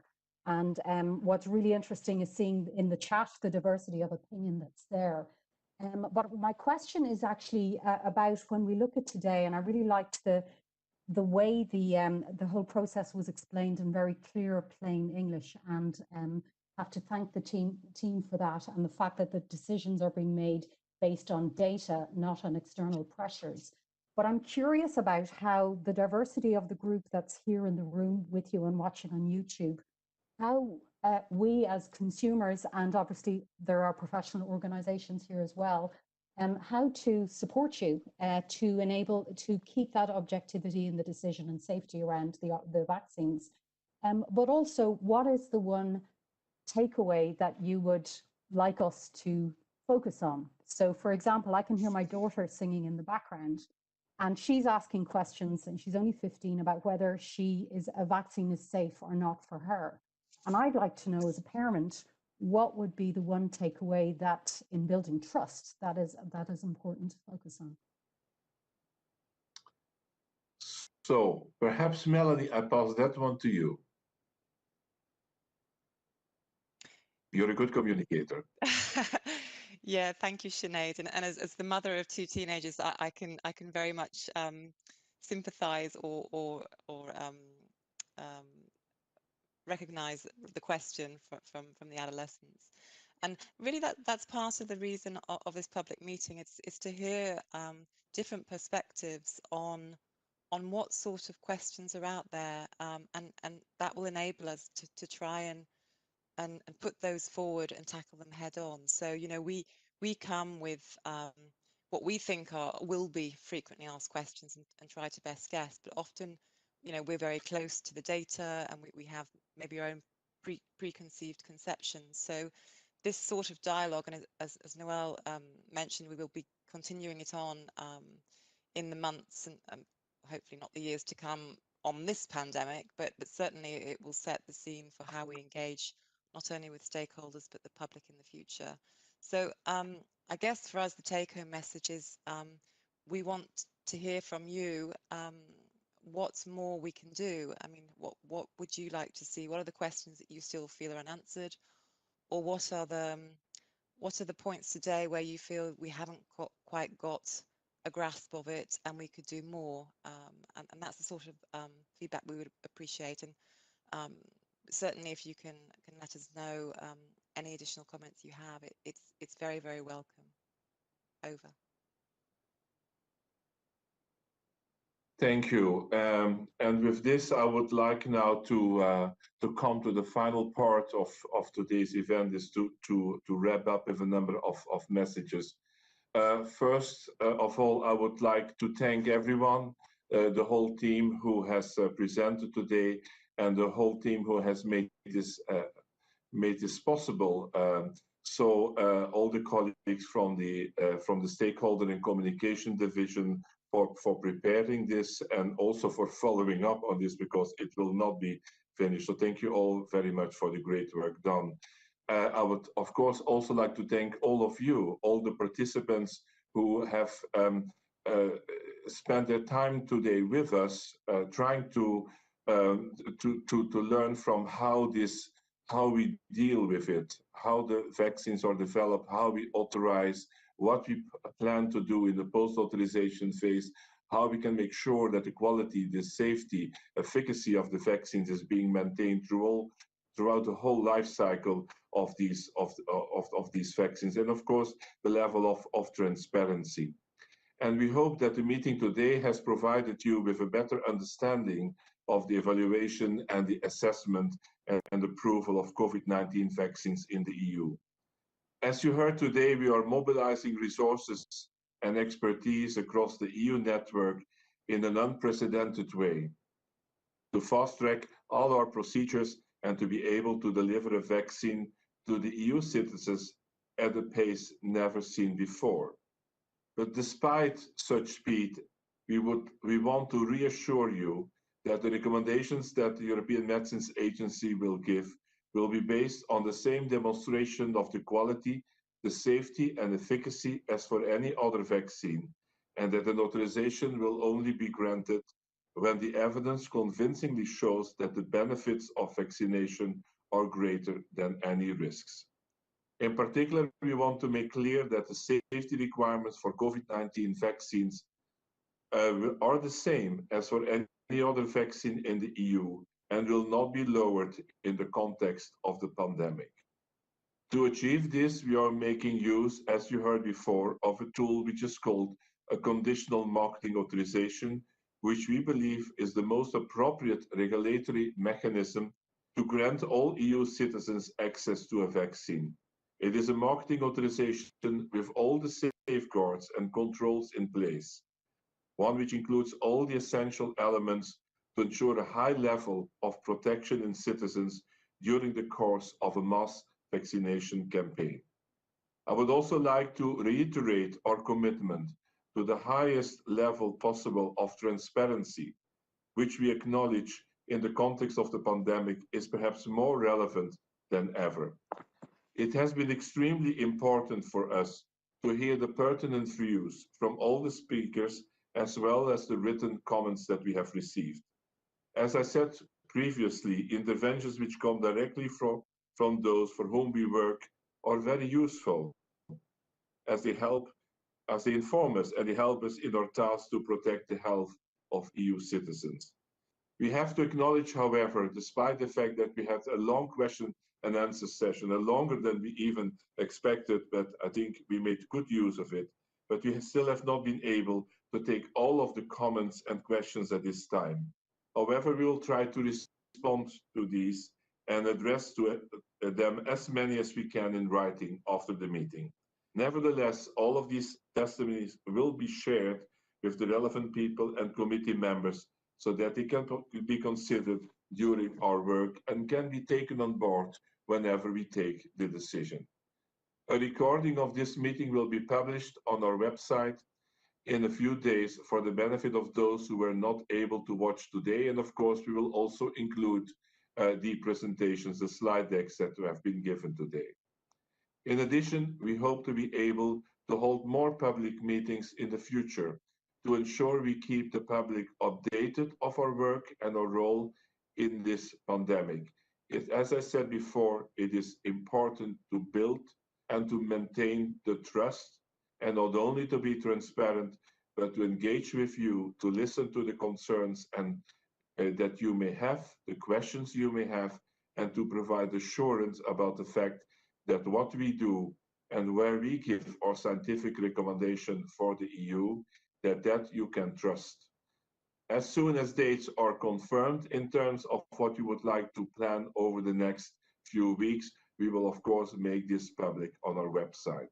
With this, I would like to conclude. I want to thank again everyone who has participated, who has contributed internally, and also all of you externally. And I wish you a very nice continuation of the day. Thank you and goodbye.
Bună seara!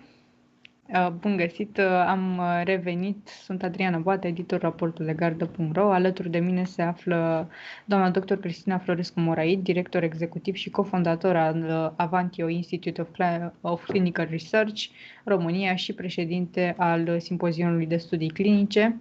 Bună seara, mulțumim că sunteți din nou alături de noi. Bună seara! Domnul dr. Marius Geantă, președinte al Centrului pentru Inovație în Medicină, a revenit alături de noi. Bună seara, domnule doctor! Bună seara! Așa este. Și Bianca, tu rămâi de sesiunea trecută alături. Am fost anunțată și am văzut că s-a terminat, de fapt, întâlnirea publică a Agenției Europene a Medicamentului și aș porni de aici.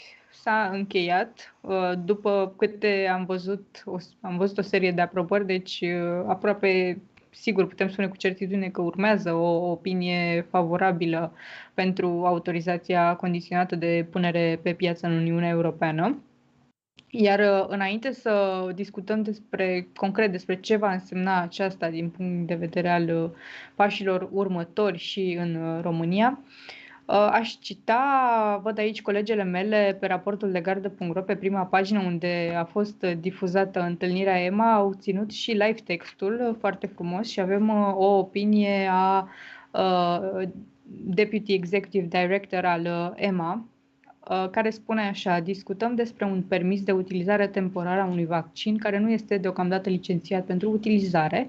Nu încercăm să fim rapizi, ci mai degrabă încercăm să fim cât de eficienți putem. În același timp menținem evaluările și revizuirile robuste pentru a decide dacă beneficiile vaccinului depășesc riscurile. Iar atunci când vom oferi o autorizație de punere pe piață, aceasta înseamnă că toate loturile vor fi aprobate, spre deosebire de Marea Britanie, unde aprobarea se face pe fiecare lot în parte. Un statement făcut la ora 5:20, deci acum vreo 10 minute probabil, în încheierea ședinței. Acum 10 minute și cu 20 de zile înainte de Brexit. Exact, acesta era punctul care sărea în evidență, dar pe de altă parte m-aș uita mai mult. Perspectiva pozitivă, Adriana, de fapt, e ceea ce am tot spus începând de ieri și astăzi de câteva ori, și anume că noi vom avea șansa ca după aprobarea, să o numim așa, din Marea Britanie, cea din Canada, cea pe care o așteptăm poate chiar astăzi din partea FDA, să avem apoi o evaluare și o aprobare din partea Agenției Europene a Medicamentului și la acel moment vom fi cu toții în punctul în care putem să ne uităm la toate aceste evaluări, să constatăm dacă sunt diferențe, cât de mari sunt asemănările și așa mai departe. Asta e marea oportunitate, pentru că vorbim despre, să spunem, mecanisme absolut independente unul de altul de evaluare. Eu m-aș uita, pe de altă parte, la afirmația legată de nu încercăm să fim rapizi, ci mai degrabă încercăm să fim cât de eficienți putem. Și am discutat cu doamna Florescu-Moraid, cu doamna doctor, și ieri despre monitorizarea continuă care se va face chiar și după această aprobare condiționată de punere pe piață. Cum se va desfășura din punct de vedere al studiilor clinice monitorizarea post-aprobare? Este bine știut și am văzut și ieri în ceea ce au arătat reprezentanții FDA-ului ce se va întâmpla în perioada de follow-up. Se vorbea în primul rând de pacienții, deci de subiecții care fuseseră vaccinați. Așa cum a declarat Pfizer, această perioadă va avea o durată de până la 2 ani. Evident, existând după a doua doză la 6 luni, iar o evaluare a efectelor și o monitorizare a efectelor adverse și serious adverse events, deci cele majore, că sunt două categorii aparte. Este un lucru foarte important pentru că vine spus de sponsor și asta face parte și din planul pe care l-a cerut FDA, l-a solicitat ca plan de urmărire a efectelor vaccinării, din ceea ce se cheamă Pharmacovigilance Plan. Este un statement foarte important pe care ei l-au făcut și de fapt a fost solicitat de FDA. Asta arată clar că lucrurile nu se opresc aici, ci evident toate aceste reacții care apar la persoanele vaccinate și cu specificație și la cele din grupul placebo, cât și la cele non-placebo, sunt atent monitorizate și înregistrate și trebuie să se vadă o relație de cauzalitate. Pentru că pot să apară tot felul de statement-uri că unul sau altul, eu știu, durerea la locul injecției, de exemplu, este într-un procent mare, dar să nu există o cauză reală. Pe de o parte, deci asta a fost ceea ce FDA-ul a luat-o ca un commitment și este ceea ce va urmări. De asemenea, Agenția Europeană a Medicamentului, mi-a plăcut foarte mult astăzi când am văzut în această dezbatere pe care ei au avut un pic o abordare diferită față de cei de la FDA. Era clar, acolo eram concentrați pe hai să vedem datele, hai să vedem slide-urile cu toate procentele și apoi să trecem la vot și să numărăm voturile. Aici deschiderea EMA și de fapt cred că asta este principala diferență între cele două organisme de reglementare, rolul acesta consultativ pe care îl are și de sfătuitor pe care îl are Agenția Europeană a Medicamentului. EMA a venit și a avut o altă abordare în această ședință publică, venind și răspunzând exact cum facem un soi de raportul de gardă, dar la nivel european, la nivelul Agenției Europene a Medicamentului. Să răspundem întrebărilor de diferitele tipuri. A fost această întrebare pusă apropo de monitorizarea efectelor, dacă se va continua, iar domnii de la EMA spuneau că este unul din dezideratele principale, pentru că altfel nu se va putea pune niciodată, din punct de vedere al ofițerilor EMA, pune problema de o autorizare și o punere pe piață. Este una dintre condițiile principale. Domnule doctor Marius Geantă, în primul rând mulțumesc, doamna doctor, pentru cuvintele atât de frumoase pe care le-ați spus. Sunt sigură că și Bianca a fost atinsă în mod extrem de plăcut de ele. Domnule doctor Marius Geantă, discutam despre transparență și am discutat despre transparența EMA și transparența FDA. Și acum doamna doctor a subliniat această diferență de abordare. Cum vedeți asta din punct de vedere al comunicării? Știu că am vorbit ceva mai devreme cu Dan Zaharescu, directorul executiv al PIM, și în acea intervenție am identificat foarte multe lecții pozitive, paradoxal, pe care cred că ar trebui să ni le însușim în această pandemie. Una dintre cele mai importante este transparența. Transparența în ce înseamnă desfășurarea, evaluarea datelor din studii clinice și aprobarea medicamentelor. De altfel, Agenția Europeană a Medicamentului a afirmat astăzi pe contul de Twitter în mod explicit că este un nivel de transparență fără precedent. Ceea ce sigur cu toții ne dorim este ca acest nivel de transparență fără precedent să constituie un precedent și de acum să devină standardul de aur în materie de transparență.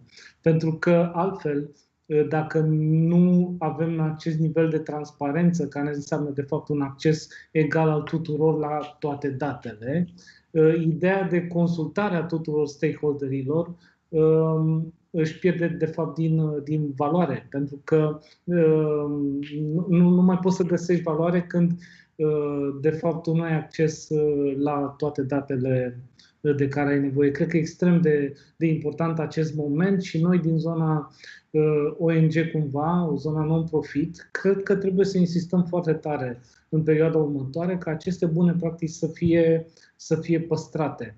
Acum, referitor la comparația între FDA și EMA, sigur am fost și eu întrebat în ultimele zile la cât timp după FDA aprobă EMA în general un medicament. Răspunsul inevitabil este la câteva luni.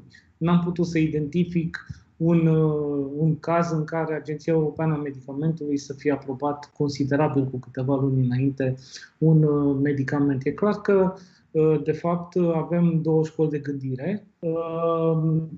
Dar până acum, în privința medicamentelor, cred a marii majorități a medicamentelor, de fapt, rezultatul final pentru pacienți este același.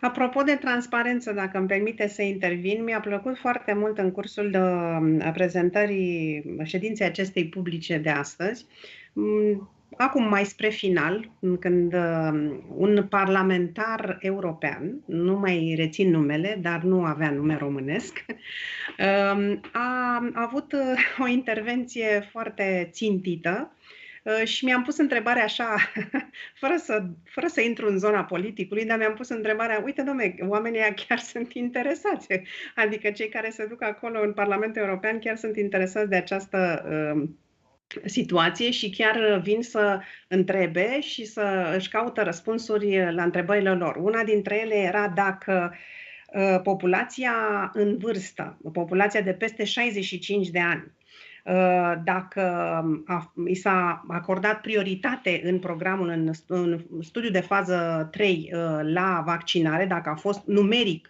luată în considerare și, bineînțeles, dacă va fi prioritizată în momentul în care vaccinul va fi pus pe piață și va fi administrat.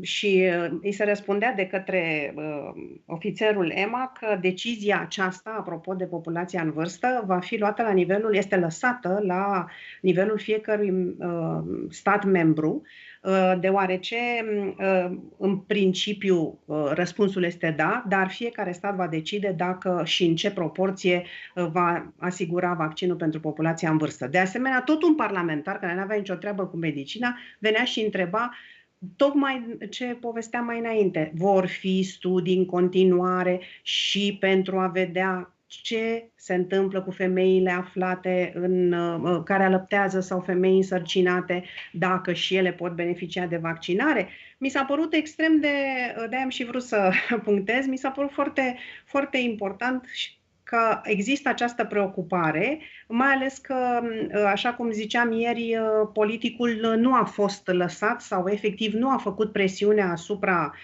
experților științifici să fie scos vaccinul repede. Suntem într-o competiție, cine scoate, Rusia, China, Uniunea Europeană sau cine.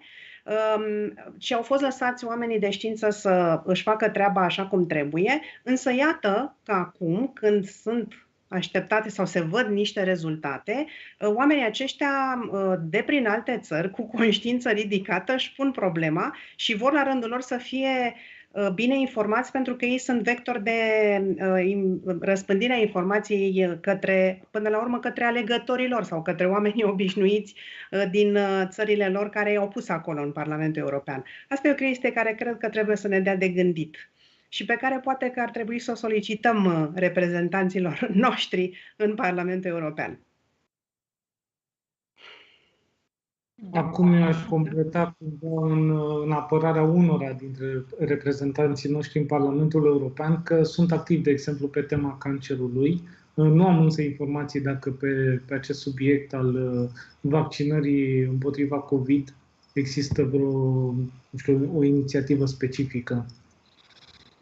Eu nu știu. Nici eu. Dar asta, cum să spun, la rândul ei e o oportunitate. Și ideea aceasta de fapt ce face EMA astăzi este, dacă vreți, confirmă modelul pe care noi îl aplicăm la Centrul pentru Inovație în Medicină de când ne-am fondat, de fapt. Pentru că EMA pune pe masa discuțiilor un subiect înainte de aprobarea lui de către, sigur, Comisia Europeană în instanță, cu câteva săptămâni înainte. De ce face acest lucru? Pentru a pregăti acel moment al aprobării. În mod tradițional, această perioadă de pregătire lipsește cu desăvârșire. Că vorbim despre terapii genice sau terapii celulare sau alte tipuri de terapii sofisticate. Este un model și mă bucur că l-am îmbrățișat de data aceasta Agenția Europeană a Medicamentului, care se numește dialog sistemic timpuriu, care îl aplicăm și noi și scopul lui este să seteze agenda publică pentru o anumită temă cu mult timp înainte ca acea temă să devină parte din societate. Cu alte cuvinte, cu mult timp înainte ca vaccinul respectiv să ajungă la oameni. Eu aici văd o valoare foarte mare a evenimentului de astăzi făcut de Agenția Europeană a Medicamentului și sigur e în felul acesta și o validare a modelului nostru de a funcționa, pe care și tu, Cristina, îl știi foarte bine de atâția ani. Este un exercițiu care trebuie luat, ce se întâmplă astăzi, trebuie luat drept exemplu, așa cum spuneai, Marius, pentru a face lucrul acesta în preambul și pentru alte terapii care sunt puse la dispoziția publicului larg și pacienților din populația generală. Eu și grupul pe care îl reprezinți deja face lucrul ăsta. Noi am vorbit și ieri despre dimensiunea aceasta, serviciu public pe care de fapt îl faceți, pentru că în fiecare an, la evenimentul anual, dar și pe parcursul anului, nu întâlniți doar experții sau oamenii interesați de studii clinice, dar comunicați acest lucru către public. Mă folosesc de ocazie ca să vorbesc din nou despre evenimentul cu jurnaliștii pe această temă, unde vom participa împreună luni începând cu ora 10. Ceea ce faceți e parte din tot acest demers pe care îl vedem și astăzi la Agenția Europeană a Medicamentului. Pentru că puneți un subiect, discutați despre el cu mult timp înainte ca rezultatul, produsul, să spunem, să ajungă în mâinile medicilor și apoi la dispoziția pacienților. Este ceea ce eu numesc proiectele pe termen lung, în care cu picătură, la un moment dat se va strânge ceva care va avea o expresie în fața celor care te ascultă. Nu trebuie să-ți pierzi răbdarea și eu mai cred un lucru, am să-l spun și la webinarul de luni, unde ne vom întâlni, dedicat jurnaliștilor, și am să-l spun mereu. Dacă noi, din comunitatea științifică, din comunitatea medicală, nu reușim să trecem dincolo, către pacient sau către omul de rând, nu neapărat pacient, populația generală, cu diferitele niveluri de educație și nu reușim să ne facem înțeleși și să vorbim pe limba fiecăruia, înseamnă că nu reușim să ieșim practic din laborator sau din cărțile pe care noi le citim și doar noi le înțelegem. Eu cred că asta este de fapt menirea medicului. Și fiecare pe parcursul carierei lui, dacă în momentul în care a intrat în facultatea de medicină, a absolvit-o și până unde ajunge în punctul A, B sau C de-a lungul vieții sale, nu reușește să înțeleagă acest deziderat, cred că nu și-a atins menirea și ceea ce a spus atunci când a dat jurământul lui. Pentru că tot... Te rog, Bianca. Pentru că tot vorbeați despre transparență și comunicare, aș vrea să aduc cumva în discuție din nou un subiect pe care l-am discutat anterior și cu domnul profesor, acela legat de modul în care vor continua studiile, de nevoia de a avea date din studiile acestea randomizate, controlate placebo. Iar aici o idee importantă și în contextul acesta al exercițiului de transparență este de a construi încrederea oamenilor. Pentru că pentru a continua aceste tipuri de studii avem nevoie ca oamenii să înțeleagă de ce e nevoie de contribuția lor. Și probabil că este un exemplu bun de cum vor merge lucrurile și de acum înainte. Nu știu, cum vedeți, doamna doctor, aceste aspecte? Ieri ați avut o pleiadă și ieri și astăzi o pleiadă de invitați de marcă și am văzut, atât cât am putut să urmăresc și să fiu aproape de întreaga desfășurare a evenimentelor, și vreau pe această cale să felicit extraordinar de mult și echipa Raportul de Gardă, dar am avut revelația să o ascult pe doamna Ana Maria, ajutați-mă, facultatea Nicula, și mi-a plăcut extraordinar de mult modul în care dânsa a pus problema. A fost așa ca o muzica plăcută urechilor mele, pentru că într-adevăr venea din partea aceasta a nemedicalului și spunea exact ceea ce și noi, câțiva dintre noi din zona medicală, simțim nevoia să exprimăm. Pe de altă parte, ce am mai văzut eu, am mai văzut că suntem destul de mulți cei care totuși ne putem face înțeleși. Am avut și ieri și astăzi au fost niște lecții ale domnului profesor Ancuceanu extraordinare și despre studii clinice și despre ce se întâmplă acum, fenomenul vaccinării și al vaccinului COVID. Și cred că dacă reușim să coagulăm în jurul unor subiecte astfel de persoane și personalități care știu să se facă înțeleși, și am eu o vorbă, întotdeauna când îi spun cuiva cu care vorbesc, explică-mi ca lui Bulă. Dacă reușim să facem acest tip de discurs, lăsând la o parte ceea ce se întâmplă în congresele și în manifestările științifice unde avem un alt tip de abordare, dar dacă asta reușim, înseamnă că trecem rampa, cum spunea doamna Nicula ieri. Și atunci, cam asta este răspunsul la ceea ce, sau comentariul pe care l-aș avea de făcut, Bianca, la ceea ce m-ai întrebat. Poate că avem nevoie, pentru că nu suntem neapărat capabili să facem și asta, poate avem nevoie într-adevăr de niște oameni din zona de comunicare, din zona jurnaliștilor de valoare, care să ne ia împreună și să facem un soi de lecții pentru publicul mare, pentru publicul general, pe categorii, pe bucăți. Și să începem să trecem la reala educare a publicului larg în privința informației științifice. Pentru că tot ieri s-a spus, nu mai mi-aduc aminte dacă dânsa sau altcineva, de un studiu care s-a făcut exact acum vis-a-vis de campania aceasta de vaccinare COVID și în care pe primele locuri, culmea, nu erau informațiile pe care ți le iei de la prieteni sau din social media, ci erau informațiile pe care le iei de la medicul specialist, de la medicul de familie. Oamenii au început, eu cred că oarecum s-a trecut de perioada aceea în care deschideam internetul, făceam click de 2 ori și ce scria acolo luam de bun. Sau există și în continuare pe social media, dăm share la toate prostiile, am văzut asta. Dar, totuși, oamenii au devenit mai riguroși și au început să caute și au început să-și pună ei singuri întrebări. Și atunci, asta este un bun extraordinar câștigat. Și este adus tot de această pandemie și tot de această situație în care suntem acum cu toții. Ar fi păcat să se piardă. Cred că acum stă în mâinile noastre să continuăm acest demers. Și este o responsabilitate care revine oamenilor care se gândesc să creeze content în social media și regândesc cumva educația până la urmă, pentru că cu siguranță informațiile de valoare pot fi luate și din alte surse și sub alte forme. Absolut. Mi-a ridicat mintea la filou, practic, Adriana. Tocmai mă pregăteam să spun că linia de demarcație între comunicare și informare și educație este din ce în ce mai vagă din punctul meu de vedere.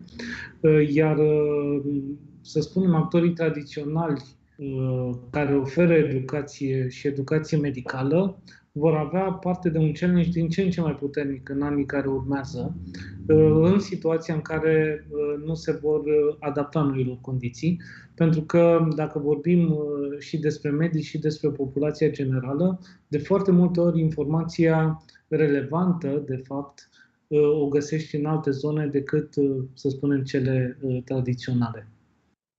Eu însă n-am un răspuns la momentul ăsta, poate că în timp o să-l aflu. Eu nu am răspuns vis-a-vis de acel număr, sper să fie mic, dar totuși există, de medici care sunt împotriva curentului și care transmit informațiile eronate sau sunt exact cum am zis, anticurent. Eu pentru ei ce ne facem la această întrebare nu știu ce să răspund. și întotdeauna am o dilemă vis-a-vis de modul în care să mă comport. Să fiu vehementă în continuare și să ajung să-mi crească pulsul și tensiunea explicând sau apelând la tot ceea ce știu și am învățat în facultate și de-a lungul carierei, sau să nu. E o dilemă. Însă, mă rog, sper să fie într-adevăr într-un procent mic și să fim mai mulți cei care credem în știință și în aplicarea ei, pentru că, uite, avem în fața ochilor și date care dovedesc ceea ce spunem. Și mijloace de a transmite aceste date în moduri care să ajungă la câți mai mulți oameni. Vă mulțumim tare mult pentru că din nou sunteți alături de noi. Am deschis ziua de ieri, astăzi ați revenit alături de noi la final. Eu vă mulțumesc, a fost o plăcere și o onoare. Mulțumim tare mult. Luăm pauză câteva minute, îi invităm pe cei care s-au uitat la noi să urmărească în continuare pe raportul de gardă.ro și ne întoarcem cu un nou invitat special.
Bună seara, am revenit, iată că în câteva minute și ni s-a alăturat domnul doctor Mihai Craiu, medic pediatru.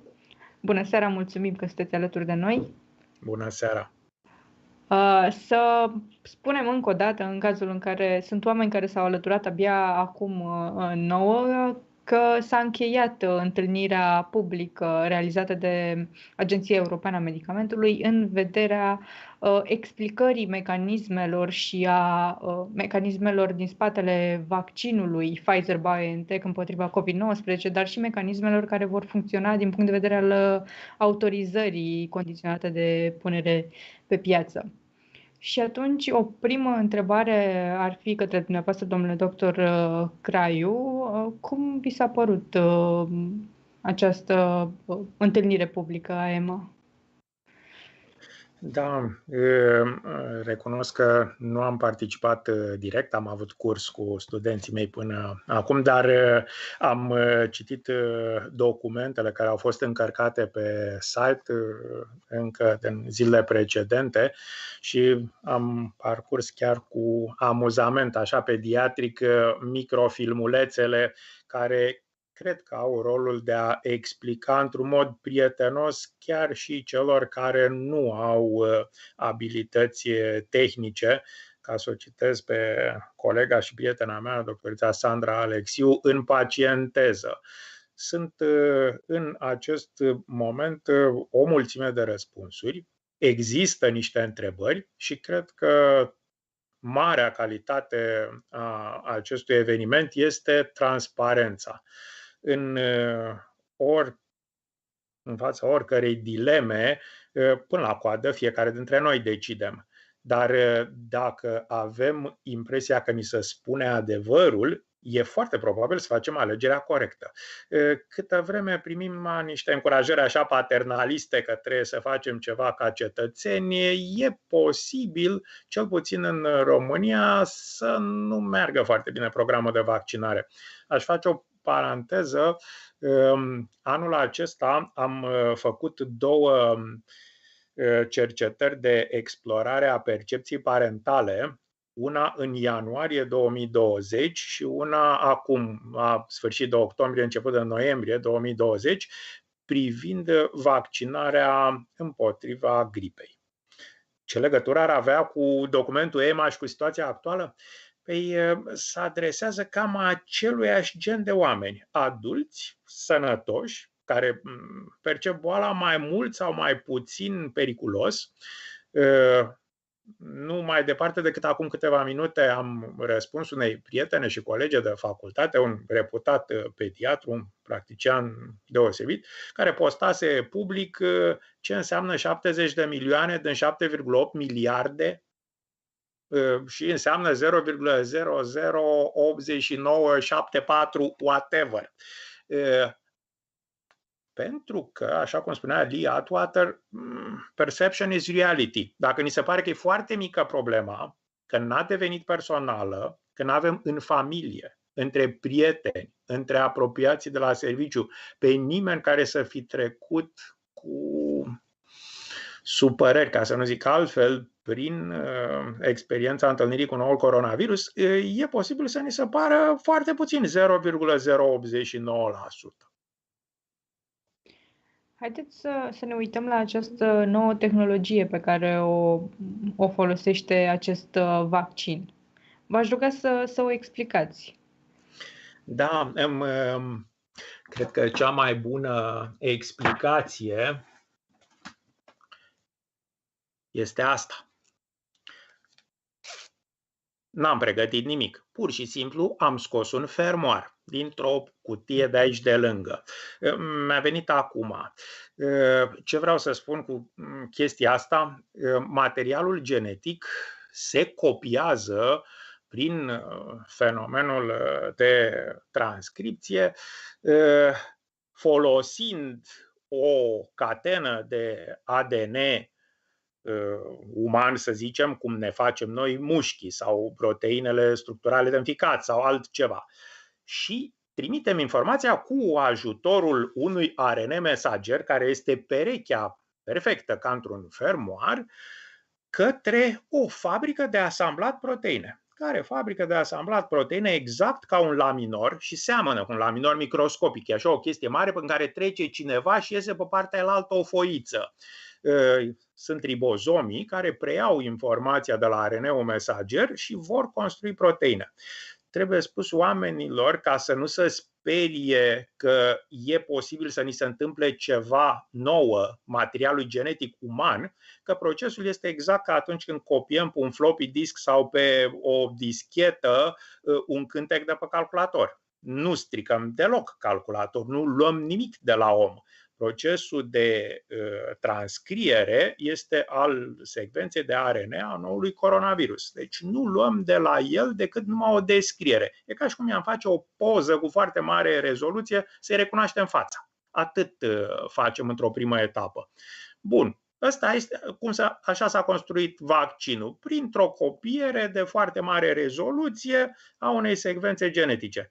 Ce se întâmplă cu hard disk-ul, cu floppy-ul, cum facem, cum îl băgăm în corpul omenesc? Bun, aici există mai multe tipuri de tehnologii, cu sau fără microparticule de lipide, asta având importanță în ceea ce privește stabilitatea vaccinului, apropo de minus 70-80 sau temperaturi mai mici, sau mai aproape de zero, vreau să zic, adică mai stabil vaccinul la transport, dar trecând peste chestiile tehnice, pentru că, în esență, venim cu un ARN mesager din exterior, care copiază informația de la virus, nu ia nimic de la virus, nu e atenuat, nu e omorât, deci nu poate să ne vină nimic de la virus, și se injectează omului frumos aici în mână, în deltoid. Și local, acest ARN mesager este transcris de către, este transformat în proteine care seamănă cu spike-ul, cu țepii coronavirusului de către ribozomii noștri, ai noștri. Nu vine virus din afară, nu este adus nimic din secvența întreagă a virusului, ci pur și simplu numai un snapshot, o secvență dintr-un portret foarte mare, ca să instruiască ribozomii noștri să producă proteine ce seamănă perfect cu țepii lui SARS-CoV-2.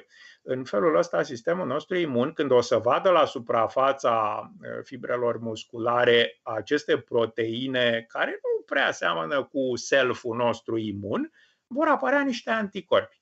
Încă o dată, primind numai informație prin copiere, nu se schimbă cartea deloc dacă o copiem la Xerox. Dar, în fine, vor exista probabil mai multe teorii ale conspirației. Important este să rămânem în minte cu exemplul fermoarului. Deci nu ni se întâmplă nimic dacă închidem sau deschidem un proces de copiere care se petrece undeva în afara corpului nostru și nu primim virus deloc.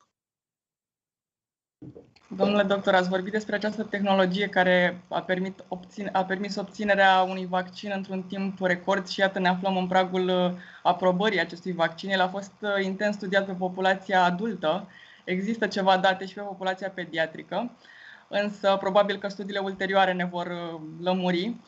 Dar aș vrea să vă întreb un subiect, de fapt, care a fost intens dezbătut și ieri în cadrul întâlnirii FDA și astăzi în cadrul întâlnirii EMA, legat de posibilă îngrijorare că nu am putea ajunge la imunitate de turmă dacă nu țintim și această populație pediatrică. Cum vedeți lucrurile? Da, îngrijorarea e relativ pertinentă, adică nu are rost să minimalizăm niște întrebări legitime. Trebuie să le adresăm frontal, pentru că oamenii vor simți când vrem să luăm curbe, să le tăiem așa. Îl ascultam aseară la meetingul FDA-ului pe profesorul Paul Offit, care, ca pediatru și expert în vaccinare, sublinia importanța transmiterii comunitare atribuibilă copiilor. Pentru că nu mai departe decât acum 2 zile a apărut în JAMA un articol din Alberta, din Canada, care dovedea extensiv că în studiile de contacti, de tracing, de epidemiologie, mai mult de o treime din copiii testați în comunitate n-au semne deloc. Dar deloc. deloc. Nici la momentul testării, nici până la 68 de zile ulterior nu apare nimic. De aceea copiii sunt în bună parte din veriga lipsă care ar putea să transmită cel puțin fragililor și bunicilor și așa mai departe și va fi necesară adresarea problemei. Dar în momentul de față, cei mai avansați dintre candidați au făcut studii numai de la 16 ani în sus, unul dintre ei de la 18 în sus, celălalt. O să avem foarte probabil și vaccinuri pediatrice, dar nu într-un viitor foarte apropiat, pentru că peste tot în lume legislația de studiere și Good Clinical Practice Guidelines pentru obținerea consimțământului informat la copil e ușor diferit de adulți. E nevoie în Europa de semnătura ambilor părinți și sunt tot felul de chestii sensibile aici, iar pentru școlarii care știu să scrie, să citească, e nevoie și de child assent pentru a fi înrolat în studiu clinic. Vă spun ca doctor care participă la studii clinice pediatrice, timpul de finalizare a studiilor pe copii e mult mai lung. De obicei să obțin niște waivere dacă medicația a fost deja dovedită ca fiind safe la adult.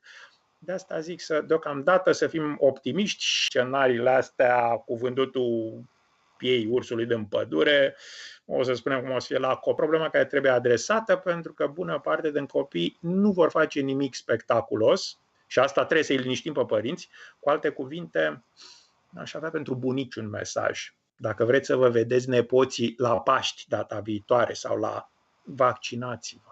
În acest moment e singura decizie rezonabilă care ar putea fi luată. Când va fi să fie luată, să nu ne grăbim. Există de asemenea precauții și privind femeile însărcinate. Pe prospectul din Marea Britanie există clar, sunt câteva recomandări clare. Ce ar urma în acest sens? Sunt studii probabil care ne vor arăta mai bine. În etapa asta există numai cazuri publicate așa sau care sunt urcate fără să fie încă peer review.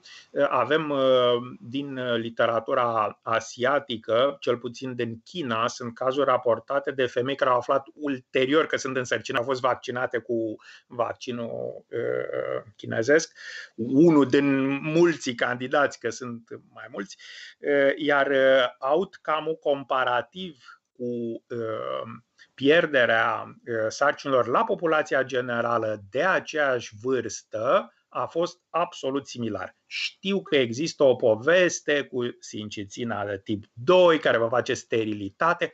Să nu uităm că un alt vaccin extrem de important, cel de human papilloma virus, a intrat în aceeași oscilație așa emoțională legată de femeile însărcinate și a fost problema cu conclavul cardinalilor care au zis că nu acceptăm la noi în Nigeria aici să vaccinăm anti-human papilloma virus și au mai murit degeaba niște milioane de femei pentru că s-a ratat o oportunitate de vaccinare. Soluții sunt sigur că vor găsi experții în comunicare. În acest moment, cred că femeia însărcinată, la fel ca, tot vorbeam de Good Clinical Practice Guidelines, întrucât sarcina în timpul unui studiu clinic este SAE, Serious Adverse Event, apariția sarcinii pur și simplu, cred că o să ne mai trebuiască un pic de timp până să aflăm răspunsul exact. Și pentru a câștiga timp și a eficientiza toate aceste procese, avem nevoie de o comunicare foarte bună, ceva ce faceți deja. Povestiți-ne puțin despre provocările pe care le întâmpinați și care credeți că ar trebui să fie direcțiile de urmat în acest sens. Pot să vă spun numai ce am trăit și ce simt, pentru că evident se impune a fi o comunicare unitară, transparentă, optimistă și rațională, fără a minimaliza potențialele efecte adverse, pentru că dacă facem numai cherry picking și luăm ce ne place din așa, e foarte clar că așteptatul program de control al pandemiei va fi un eșec. Eu sunt ferm convins că se poate, că o să putem să ne adunăm așa într-un efort colectiv, pentru că nu există salvări individuale. Unii trăiesc cu ideea că lor nu li se întâmplă, că ei sunt siguri că nu există salvări individuale. Dacă vrem viața cât de cât apropiată de ce a fost înainte, ar trebui să ne gândim că este necesar ca între 60 și 72% din populație să aibă anticorpi, într-un fel sau altul, prin vaccinare sau prin boală. Întrebarea este cât ne putem permite, apropo de faimosul exemplu de la Imperial College London, să mergem cu boala naturală și cine are noroc să scape, cine nu. Cât putem să ținem școlile închise? Cât este posibil să existe un grad oarecare de lockdown economic, turistic, cultural, emoțional și așa mai departe. Spun ca pediatru că eu în momentul ăsta sunt extrem de îngrijorat, deși copiii nu fac decât 2 cazuri la 100.000 de pacienți ar putea să facă sindrom inflamator multisistemic, faimosul MIS-C, care e singura formă gravă de boală pediatrică. Ăsta a și fost argumentul pe care l-a luat în discuție profesorul Paul Offit aseară. A zis că în momentul ăsta copiii, din punct de vedere etic, Comisia de Etică care a aprobat solicitările producătorilor au avut o dezbatere foarte îndelungă dacă este etic să aprobe și pentru grupe mai mici de vârstă, pentru că vorbim de 2 cazuri la 100.000. Ăștia sunt cei care ar putea fi preveniți câte vreme facem vaccinuri care își doresc să prevină boala. Pentru că discuția e mai nuanțată, vaccinuri care previn boala sau vaccinuri care previn transmiterea. Ăsta ar fi ideal, să fie așa un vaccin cu control pe transmitere. În ceea ce privesc emoțiile legate de copii, da, e posibil ca lucrurile să meargă către o comunicare emoțională, dar sunt ferm convins că România, împreună cu ajutorul experților în comunicare de la Organizația Mondială a Sănătății, se va încadra într-un curent comun de comunicare, mai multe voci, un mesaj, că de fapt asta trebuie. Mie personal, ca medic, mi se pare îngrijorător ca fiecare specialist să vină să ducă la o televiziune sau la un spațiu public și să pună paie pe foc sau gaze, să enunțe niște spaime pe care oamenii de rând nu le pot înțelege.